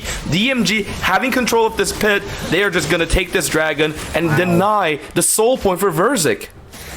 2 full items completed, you know, with that Rage Blade and Storm Razor, and all of a sudden, yeah, Yang kind of hurts, and actually, you know, that's underselling it. Just being able to straight up 1v1 this struggling Ezreal, after being pushed in so heavily during the early stages of the game, just a little bit of an overstep out of Small Critter and Jolly Boy gave a kill over to Yang, to get him back into this game, and it's really coming to pay dividends at this point. Getting that straight up 1v1 kill changes the face of that dragon fight, because it was going to be a 5v4 unless of course Pighead teleported in. At Norton 6 wouldn't have done that much anyway, and look at this gold. Top lane, that's a 5k difference. Oh my god! 5k. But if you look at the team gold up in the top side, there's about 400-500 gold lead for DMG.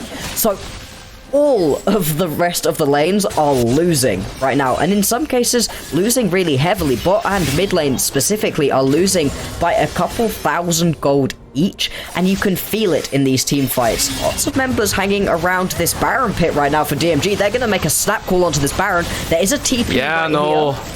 They're saying, hey, Fiora, how about we play your game a bit? You gonna come here, or are we gonna just take this? Because we are confident in beating your entire team at the moment. Fiora does have TP, of course, so she can use TP. The engage is coming out maybe from the side of Hollow, but no, they are backing up. It's another dance at the moment. DMG just wanted to test the waters. They did at least succeed in just making Fiora, forcing her to back off so that she can potentially join the fight. So this gives a bit more space to Pighead.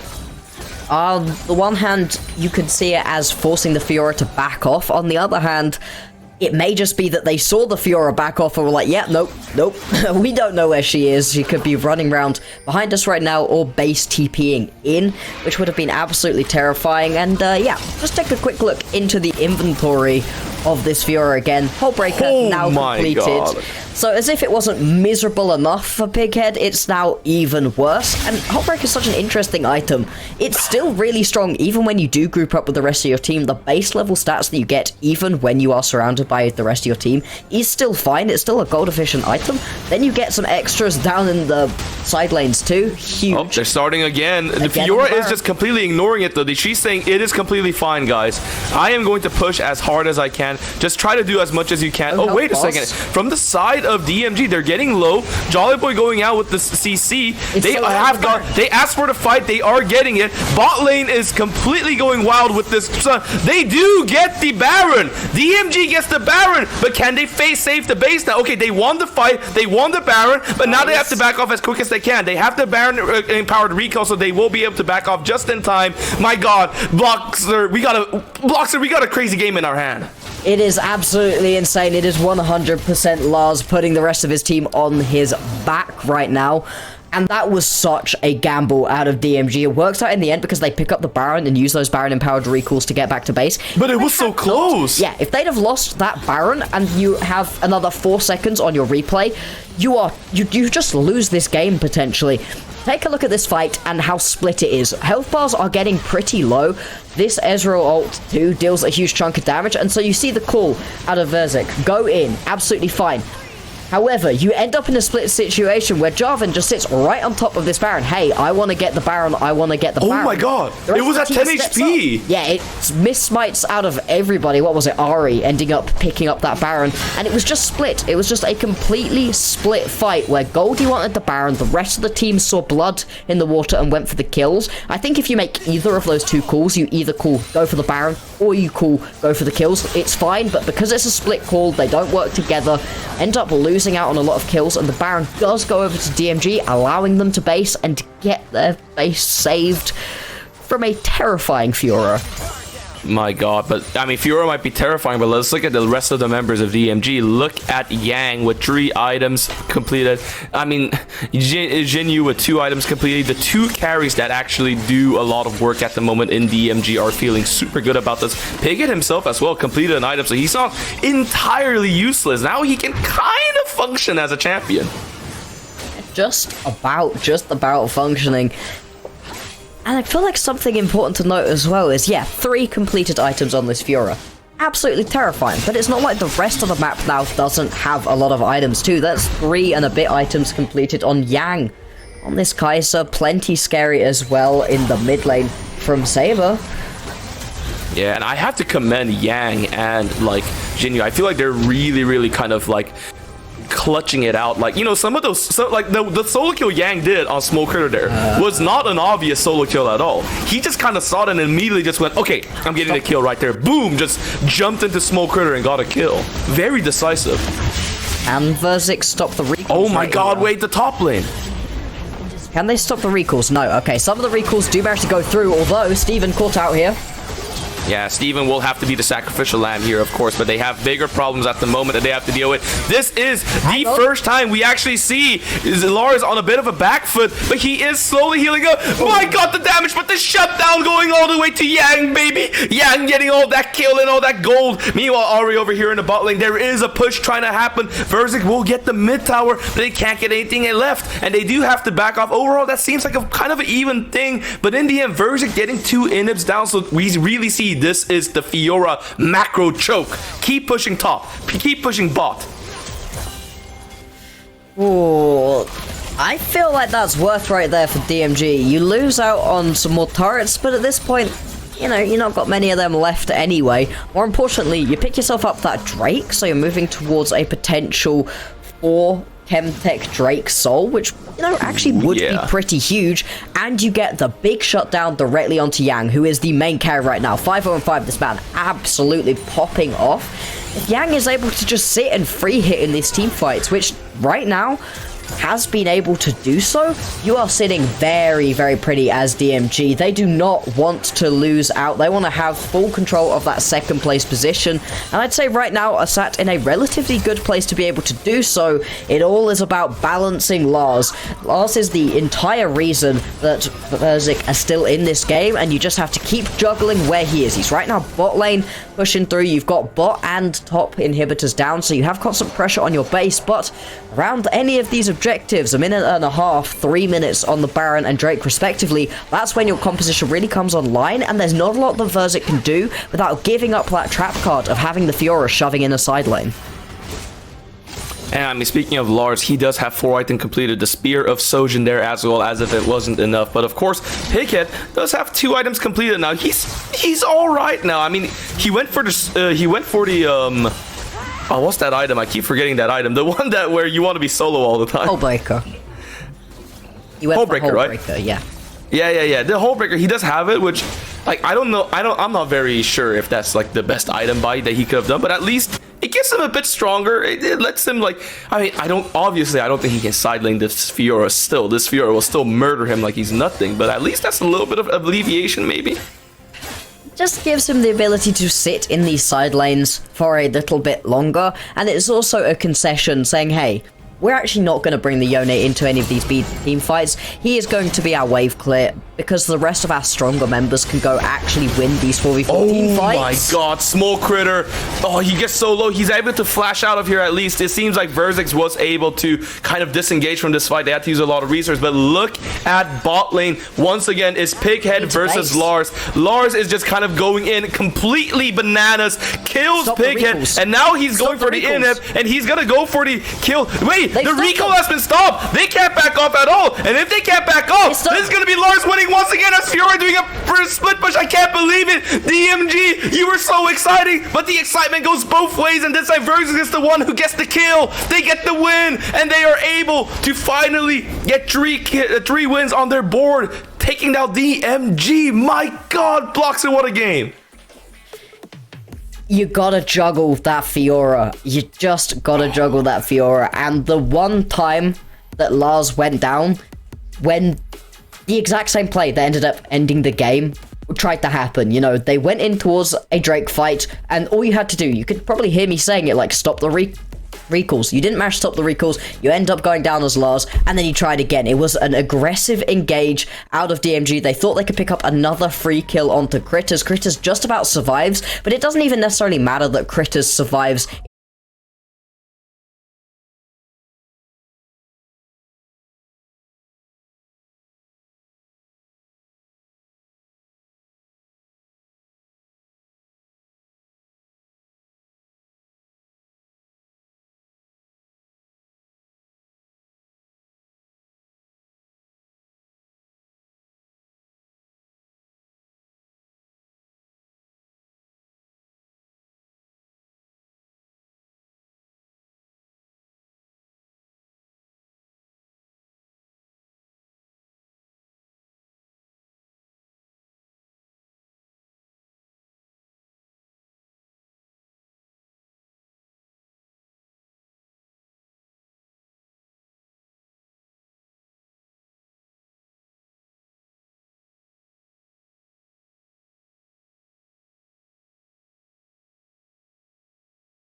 It's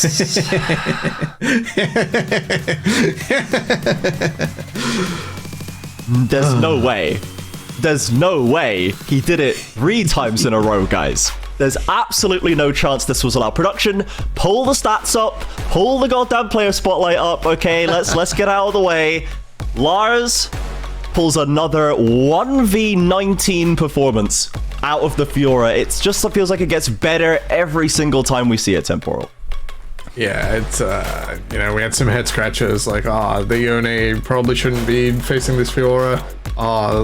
Everyone's going to run to top lane as soon as possible. And, of these conditions, Lars made the best of all of it, did not let go of the accelerator. Yeah, really illegal. So, yeah. 7-1-0. Yeah.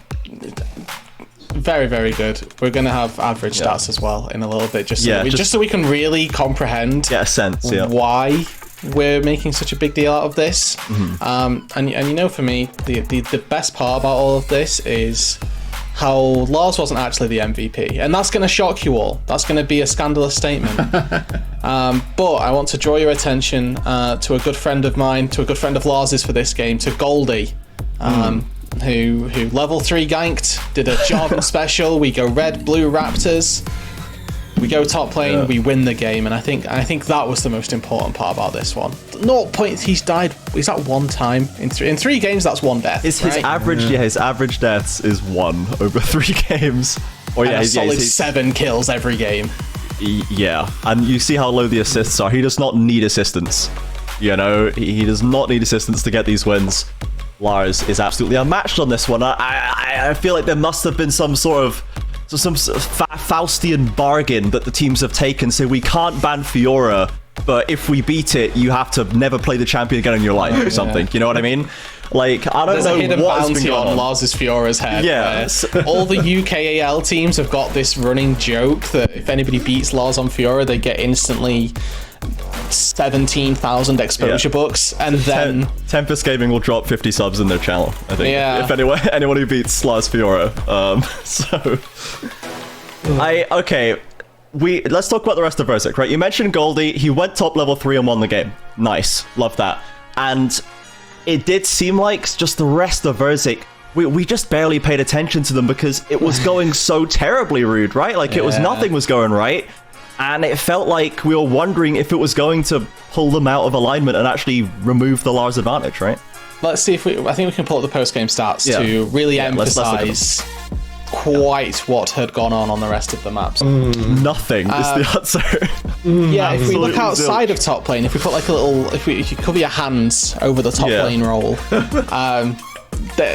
is this Verzik combined 2 and 11 this game? Yeah. There's no good way of saying it. It wasn't pretty, right? This was a weak performance from the rest of Verzik, and they were just getting dragged along by Lars. Like, not even like kicking, screaming, everything. They were really, really not along for this ride, but Lars insisted at all costs, and fortunately was able to do it. The rest of the map, though, and I think this is more credit to DMG, did an exceptional job as well, because the amount of work that DMG were doing were just insane, right? Like thresh hook after thresh hook, incredible engages, Ari going forward, lots of great stuff. Yeah, let's take a look at some replays from later on in the game when we did have the team of Verzik trying to hold them back versus Lars doing whatever he is in the rest of the map. Temporal, this was around 21 minutes. The Baron fight with Fiora is splitting, and Verzik, they do try to contest this Baron, and it comes very close. Yeah, just last things. Let's keep an eye on our picture-in-picture, or if not, the minimap in the bottom side, as he absolutely eviscerates that tower. Now, while EMG have got this started, we look to Goldie right now to turn the table, gets into the pit at 2k. That's pretty early, 15 if you're a bit of an on-the-edge jungler. And you'll see it drop to 1 health, healing to 13 there, as he was slightly too quick. Verzik scattered in front of the Baron, but not at the cost of an inhibitor. It was always something, and then the Fiora would take the crossman. Yeah, I mean, you could see just how behind Verzik are. Right? They get into the pit, they haven't engaged with Jarvan, and Ezreal is just tickling Sejuani, trying to kill him before it goes too low, and there's no damage to be offered. Yang able to free fire. We saw from the post-game stats, right? He ended the game 5-0-5, Yang on Kai'Sa. This is a great scoreline for him. He had a great game. But he never really got a chance to fight the Fiora. I don't know if he wanted a chance to fight the Fiora, but there was just never a time to ever push through a lane, right? The map was always just miles behind tempo for them, Ruddy, with inhib after inhib following, from 18 minutes. Yeah, the dangerous part was that he built specifically for that Fiora as well. There was an Executioner's calling in there. There was a Stormraiser for extra movement speed. So it's really, Yang really feels the worst, robbed of that game because he spent so much money on Fiora items to never fight her. Yeah, we have the last replay coming up here. This is the final fight of the game, which is quite similar to that one, but we do see Verzik at least managing the kiting a lot better, Rude, in this fight. Yeah, and I hope this is kind of from Law's POV, because we've got to see what's happening on the top side. So this is just Fiora gaming in a complete and utter nutshell. My team are dying mid lane, don't care, Giga Chat, must hit turrets, must hit, inhibitors. Okay, so we didn't get to see that on screen. That is top-notch Fiora play.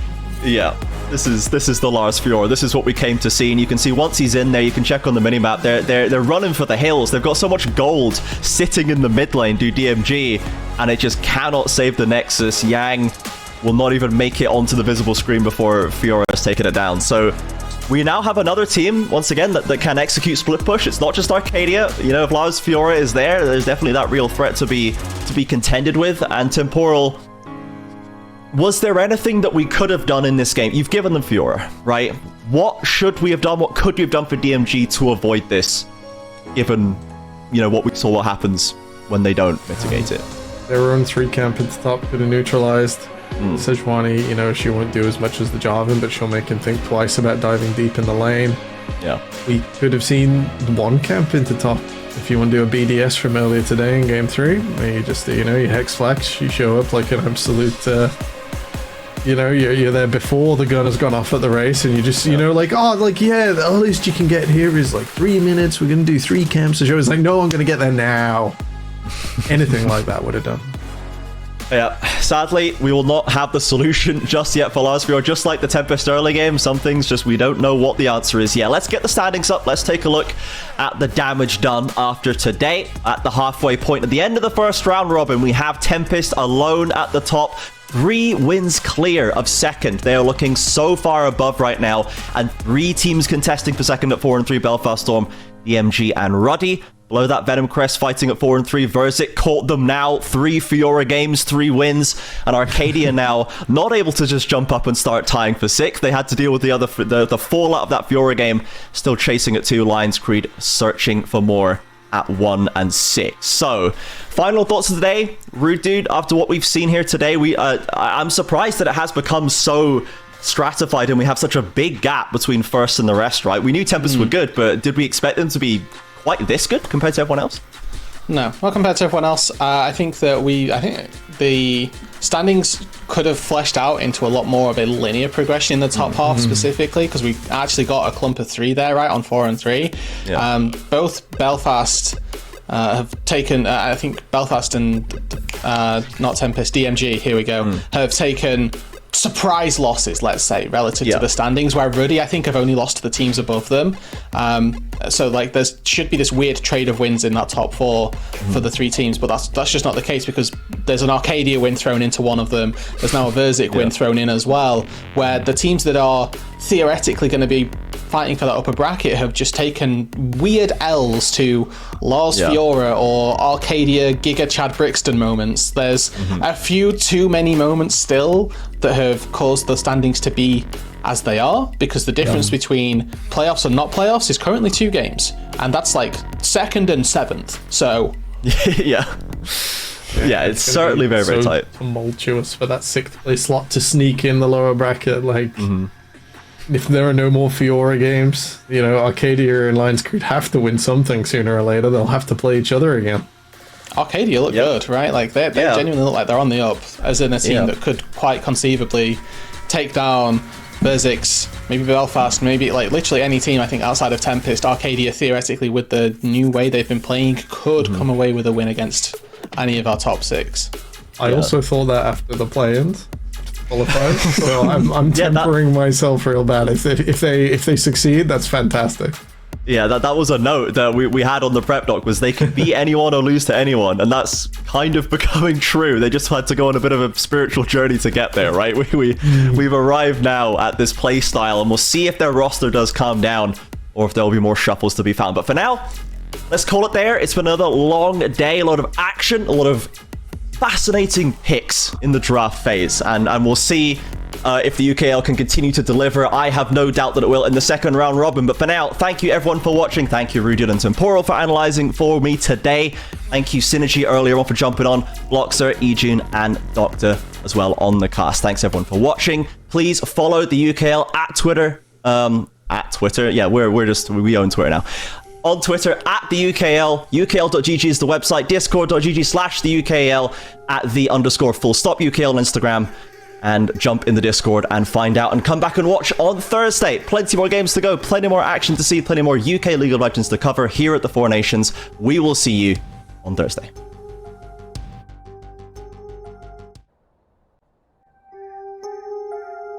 Yo, look, I ain't saying that I'm rich, cause if I'm honest, I've never been. But when I look at all these other kids, I feel just a little bit ahead of them. You should know the business is competitive. There's a lot of people that I'm better than. Even veterans ain't got the knowledge I do. I've been reinvesting all I ever spent. Stop pretending like you poppin'. Who been out here making profit?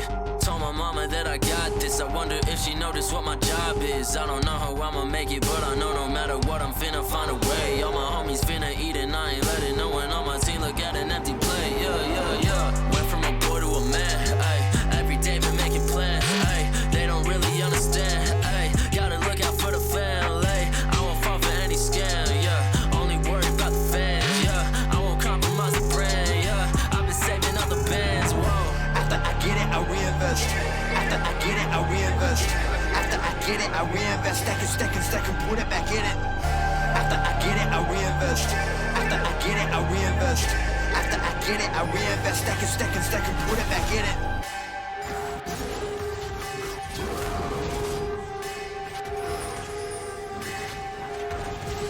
Rappers spending money in some really funny ways, man. I promise you ain't really getting paid. Yeah, show a couple bands flexing on the Instagram, ain't nobody getting fans that way. Yeah, when you really dumb if you spending all your funds on some clothes and your tape need work. Yeah, you ain't gonna stand if you ain't a businessman, man. I promise you the plan ain't gonna work. Yeah, rappers spending money in some really funny ways, man. I promise you ain't really getting paid. Yeah, show a couple bands flexing on the Instagram, ain't nobody getting fans that